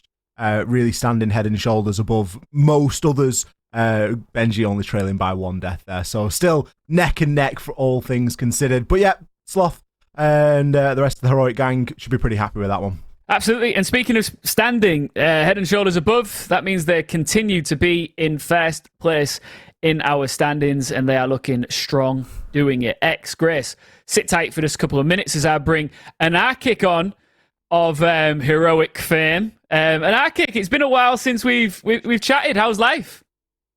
Yeah, it's good. It definitely has been a while. How's life for you? Well, I was going to say good, but I don't have a fly kitchen like that. And who is that in the background? Oh, we're at a boot camp right now, so we're just doing cool. the interview there, you know. Yeah, it looks it looks good where you nice. are. Yeah, really nice. I mean, well, speaking of nice, that was a really good performance. And you know, how are you guys feeling coming into the resumption of the Northern Premier League after, I guess, what was a disappointing major for your roster and team? Yeah, I think after the major, you know, we were all disappointed from it. We went into it with like high hopes, high expectations, and we kind of flopped it, right? We didn't perform well, but coming into the new split, that's going to start next week, and coming into NPL, like, we're ready for every team we're going to face again, you know? We've overcome that challenge, and now it's just business as normal. Business as usual. And we were talking about it earlier on about how, you know, it must be nice for you guys to just get in as much, you know, competitive play as you can and get set up and get ready to get back to action in EUL and look to pick up back where you left off, I guess. And that's why the Northern Premier League is so vital for teams like yourself, right? Yeah, I think if you look back at previous seasons of UCAN, we're playing this completely different to how we was doing that, right? The ones before, we could kind of just walk over most teams in UCAN, whereas now there's actually good teams in this league, you know, that can actually compete. So we actually have to, you know, put in more effort and treat it as an official game like we have been doing, and then get us in that mindset for the EUL games to be able to perform for those. Do you guys have, would you say, a bit of a chip on your shoulder at the minute after, you know, the I guess, the not successful attempt at the major? Has that put a bit of fire in your belly a little bit? Yeah, I think, you know, we went into the major with everyone, you know, saying, oh, we're going to compete for, you know, those top 4, top 6 sort of places. And then we flopped it, and now everyone's seeing us as now everyone's just seeing us as underdogs again, you know? Like, oh, they had one good split, that's it. So now we've got to come back and prove, you know, that the major was the bump in the road rather than the split being lucky. I absolutely back you and your roster to prove everybody wrong. How's boot camp at the moment? Yeah, it's going really good. We've been here for like about a week now, and then we're going to stay here for a bit longer, play some of the games here, so that we can get better synergized and actually focus 100% on the game, so that we can be at that like top level and finishing first during the split again. Absolutely. Well, Anarchic, it's been a pleasure catching up with you. Like I said, it's been a long time. Commiserations when it comes to the major. Congratulations on your win this evening, and best of luck in all of your future fixtures. We'll be watching you closely. Yeah, thank you. Have a good evening. Cheers, brother. Enjoy. Get in that kitchen, make yourself a cup of tea. You deserve it. X, I like the fact that these guys are accepting of the lackluster performance at the major, right? Yeah, and, you know, it's nothing to shy away from, is it? You've got to be realistic. And they're going to have higher... Their expectations, you know, no one's going to have a higher expectation of them than themselves, realistically, because they know what they're capable of. So it looks like they're going in with a good level head. Good to see that they're in a boot camp. I did, Ian, see your eyes light up there, where you saw the kitchen, and the first thing that came to my mind was Ian wants to get Anna on to do grabbing rights because that kitchen has potential. Everything you could possibly want. There are so many items. Spatula. Go get a spatula. OP. He's literally OP in the kitchen on grabbing rights. In case you are new to this show, we used to play a game in our debrief. By the way, there's going to be debrief today. And if you haven't checked on our Twitter already, at Rainbow6_UK, something like that, go check us out on Twitter because you can ask our panelists absolutely anything you want. We've got an Ask Me Anything section later on tonight. But we did used to play a game called Grabbing Rights where we'd get guests on and I'd say, first one to come back with some bog roll is the winner. There's a reason why that's been canned and has never been seen again. But I was tempted. You're right, X. I was thinking about doing it. Back to business, though, Grace. We've got to mention the fact that M&M Academy, we said if they put up a good scrap, they could go away from that matchup with their heads held high. Are they chin up right now, do you think? I reckon so. Again, I don't think they went in thinking that they were going to turn around and just absolutely stomp down Heroic, but I think that, again, they have that nice little set of data to work with now, and certainly that VOD's going to give them a lot to kind of go over, which is quite nice as well, and I think it's onwards and upwards for them. X. Scissors. Honestly. He wants you to get scissors. I'll get them after the break. All right, well, that's a perfect time for me to throw to the break. We've got one last matchup coming your way. These two will be calling all the action. X with a pair of snippers, and it's Coalesce versus Riddle in a few minutes' time. See you in a bit. With the merge of the UK and Ireland Nationals and the Nordic Championships into the new Northern Premier League, we get to see the best teams from both regions clash together. Now let's take a look down on Nordic teams and get to know them a bit more. First on the block we've got a Coalesce, who have spent the last year in the Benelux region playing under KVM, but a couple of roster changes later, the team had a Swedish trio, and so they ended up in the Nordic Promotion Tournament, where a flawless run earned them a spot in the Northern Premier League. Sharp on their entry and lethal in the clutch, Coalesce like to get a bit funky and break away from the default operator picks. It's Fuses, Capitaos and Yings galore, and they are on the attack. Now Ambush, these titans of the north need no introduction. Runners-up in the Nordic Championships and two-time Finnish champions.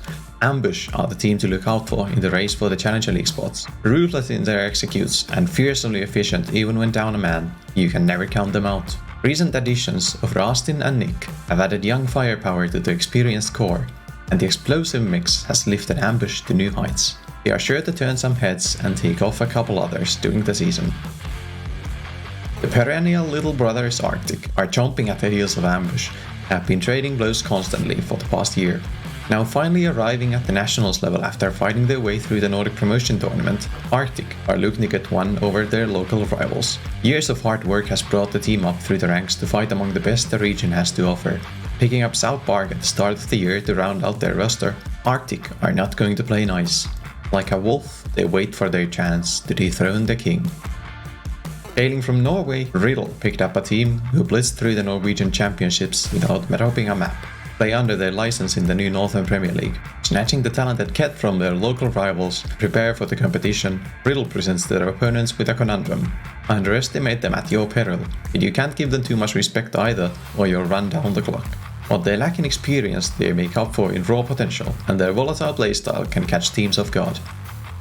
And that wraps it up for our Nordic competitors, who you can catch in action battling it out against their UK hopefuls during the Northern Premier League season.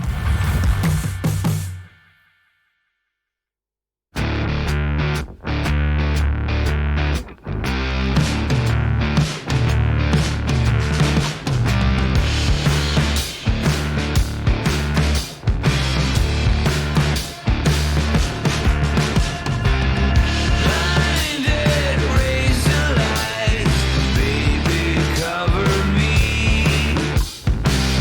Come here close.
in. 3 quick kills, 4 quick kills coming. And Slothar just picks them apart. Let's try and put some shots on in and managing to find the last 2. Oh, but Blur just decimates. Prince steps up huge for ambush. 3 kills. All E1DCUs. And what?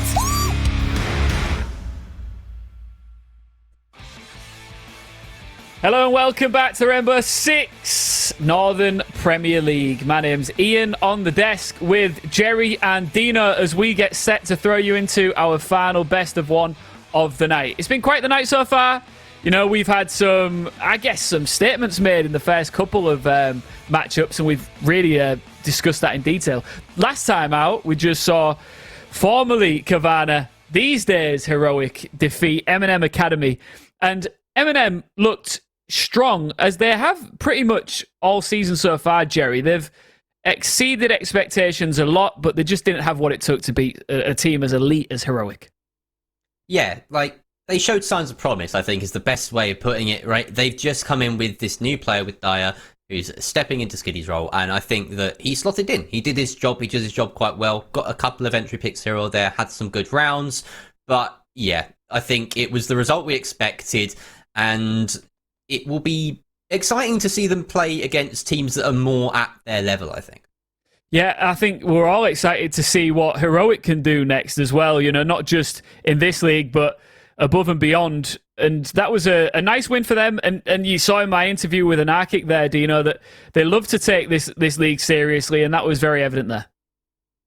Oh, yeah. I mean, some pro teams think that the National League's just a bit of a DOS, you know, something they don't really need to focus on. But it is good opportunity. It lets you get warm, get practice, get ready for, you know, some of the other games that you're going to be playing. Yeah, it's not quite the same stakes, it's not quite the same competition, but it can really get you in that mindset and help iron out any of the small mistakes that you might make in the future. And so coming into these games with a positive and professional mindset is always going to help you.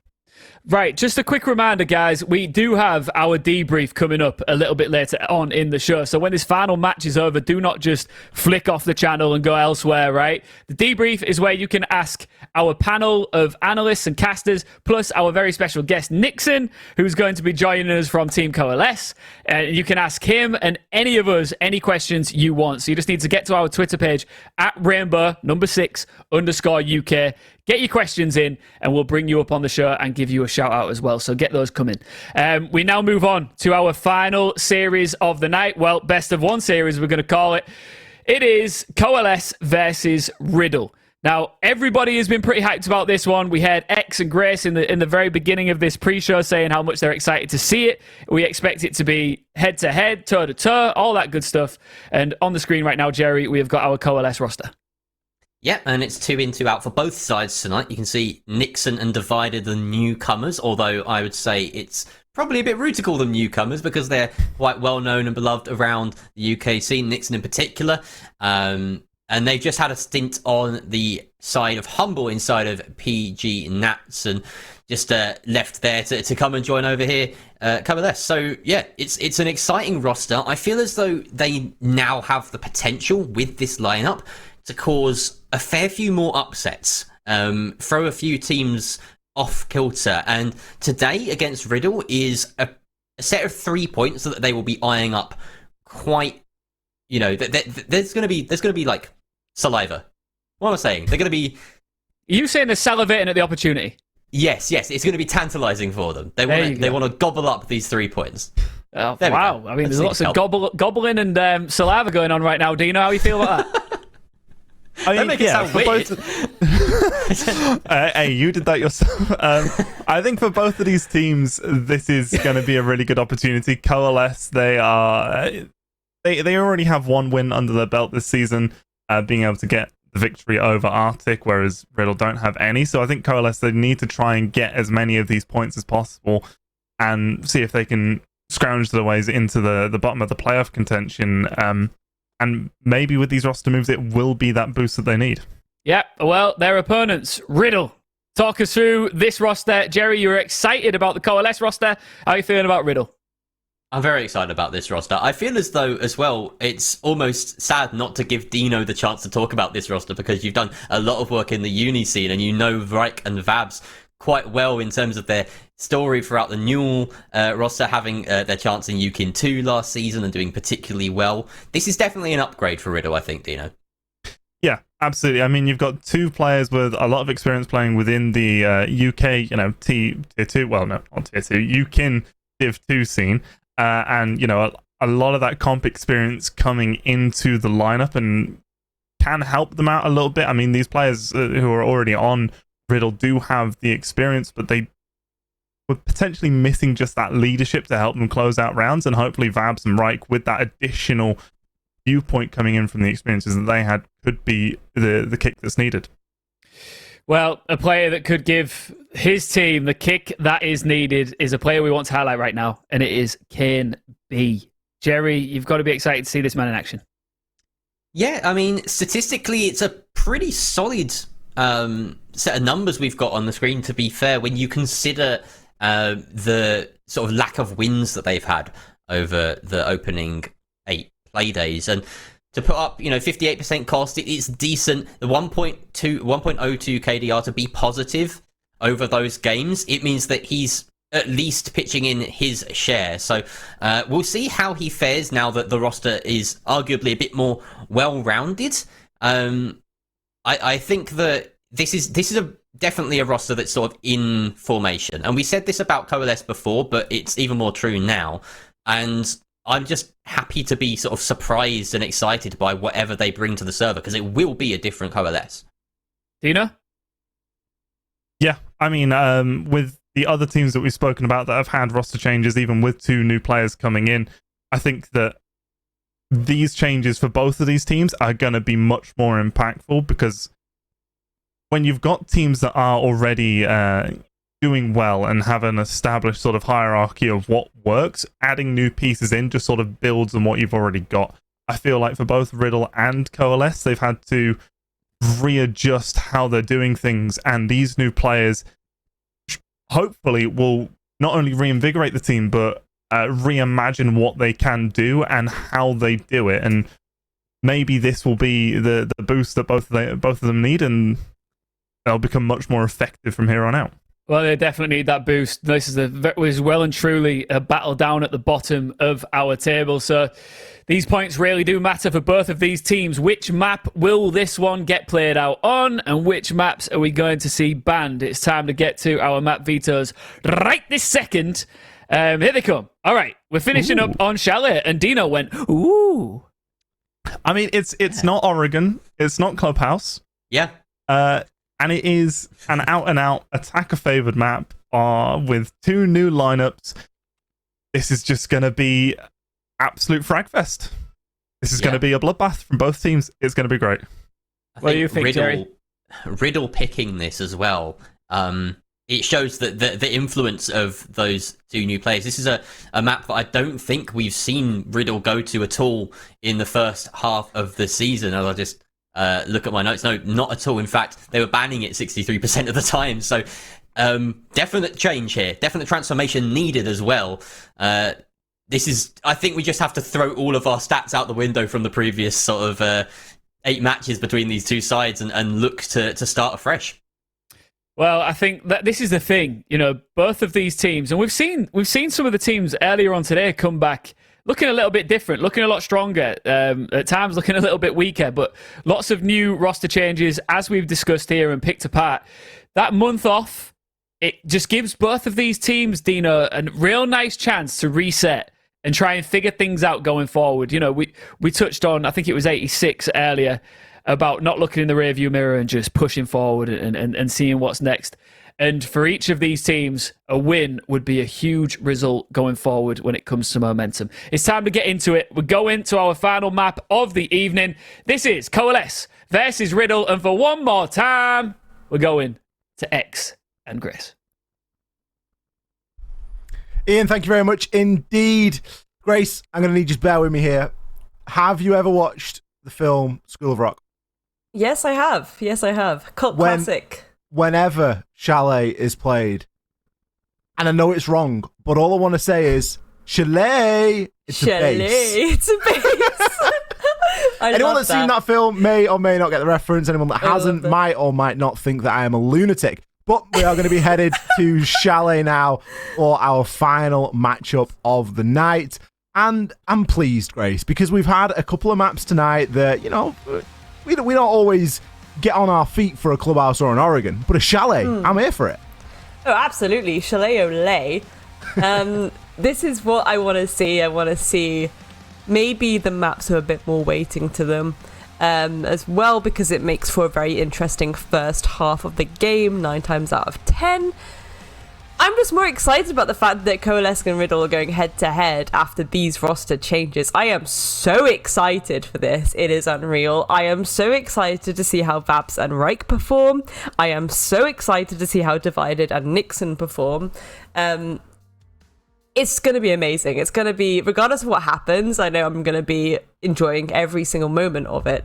And of course, X, what is a Chalet game without some little opening bands here? We're going to go with a classic of Thatcher. Thatcher will be removed along with the Thermite. Now, Thermite doesn't see a great deal of banning.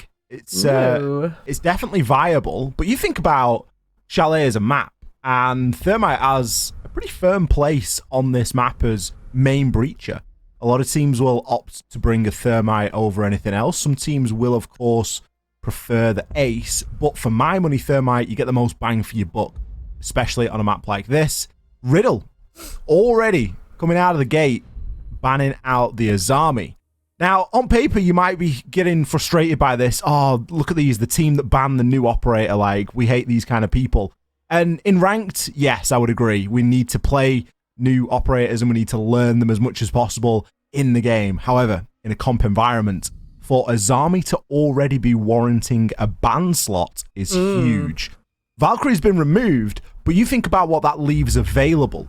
Typically, you maybe see a mirror ban, you maybe see an echo ban, or you could see a very flex ban once the Valkyrie is being removed. Valkyrie's kind of your mainstay at the moment.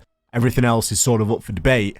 But the fact that Azami has been removed means that RIDDLE have the run of their teeth on everything at the moment that they usually would have had, minus the Valk. So it does throw another little interesting dynamic into it. Obviously, we've seen a lot of Azami played already tonight, but to see it removed means that we are going to get to see other combinations that we don't always get.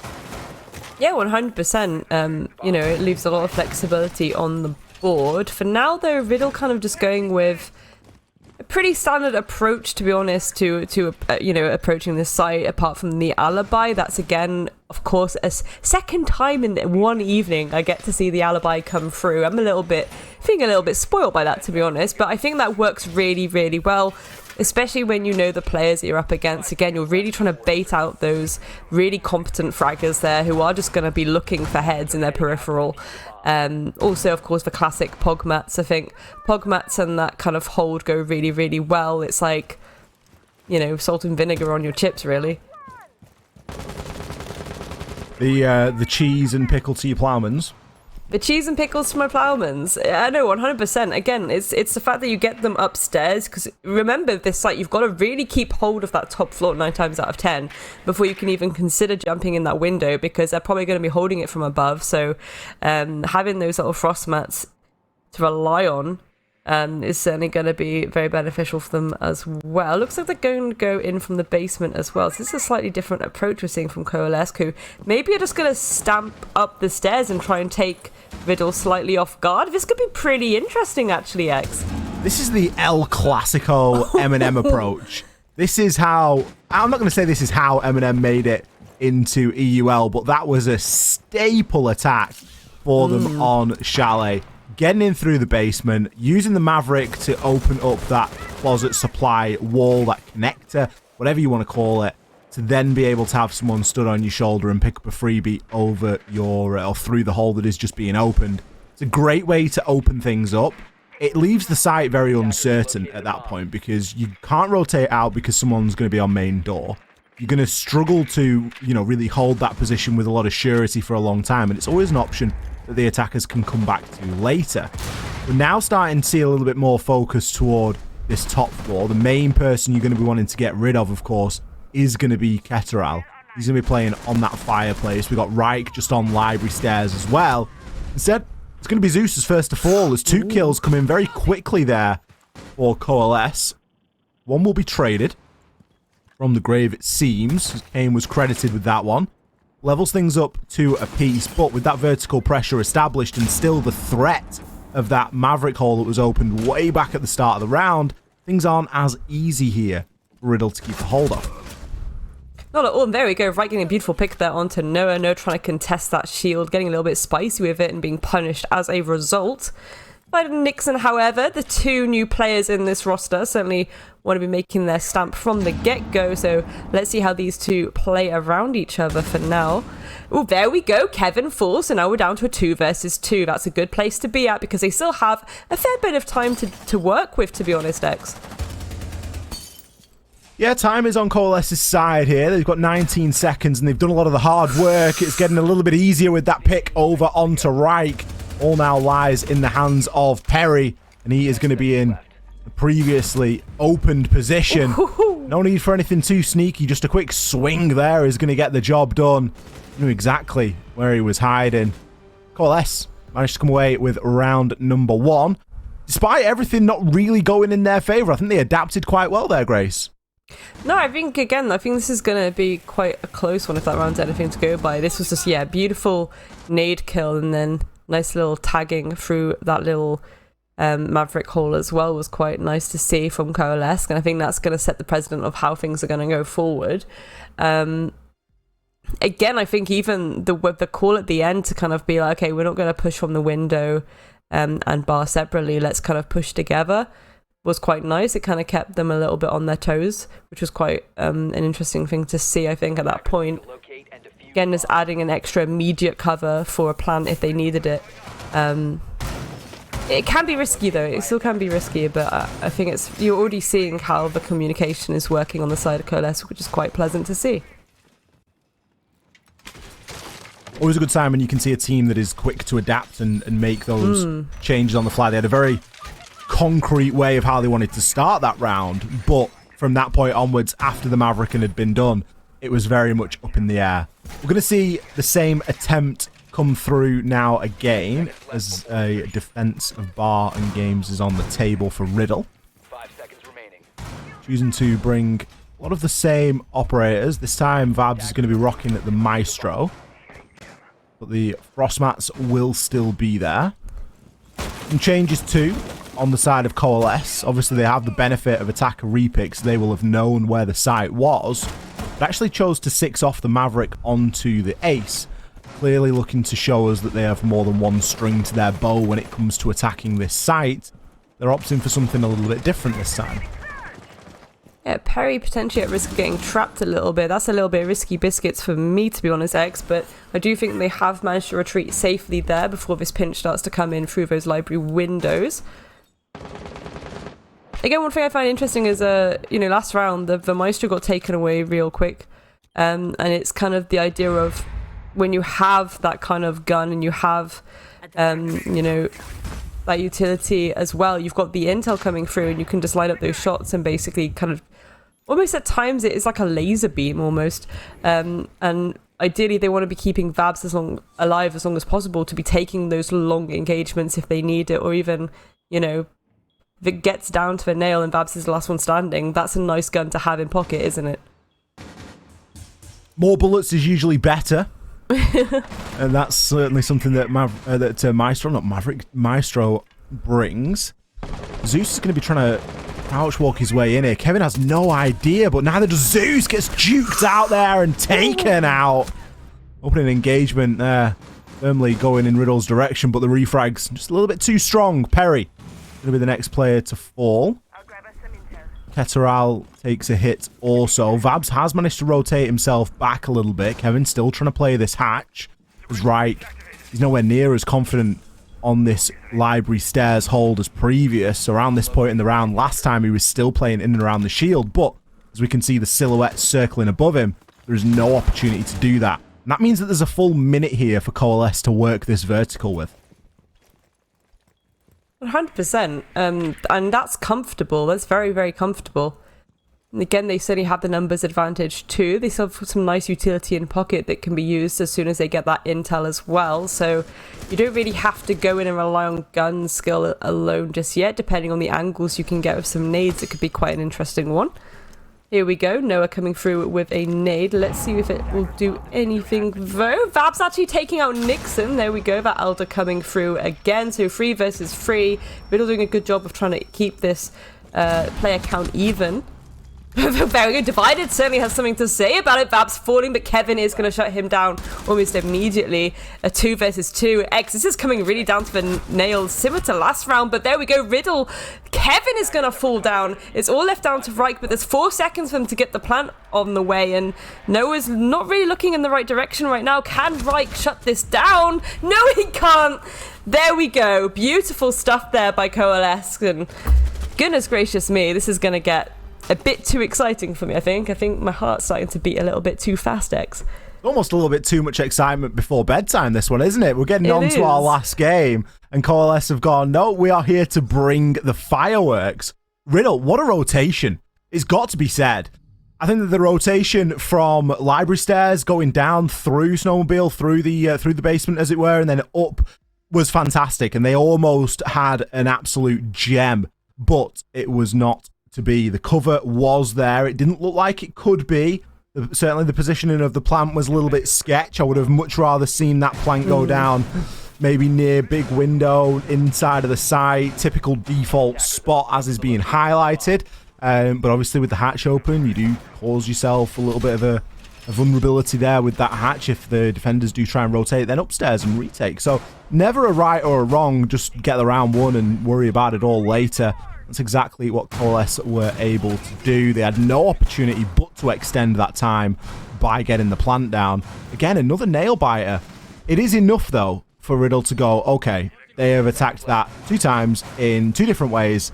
We haven't been successful either time. Let's not bang our heads against it. Let's mix things up.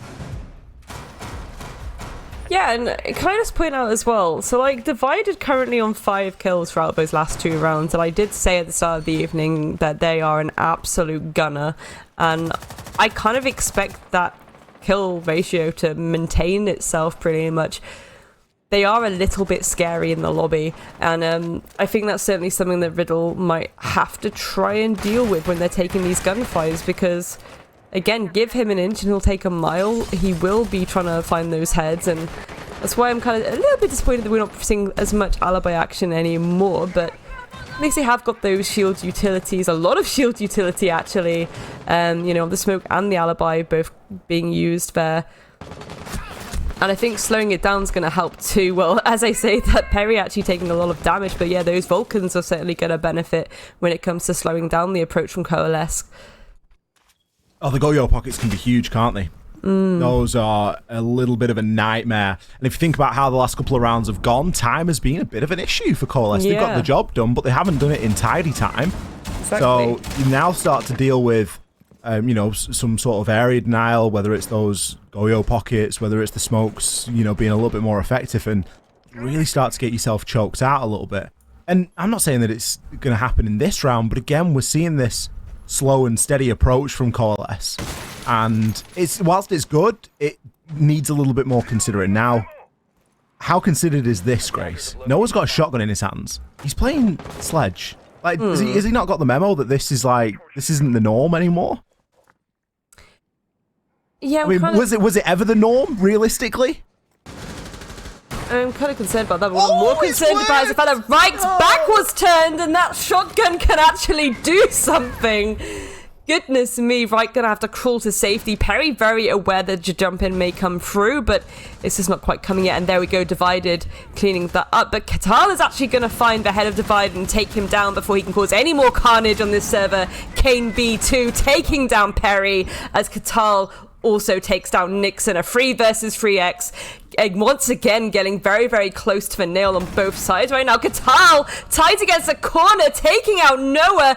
Can he find the head? Yes, he can! Kane B also falling. It's all left down to Zeus now in a 1 versus 3. Can he do anything X? There is 30 seconds. If he gets the speed on, maybe something. If he can get that diffuser in hand. But Katal tied against the corner, actually shut down by Zeus. How is this going to go? Can he get the 2 remaining players of Riddle? It's a tall order, especially with a very short amount of time remaining. Goes for the hatch drop. Not only was he getting peppered with bullets, there was a C4 with his name on it waiting when he landed. Tantalizing stuff. Ketteral, what a round individually. We questioned the sledge shotgun.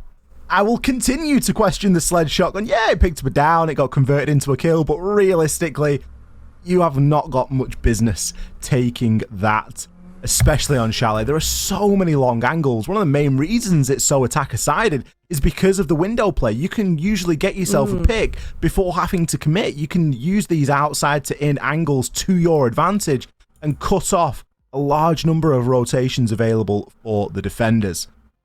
Not saying that that was entirely the problem in the round. The biggest problem was potentially Ketteral, seeing as he got 4 kills, nearly an ace. It was only an impactless kill there, essentially, that we saw Coalesce picking up before meeting their inevitable demise. But it's a round on the board for Riddle, and it's exactly what they needed. They didn't want to go behind by too many here, and they're going to be taking us down to the basement. Basemonte, indeed. I mean, they're looking to leave Wine open and have the rotation there towards Trench. So that's going to be quite interesting. Another rotation too of a shield by it. Maybe a little bit open to the staircase though. So again, we're going to need a little bit of presence there around the kind of kitchen area, maybe even the top of stairs just to be sure. But let's see how they go. Will Coalesce notice any gaps in this setup? It's a very expansive setup, to be honest, X. Expansive, ambitious, dare I say a little bit cocksure, a bit reckless. I'm not sure that I like it. I'm going to be straight.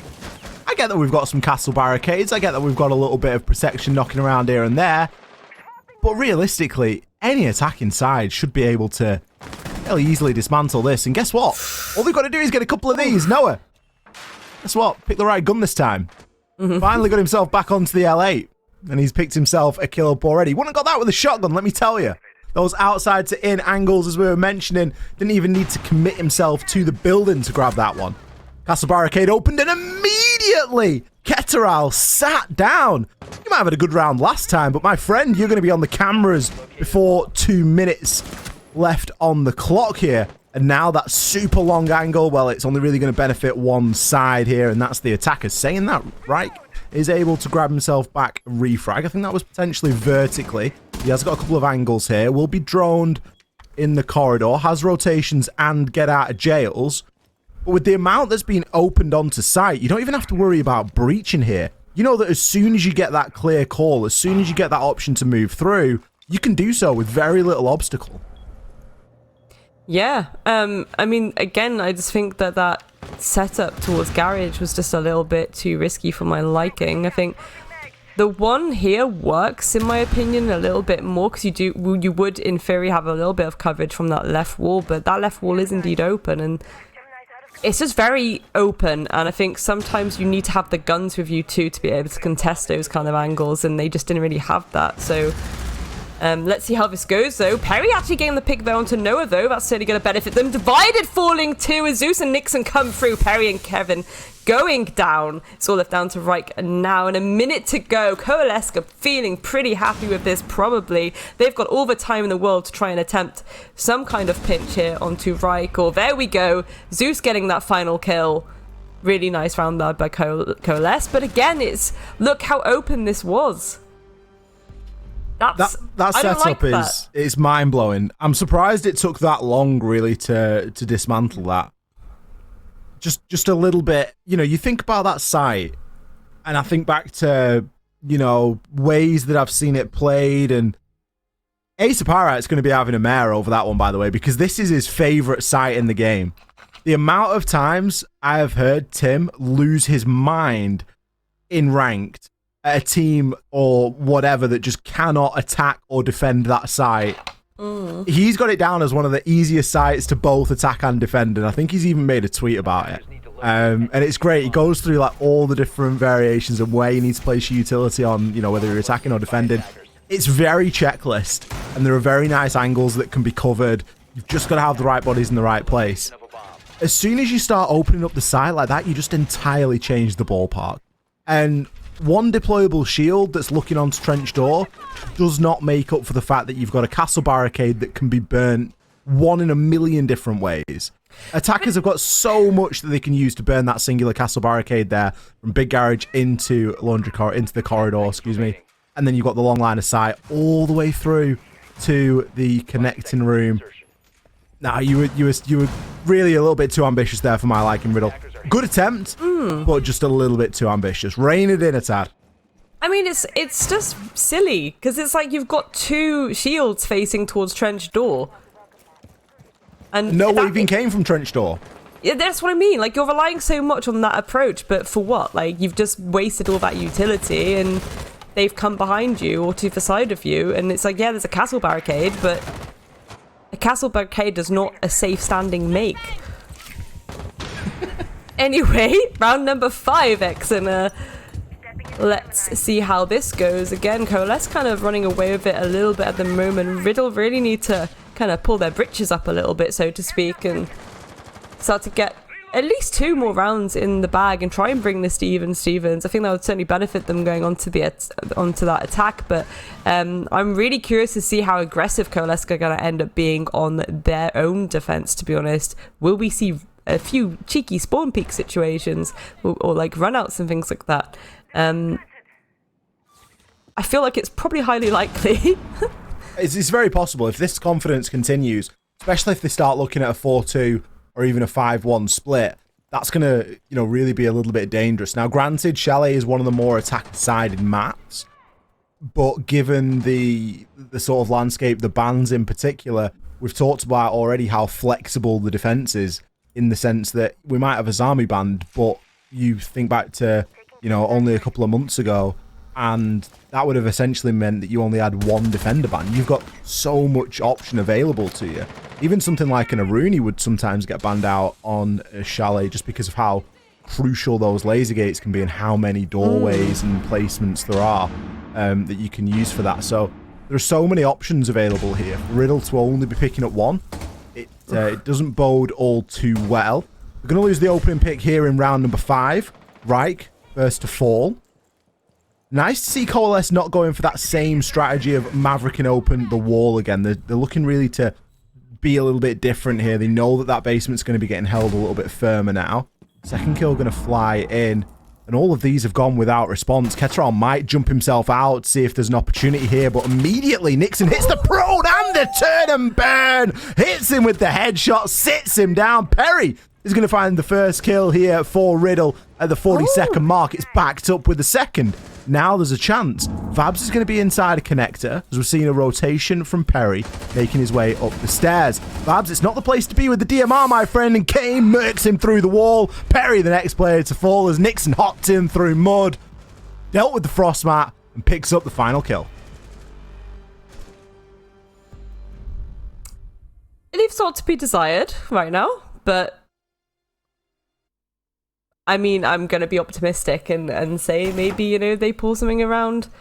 But this is what I mean. Like, look, you're trying to contest this gunfight. Nixon wins it. Just a little flick of the wrist. Insane gunners that Coalesce have managed to pick up, in my opinion. That's going to be so interesting to watch for development of this roster throughout this next, you know, few weeks, in my opinion. And certainly very excited to see how the standings may shift a little bit, especially, you know, we spoke at the start of the night about that bottom of the leaderboard, and I really think that dividing and Nixon are the extra perk and Coalesce step that they needed. Certainly seems that way, doesn't it? This is an entirely different side. I think back to Coalesce and the performances that we've seen them have in, you know, before the break. I nearly said the first half, but it's not the first half, technically. But before the break, certainly, think back to some of the performances that they had, and we were always just wanting a little bit more from them. And now they're coming out here and they're giving us that little bit more. They're looking a little bit more well-rounded. I can't wait until they're going up against one of the teams that's in the top of the table, and we really get to see what they're capable of here. You know, we're not going to sugarcoat this. This is a 7th versus 8th game, and Coalesce are sitting better than RIDDLE currently, 6 points to 4, 2 wins as opposed to 1. But realistically, you've got to see Coalesce against a better team. But from what they're showing us already, they look very well tempered in their approach. Oh, 100%. And, you know, granted, there's been a few squiffy points with RIDDLE. But, again, I'm really excited to see how Coalesce end up faring against, you know, some of the other teams especially. This is still very early, you know, this first few rounds, again, it was coming down to a nail, and there have been a fair few moments where it could have really gone either other way, but then the last 2 rounds, it's just gone super squiffy on the side of RIDDLE. Well, let's see if RIDDLE can redeem themselves here. They've got one more round of defense. We've already seen around a minute or so of that round. They haven't suffered an early loss just yet. They've gone back down to the kitchen. A thorough drone of this top floor is going to be required here. Noah, back on the L8. Starts to make you wonder if the shotgun was maybe a little bit of a mishap. Not something that was intended or not. Divided, going to be the first player to fall here. Reichs scurries himself down away, knowing that he is more than likely being called out there and doesn't want to give anybody a chance at a refrag. For once, RIDDLE are going to grab that early advantage. Let's see how long they can keep a hold.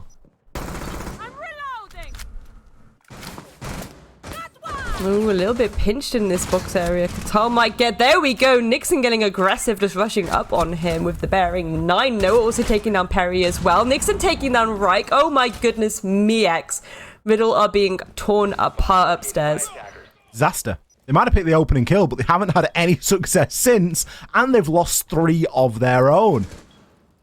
All now lands on Kevin and Vabs. 45 seconds to hold off the horde that is Coalesce bearing down upon them from above. You can hear the sledgehammer starting to open up a lot of those angles. Drones working at Vabs' feet. Noah picks off Kevin, and Vabs is left all alone. Grabs one, drops the diffuser, but he's got a long way to go, and Kane won't let him take another step. Shuts him down from the window. Finding that final kill. A great opening half here from Coalesce. I think this is it. They are just kind of finding them and gunning them down. It's not really objective focus the way that they've been attacking as much as... Well, in terms of focusing, you know, the plant and stuff like that, yeah, there have been rounds where they went for it, but they've just been able to kind of kill the side of RIDDLE, and there have been moments where that's been quite a swift job. I think that round was certainly one of them as well. You know, we saw the kill feed basically light up as 3 of them fell, so really, really good performance there by Coalesce. This is where it may get a little bit more interesting, because obviously, traditionally, we've said that Chalet is an attacker-sided map. Again, that is slightly shifting given the changes to the game in the last few months, but certainly when you know, you've got the Finca Iana combo still, which may change this year, who knows, but Dace in the sledge as well. You've got that verticality if you need it, but also a bit of utility removal with the Zofia and the sledge there. Of course, the hard breach is a pretty standard by-the-book approach, and I think that's what RIDDLE needed to do, certainly on their defense, be a bit more by-the-book and be a bit more standard. And I hope they approach this with a bit more standardization, and it'll probably go a little bit better for them. But again, I really want to see the kind of aggression that maybe Coalesce may bring with this defense now, X. Yeah, Coalesce now have that mix-up, don't they? They switch themselves onto the defending side. RIDDLE, are they going to find 4 rounds on the bounce here to level things up? Not that they need 4 now, you know, they just need to get in contention at some point, but they can't afford to let 2 rounds slip. 1 would see Coalesce put onto a match point. That would be a very difficult point to battle off against. First site chosen has been kitchen. So you've got multiple options really about how you can choose to approach this. Typically, the best is going to be to clear out that top floor. In the meantime, it looks as though RIDDLE are fairly focused on making sure that there's no one in position to make a rotation. Noah could come up against a little bit of obstacle here, depending if that main door is still being held or not. Though, judging from the silhouette, see the player is a little bit further up now, with their attentions turned toward that library and that top floor clear that's required. Reich, however, he's got himself into the Viper's nest. He's inside of this connector. Noah is entirely unaware. They've got drones working at their feet as well. Reich doesn't seem to have the info, although Perry looks aware that there could be someone knocking about downstairs. But indeed, nothing a cheeky flank hold can't handle, though. Looks like they're going to start to try and take some of this top floor control immediately above the site as well, to see what kind of utility they have to go up against. Should see a lot of utility come through from the attackers themselves to deal with this too, but Perry almost slightly concerned that someone might suddenly swing out on him. And again, I think they are going to be aware that there's players up here. Of course, you would expect that at this point, but it's just a case of someone being willing to take that initial engagement here. That's what it all comes down to. RIDDLE, I don't think, have that real confidence to move through and start taking those opening fights because they know that they don't want to slip by too many. It's going to happen, though. KB shuts Vabs down. Gone is the sledge. It's going to mean that any vertical angles not already opened are going to be a lot more difficult to open up in a timely manner. Noah shuts Kevin down with a great shot there, hugging the side of that bomb chassis. Perry does have the wall open, so can look to move through and see if there's any angles that can be found. A little bit of drone work now before the final 25 seconds. The diffuser, whilst not in possession, is just going to be on the floor in main lobby, so can be picked up by anybody. Realistically, there's a lot of denial still yet to wade through, and the potential of a flank over on these stairs. We're going to see that come to nothing, though, as it is immediately shut down. A quick stim from the Finker. It's going to cause Ketral to take a little bit more damage as he moves through, and he is going to be one of the last standing. But Perry with the LMG. Never says never, but you can't say yes please to that shotgun too many times. Nixon, he was just cutting him down for fun there. He was clay pigeon shooting, Grace. I was gonna say it felt like one of those like kind of arcade mode games where you're just like bish bash bosh. Really lovely stuff there, and again Nixon popping off. Really want to underline the point about how good a pickup Divided and Nixon are right now for the side of Coalesce, and I'm again really excited too to see how Zeus is playing into that mix at times too. This is exciting stuff. I'm genuinely at this point, it's nearly potentially a 7-1 victory for Coalesce, and that speaks volumes, to be honest, as to how much this team have kind of changed things up a little bit. Especially given that, you know, RIDDLE themselves have had these really good changes. It's just not really translating across into anything just yet, but I do think it's mostly down to strategy and positioning at times. I'd like to see going forward RIDDLE be a bit more by the book. Coalesce, I'm really excited to see if they continue on this kind of momentum. I'm speaking like it's over, but realistically, you know, are RIDDLE about to get 5 rounds in a row, X? Yeah, you've got to be realistic, haven't you? And yeah, it's certainly one of those situations where it's not looking likely. There is nothing that we've seen so far that would indicate that RIDDLE are going to pull back 5 rounds. It hasn't been that close a game. It's been fairly one-sided. The kills speak to that as much as anything else. If you look at, you know, the sort of contributions from either side, particularly if you look at the deaths from either side. You know, whilst there are plenty of kills kicking around on the side of RIDDLE, there are also a lot of deaths. That's a lot of gunfights that aren't going their way here tonight. And Coalesce are just operating on a slightly different level at the moment. They've clearly got that confidence, that honeymoon period that we sometimes talk about, Grace, with players coming into teams and seeing success early on because everyone's enthused and everyone's really up for working on the project and growing and getting better as a team. Is seemingly in full effect. Seemingly in full effect, indeed. I mean, again, I'm just excited for those like bottom of the table standings and an absolute mix-up that's probably going to go down. And certainly, going into this, it was this idea. I think a lot of people said that this was actually the hardest match to predict today, and I agree with that.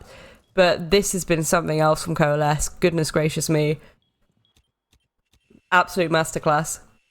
Again, I do think RIDDLE could really go over this VOD a lot and work out where they are leaving themselves a little bit open, and that, yes, maybe we do need to go a little bit back to the kind of classic style of approaching some of these maps as like a basis, because I think the creativity is nice to see, but sometimes it's a bit too much and is actually, leaving them open and vulnerable.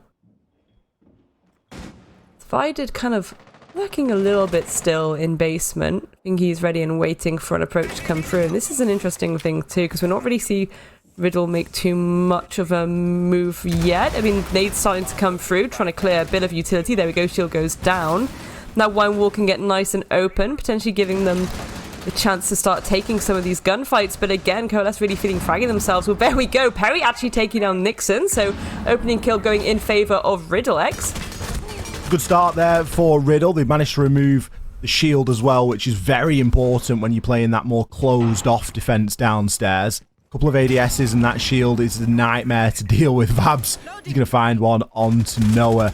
Nice vert nade there. Vabs, unfortunately, you can't outrun. Oh, sorry, Noah, sorry, you can't outrun the nade there from Vabs. There's still a chance here for Coalesce. Zeus is going to be playing the long angle with the Alder and picks two. Great second shot there. Knew there was at least one more coming. Reich looking to make his way down those main stairs. He's got the barbed wire. That's going to be a sound cue that he has to contend with. Is anybody within earshot? The default cam's going to call him out. He too gets shut down by the mighty Zeus. Kevin, he's got himself into a 1 versus 1. Needs to try and get the plant down. 10 seconds left. Zeus, this is your quad kill, mate. You've got to try and push for it, and you've got to go now. The plant is allowed to go down. Ring around the Rosie down the stack. Zeus has still got plenty of bullets in the clip, and he's going to finish the job. 4 kills for Zeus on the round. Plenty of time to disable that diffuser. A masterclass from Coalesce on Chalet.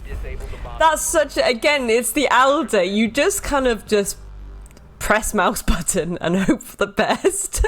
Going around the corner like that, waltzing around the corner with the flurry of bullets flying everywhere like leaves in the wind. A beautiful way for Coalesce to end this match, and to be honest, a really cracking performance from them. That's gonna feel so good going into the second half. 7-1 victory on the first day back. Decent. Huge statement, isn't it? Especially when you've brought in a couple of new players, because it just shows that whatever they've been working on as a team has been working quite well. Is it the honeymoon effect? Is it the full-on, out-and-out Nixon effect? As he does tend to have a good positive effect on teams immediately. We know that he's very hard-working and puts a lot of time in. We've seen that in the various teams that he's been a part of over the years inside of things like UK and other national leagues. But overall, a really good, well-rounded performance there. Great little clutch from Zeus to finish it off as well. You've got to feel good about that one if you're RIDDLE. You've come in, you've made a big change, a big difference. And, we maybe would have looked at that game before the break and we would have gone, we maybe just see two teams repeatedly making mistakes until it sort of just peters out in a 7-5 or something of that nature. But RIDDLE dominated start through finish. Sorry, Coalesce dominated start through finish. RIDDLE certainly didn't. I mean, I think that the first few rounds, it was a little bit more even Stevens, to be honest. I think that they were getting really down to the nail with how the rounds were going, but then it's the utility that was being brought on the defense and the site setups that were the biggest kind of red flag for me on the side of RIDDLE. And I really think that they need to kind of go a little bit back to the drawing board of that ASAP. Obviously, the next games will be tomorrow. So hopefully they won't pick Chalet tomorrow. Or that could be a little bit spooky for them. But again, we really are just so impressed by the way that they showed up, and also more importantly how Coalesce showed up, because that was phenomenal. I was so excited to see Divide and Nixon back in, and that's just been like day made, to be honest, to see them put on a performance like that. It's really good. It makes your heart warm to see teams bounce back after a break and put a lot of hard work in, and obviously really want this. That's going to do it for me and Grace tonight, but stick around. There's plenty more. We have got a debrief where Ian is going to get asked some really awkward questions, so make sure you get on Twitter and ask them yourself. But meantime, we're going to throw back over to our wonderful desk. Guys, you've been wonderful tonight. Grace and X, go get some rest. And thank you so much for casting that final matchup so beautifully, as we can pick it apart now for a few minutes before we get into the debrief. I think that those two really summed it up nicely. You know, it was an impactful win coming back off a long break, Jerry and Dino, and Coalesce look like they've got some things in order before they've come back here and made a big impact there. Yeah, I think that the impact, of course, of Nixon and Divided is very noticeable. I mean, that was a roundly solid performance from them. 7-1 was not the scoreline I was expecting going into that.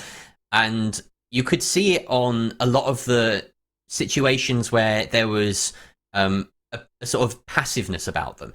I was criticising Coalesce all the time throughout the past sort of 8 weeks that they just don't sit still. They very rarely sort of rest on their advantage, and they're swinging corners, whatnot. There was a round, their kitchen defence near the end, they barely moved an inch, and it was absolutely the right play. They sat there and they got every kill that came their way. Even the round at the end, fantastic Alder play, and holding those angles was what won that clutch eventually for Jack's notes, Zeus. There you go. That's why we have notes, and I'd be lost without them. Dino, I know you're sitting there right now, locked and loaded with your opinion in the chamber, but I'm not going to let you give it to me just yet, all right? Sit tight. Get ready. I'll come to you shortly. But first, let's cross over to Kane B from the winning team, Coalesce. Kane, welcome to the show. What a performance. Whoop, whoop. Are we going to... Yeah, exactly. It's a whoop, whoop. Too right, it's a whoop, whoop. Yeah, you should be, because I know you guys have been working hard behind the scenes. And what would you say that that win came down to here tonight? We have worked a lot harder. We have put in much more time and really focused on replicating scrims to officials. And first play they showed it. Let's keep it up. Yeah, and the thing is, what an amazing way to end the first half of this season, because I mean, when you reflect, you're not exactly in the position you'd like to be on in the table, right? But now you've got a bit of momentum on your side that hopefully will kick you forward into the second half, right? Of course, and that's what we need. We need momentum, and we need to beat some really good teams in order to make playoffs. But it's in our sight, to say at least. Absolutely. So talk to me about some of the new additions, because you've got some new members of your roster, Nixon being one of them, who's going to join us shortly on the debrief as well. Mm-hmm. What sort of an impact have those guys been having for you behind the scenes? A lot of hard work, and also helping us with just experience overall. Like Nixon has played a lot. Divided is very talented. So in general, experience, and then also the availability, so we can work much harder as well. Do you think you guys feel refreshed? You know, it's been a nice month to sort of recoup, regather your thoughts, get some serious practice in. Do you feel like you're reset and ready to go here and make a different impression on everybody? 100%. That's what I like to hear. Well, can I get one more whoop whoop and the hands in the air? Can we do that one more whoop, time? Whoop whoop, and then we'll call it here. Cheers, kid. Thank you. Enjoy the rest of your night, brother. Cheers. You too. Thank you. Bye. Cheers. I'll tell you what, that's how I like to kick off an interview, right? When a man's doing this and raising the roof, I'm a happy camper, all right? Dino, now it's your time. I'm rolling out the red carpet for you. And yeah, you can react to that final matchup there. I mean, I think the biggest thing and sort of the storyline for me for the whole night, not just from that final game, is that for a lot of these teams, it's vindication for the changes that they've made. It is proof that the decisions that they made, because letting go of players is hard. When you've got an established team, win or lose, you know, a lot of these players, they are going to be friends with each other. Of course. And it can be really difficult to go for a roster change, and then you're picking someone up. You have a very limited time to integrate them, to all get to know each other, to mesh, and to get a team going. And for the teams that won today who have made changes, it's, you know, massive for them that they have won today with these new additions to their roster. And I mean, it's been a lot of confident, and as we've said, statement wins coming through, and that confidence can compound upon itself throughout the future Playdays, and that is going to be the big thing, and that we can see that the teams who have had a strong start here today with their new rosters, I imagine that they're going to get exponentially better throughout the remainder of the season. And for us, it's a really exciting time to be fans as well. And I think for everybody watching at home, like, it does really feel like this whole setup is the deck has been shuffled a little bit with these roster changes coming in, and it makes the rest of this season and the rest of this campaign a little bit more unpredictable. And I'm expecting to see teams climb and drop throughout this table as the weeks roll on. Speaking of this table, before we have a look at it, let's talk through the results of Playday number 9. Here we can see shortly, hopefully, we'll be able to have a look. Sorry, I threw my producer off there, right? I always wait for his call, but I was like, you know what? I'm just going to throw it in there. Rookie mistake. Hey, that's my bad. That's no one else's bad other than my own. But before we do bring it up, you made the point there, Dino. Great, Jerry, I think you can really highlight this. The phrase of the week, the word of the week is statement, right? Yeah, absolutely. It's just it is some statement to come out with a new team and win 7-1. There's no two ways about it. It's some statement to come out with a new team and win 7-0, like TENSTAR did. And today, Coalesce, they really impressed me. I have to hand it to them because I've been very critical of them in past weeks. And I think that the transformation that we saw there with Nixon, I hope that it translates into other games against stiffer opposition, because I feel like this team can really ruffle some feathers. Well, if you missed any of the action, let me just run you through what went down. So TENSTAR absolutely stomped the new name team that is SSP to kick things off here. That went by in the blink of an eye. And then we moved on to 86, who defeated Ambush Esport, who are currently sitting in second place. That was another statement win there from 86. Moving on to Team Heroic. It's well documented. The major did not go the way they wanted it to, and they're getting set up for the next campaign here in EUL. And this was a big win for them as well against M&M Academy, who are budding and really looking to make some waves here in the Northern Premier League. And then to cap things off, if I imagine you watched that one right there, another big landslide of a win. Coalesce defeated RIDDLE 7-1. Your MVP, who was it, Dino? Xenoxo. He just, that 7-0 from TENSTAR. He just walked through SSP round after round after round. You see the KDR. 4.33. That is insane. Yeah. He was unstoppable. Unstoppable is the word there, and I'm really looking forward to seeing more from him. Was there a standout matchup for you here tonight, Jerry? It's got to be that second game, I think. As much as the Coalesce RIDDLE was billed as one of the games of the day, and I think it's a close second, Ambush versus Viperio 86 really was kind of two big teams that could be vying for that CL spot at the end of the day, and we finally got to see who comes out on top, and it's Viperio 86. Who's on top at the minute? Let's take a look at the standings after today's Playday. Right, as you can see, Team Heroic, of course, sitting pretty. 8 wins. 8 wins, you heard me right. 26 points. They've extended that gap now between themselves and second place Ambush, dropping down there by not picking up any points whatsoever on 20. And then it's really close. Look at that. Your top 2, 3, and 4 is well and truly up for grabs. I mean, you could argue up all the way down to M&M Academy. You could really make a play as we go along here. But this is the sort of table you want to see, Dino, at this stage. Oh, absolutely. There's so much potential for movement between these teams. Viperio could overtake Ambush at any point, and that would be a big shift in the table. Even at M&M, if they have a good streak of games, could really pose a threat to those top 4 spots. And this is where you want to be. I hate it when we have a table that's sort of already said and done before we get to the halfway point in the season. I think conversely, you can also make the argument that teams like Coalesce, maybe even SSP or RIDDLE, as they settle in, could definitely challenge those spots above them. There's a world where we don't see M&M Academy settle in with their slightly new look roster, and Coalesce make a fight for that playoff spot as well late in the season. Well, as you would expect, lots of question marks in the air when it comes to Northern Premier League.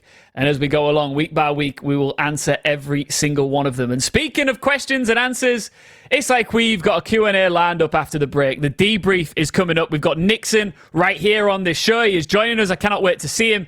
And we've got an Ask Me Anything section. If you've been asking your questions on Twitter, you've probably got just about enough time to get one more in there, maybe, if you're lucky. And you can do that at Rainbow6_UK. We'll be back after the break with debrief. Don't go anywhere. it's going to be a good laugh, and we'll see you in a few minutes' time.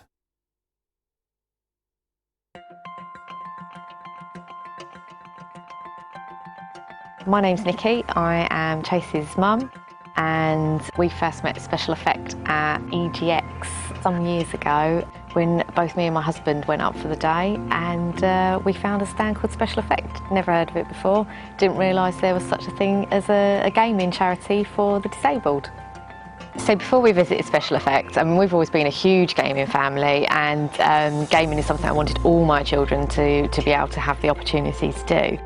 Chase has got a severe form of cerebral palsy, and he has dystonia, which means he can't fully control his body very well. Even trying to get Chase to push a button is really difficult to do because he just doesn't have the fine motor skills to do it. But he really loved gaming, and you could see that he wanted to do more. So we went up to the gaming room in Oxford, and so throughout the day we trialled lots of different pieces of equipment, lots of different games, until we found out what worked best for Chase. As a parent, it's made so much difference to Chase being able to access video games. You know, I was really sad that I thought that he was never really going to be able to join in and do those things on his own. Particularly to disabled people, I think games are really important because, you know, someone who's able-bodied can go out, they can play golf, they can go and drive a car, they can do almost anything in real life. Chase isn't going to have those same opportunities. So being able to sit down and put on a game means that it creates a level playing field. He can do an activity that he probably wouldn't be able to do in normal day-to-day life. But even better, with gaming, he can play alongside someone who's able-bodied, and it gives a real boost to his self-confidence, I think. That was good, wasn't it? That's pretty fixable.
In 3 quick kills, 4 quick kills coming. And Slaughter just picks them apart. Let's try and put some shots on in and managing to find the last 2. Oh, but Blood just decimates. Prince steps up huge for ambush. 3 kills. All E1 DCUs. What?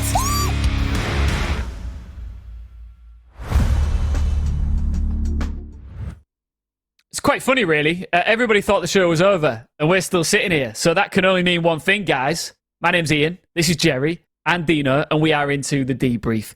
All hell breaks loose in the debrief. Anything can happen up in this house, all right? You can lick a cactus.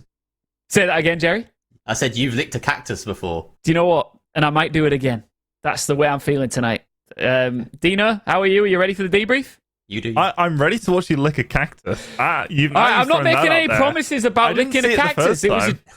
You don't need to see it again. Go on VOD or something. No. I think I need a live example. Oh, this is, you know what? See what's happening? These two are teaming up on me. That's what's happening here. Listen, we've got another guest to bring onto the show. I'm really excited to bring Nixon from Coalesce, one of their latest signings, into the debrief. Nixon, it's been a while. How are you? Welcome. Yeah, thank you. It's really good to be back in NPL. Yeah, I'm excited to be back, and it's nice to have a win under our belt straight away. So, absolutely. I mean, you came back after an extended break here. Your team, 4 weeks off. You come back and you absolutely smash it. First things first. Talk to us about how you got picked up. How did that whole process work? yeah. So basically, when we was LFO, when Victus was LFO and was qualified for UKIN 1, they decided to make some roster changes. In those roster changes, I was dropped. So I went to play in the PG scene. Yeah, boo. I went to play in the PG scene, went to play in the Italian scene, joined Humble, went to a boot camp with them, played a split, and then I was wanting to get into NPL. Like, the transfer window was still open, but I just couldn't find my way in. So I had to wait till now, basically. And then during the transfer window, I managed to find myself on Coalesce. Brought Divided with me because he was on Humble with me and was like showed a lot of promise, and I knew he could like compete in this league for sure. So yeah, I think Coalesce wanted me because I was like the missing piece of the puzzle to get the structure going and things like that. So yeah, I'm glad to be back. What kind of? No, go on, Dana. Go on. I was going to ask, so what kind of role have you taken within Coalesce? Are you back in that sort of IGL role, and sort of how was that? How did the team respond to having you come in and sort of taking over like that? Yeah, well, the main problem when I joined is they had no structure. There was no structure at all. There was no like teamwork really. They had good players, but they just like didn't know how to work together necessarily. So they was like really receptive to me just like adding the structure in. I am the main IGL, also playing hard support. Yeah, just adding, like, that's what I bring to teams is that structure. So like it was really obvious that they lacked like the discipline and stuff last split. I mentioned I heard you talking about it before I actually came on, of like there was just no like breaks on the team at all. They wouldn't stop. They wouldn't like reassess what's going on. So just adding in some little bits of communication, which allow us to do that. So what you didn't hear was me behind the scenes saying that you are kind of like a Sam Allardyce figure now in Siege, where we're bringing Big Sam and he'll provide some structure, teach some teams how to defend. So yeah, that's a little one for you there. Debrief special. Yeah. Thank you. Yeah. It was exciting. It was really evident to see that kind of structured play work out for you today. There were a lot of rounds where it actually came down to a big clutch. I think the first 2 rounds you had something like you and Divided pulled off a 2v2, and then the next round it was like Kane and Zeus, or I think it was Kane and Zeus with another 2v2. But then we didn't get to see. Well. That was it, Kane and Noah. Yeah. We didn't get to see as much of you on defense, but the few rounds that we saw, it did look so much more solid, so much more structured, barely moving. Unless you needed to. And that just, it looks like a completely different Coalesce side. So I guess we've got to hand it to you. Thank you. I appreciate it. Yeah, much more to come. That's only one map, we've got loads. So we've been working really hard. So yeah, this is about catching up now, catching up to playoffs and showing that we deserve to be there. It's just like, we've just got to get there. So yeah, 100%. You got the time to do it, and I imagine for yourself, you're a seasoned veteran in this scene. Would this feel like a big dub for you if you can manage to get top 6? Yeah, for sure. Because I've never been put into a team halfway through the season and have it turn around. That's a new challenge player, for me. Right? Impact player.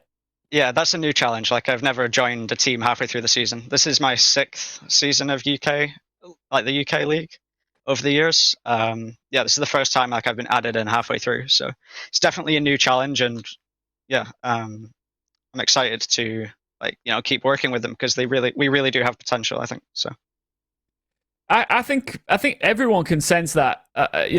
People were really excited, especially the analysts coming into that series, Dino, right? And I think people want to see these guys perform.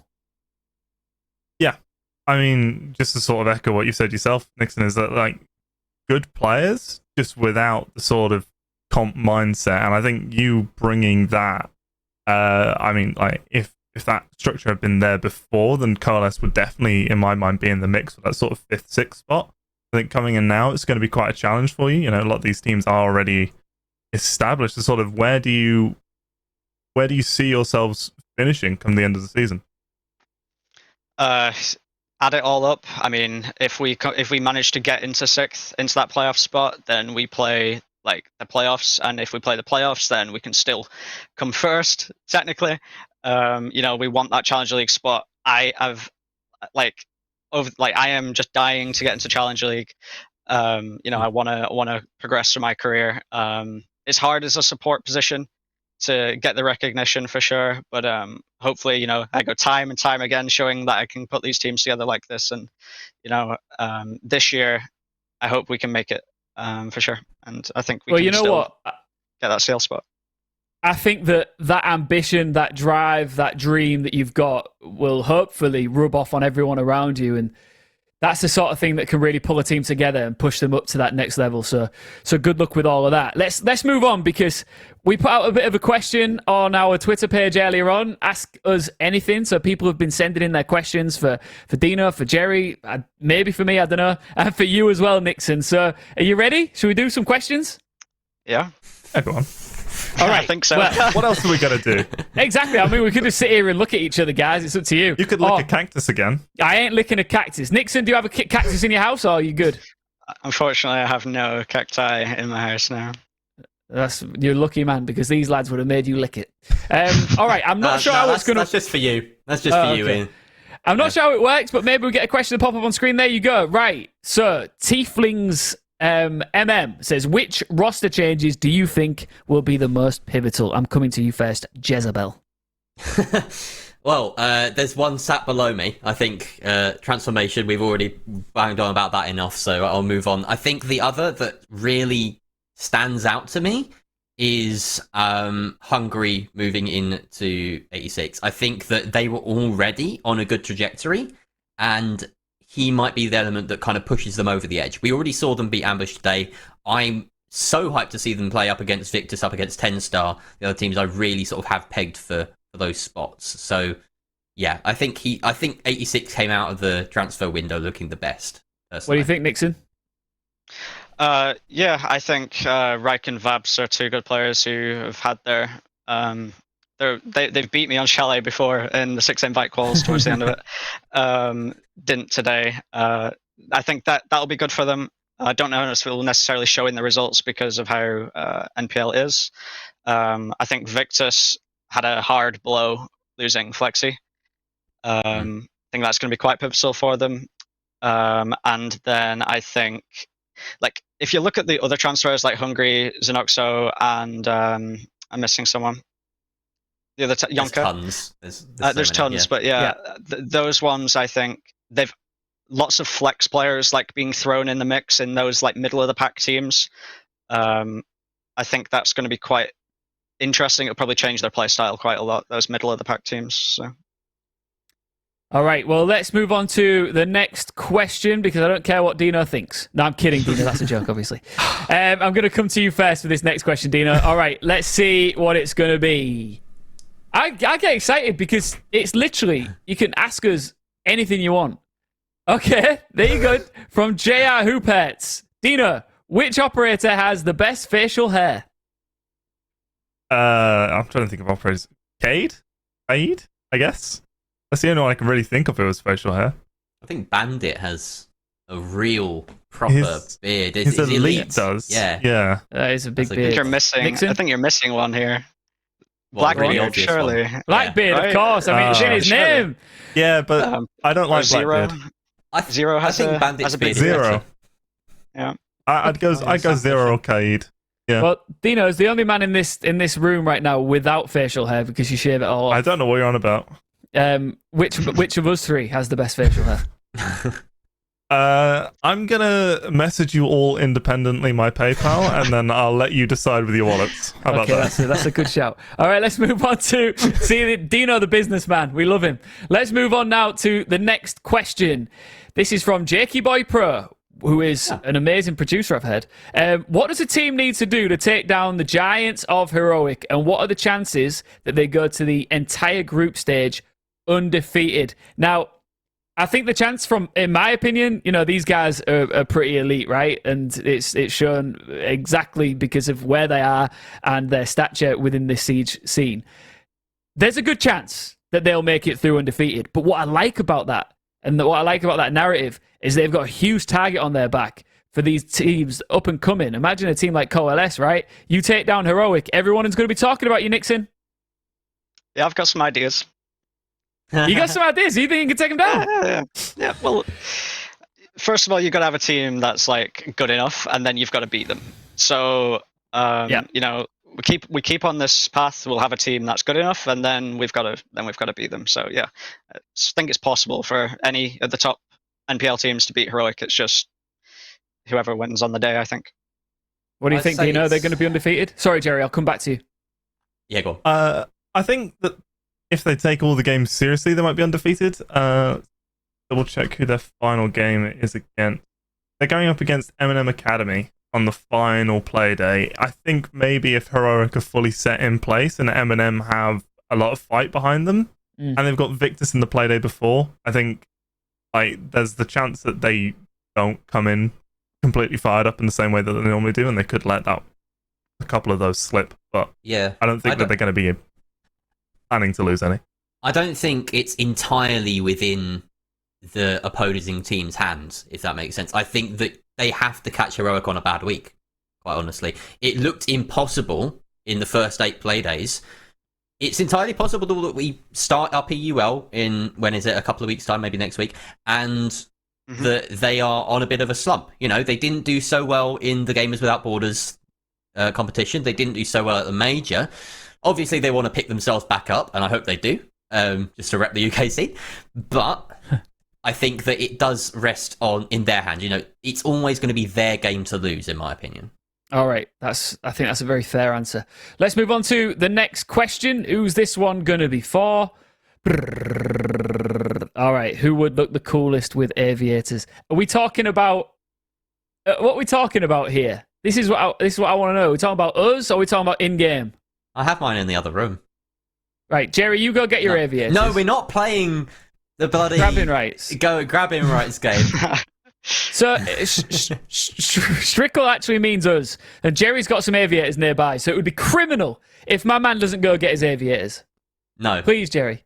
I think that's a very good argument coming out of Ian there, and that's actually the best argument I've heard out of Ian in a while. Hands up if you think Jerry should get his aviators. I think I should send my PayPal link round and see who can get me to. Are you denying the aviator? I don't think this is a democracy, Ian. I don't think that this is. Fair enough. Well, I think from what you've said, it's probably you, Jerry, that would look best with aviators on. Somebody's been watching Top Gun, I think. Yeah, I think you should. All right, let's move on to the next question. I don't think we'll ever know until we... tell you what, next time we're out all together, we'll put our aviators on. Next question looks a little something like this. Yeah, from Ollie. Okay, so we have a saying, me and Ollie, when we're together, and we want to do something, like, I don't know, maybe grab a drink, or like do something a bit wild, like climb the Eiffel Tower together or something. We will ask each other, how much swag is in your swag? And if you fully swagged up, you'll do it. And 9 times out of 10, I would suggest that we're both fully swagged up. The question is, Nixon, going into the rest of this season, how much swag is in your swag? Loads, if that means we're going to win some points. Yeah. There you go. X is going to love that Nixon's got so much swag in his swag. Let's move on to the next question. Thank you for that one, X. Appreciate that. The next question is... I can't believe the same one. I'm going to answer it again. So much swag is in my swag. We didn't answer it properly the first time, apparently. They want me and Dino's input or something. No? Okay, good. I can't believe that made it through once, let alone twice. Yeah, we're doubling up. If this does a hat-trick, I'll be very happy. Making sure that your swag is swagged up. It's a good point, Dino. Affy, the main man Affy. We love Affy. He says, who's the biggest party animal out of everyone on the desk? I'm a liability on a night out. So. Okay. I think it's Ian. Probably Ian. I don't know. The faces say it all, I think. Yeah. I think it's Nixon. No, you don't know me. I'll tell you what, right? Let me just. I want to know you there, Nixon. Maybe we should go out on a night out. Let me. Where was it? Humble took you. You had a holiday recently, That's didn't not you? what I want. A holiday. Yeah. We went to Milan. Had a boot camp there for a week. You know, some media stuff. Yeah. It was really good. There you go. What's the Milan nightlife like? We're boot camping. We don't have time for that stuff. We got games to win. Oh. Not bonding. Yeah. You don't. Yeah, of course. I mean, If I ran an org, I'd take you all on a night out. I mean, there you go. Top of the list. The admins and stuff, you know, from the people who run the league, you know, came down and we had food and stuff because it's all in Milan. So we met a lot of cool people. So, but yeah, no nights out. All right, next time maybe. Well, I'll say, you know, in the right scenario, I can be an animal. That's all I'm going to say. All right, that's all I'm going to say. But most of the time, I'm a human. Let's move on. Every scenario is the right scenario on a night out. There you go, Dino. That's the words of a 22-year-old man right there. I'm 10 years ahead of you, bro. I'm too sensible. Tieflings, same person again. Who is NPL's current unsung hero, making moves and maybe not getting the attention they deserve? Nixon, what do you think? I think over time it's gonna probably come out to be Noah, my teammate. Because he's really got the ability. He just needs to get his confidence together, and like you'll really see him shine amongst all these top statistic players. I think he'll get there. I really do. It's just gotta give him the confidence and the time. Good answer, Jerry. I think there are some really solid players on teams where someone else might take the limelight. I'm thinking Grubby today had an exceptional game, Viperio 86, and we didn't even get the chance to bring him up on the desk because there were just so many other names to throw about. But attacking Jim, he got like a 3k and then a 4k between those rounds. It was just phenomenal. He's been really solid throughout this season, and we've kind of overlooked him a little bit. I'm thinking Leader as well on TENSTAR, playing that hard support. Yeah. So often comes up clutch. Yeah, just a few to name a few. It's just one of the amazing things that's cool about leagues like this, that it gives, you know, players and up and coming players a real platform to shine, right? So let's move on to the next question. I think, is this the last one? Maybe. Jakey boy, to all of the NPL crew, who has the best hair? Well, it's not me. I'll give you that much. Nothing wrong with that hair. You know, is Jerry included in this? I don't know if I'm even do I even get in the shortlist? But Jerry, it doesn't say head hair. Okay, we could be talking about your right. chest hair. You know what I mean? Yeah. Well, you haven't seen that yet. How do you know? Emphasis on yet. I'm gonna go for X. X has got some cracking hair on his head. So does Grace. To be fair, Grace has lovely hair. Yeah. I think Affy. I'm gonna go with Affy. Shout out to the off camera. Oh yeah, it's off camera, on camera, on off. You're right. Let's all go Affy. There you go. Affy has the best hair. What a way to end things up. Because Nixon has had Nixon's where's he going? Oh, He's something's happening in Nixon's house. He's muted himself. Oh no. I'm gonna try and figure out what's happening. Given a my dad just brought me chicken and chips. So what a dad! Can we see the chicken and chips? Yeah, if you wish. Here it is. I need to see the chicken. There it is. Oh! Can I watch you eat one of those chips? Yeah, if you really want. Oh, do you know what? If anybody deserves a chip, it's Nixon right now after that dub. Nixon, what an amazing moment for you to end this, right? You get all that chicken and chips, get to celebrate, tell your dad is a legend. Thank you so much for joining us here on the debrief and putting up with us. We're really excited to see you as part of this roster. We're really excited to have had you on the debrief here tonight. And best of luck with the rest of the season. Any last words for your fans at the minute, Nix? Keep supporting us. The more support you throw our way, you know, the more confidence we're going to build, and you know, the more we're going to give a show. So yeah, keep cheering us on Twitter. We see it.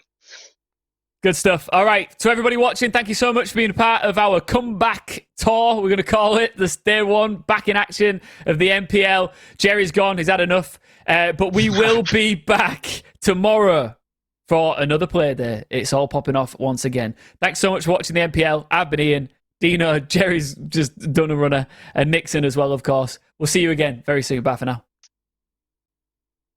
their diffuser.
Sees one look at the patience. He just has to send away to the lineup. 1, 2. Oh, Doki! What a play! That is why he is one of the best players in the world right now. Now adapt, and he can swing this with the Ella Striker, and they're not ready for with the Ella SMG. He's gonna get spotted. Tyrant fires. Hang on the second shot. He's dropped the pistol. He's dropped into prone. There's 10 seconds left. Tyrant, what a round! He's in position to strike. He's able to land his shots here. He got a huge swing. Picks up two. That's surprising that no, didn't fall back at that point, and now we're left in a very tight situation. Ryan has just walked his way through. He gets 2. Unica is going to take a little bit of damage as well, but oh, with his back against Unica, Rock is going to go down, but instantly traded. Aroldi with a double there. That's huge.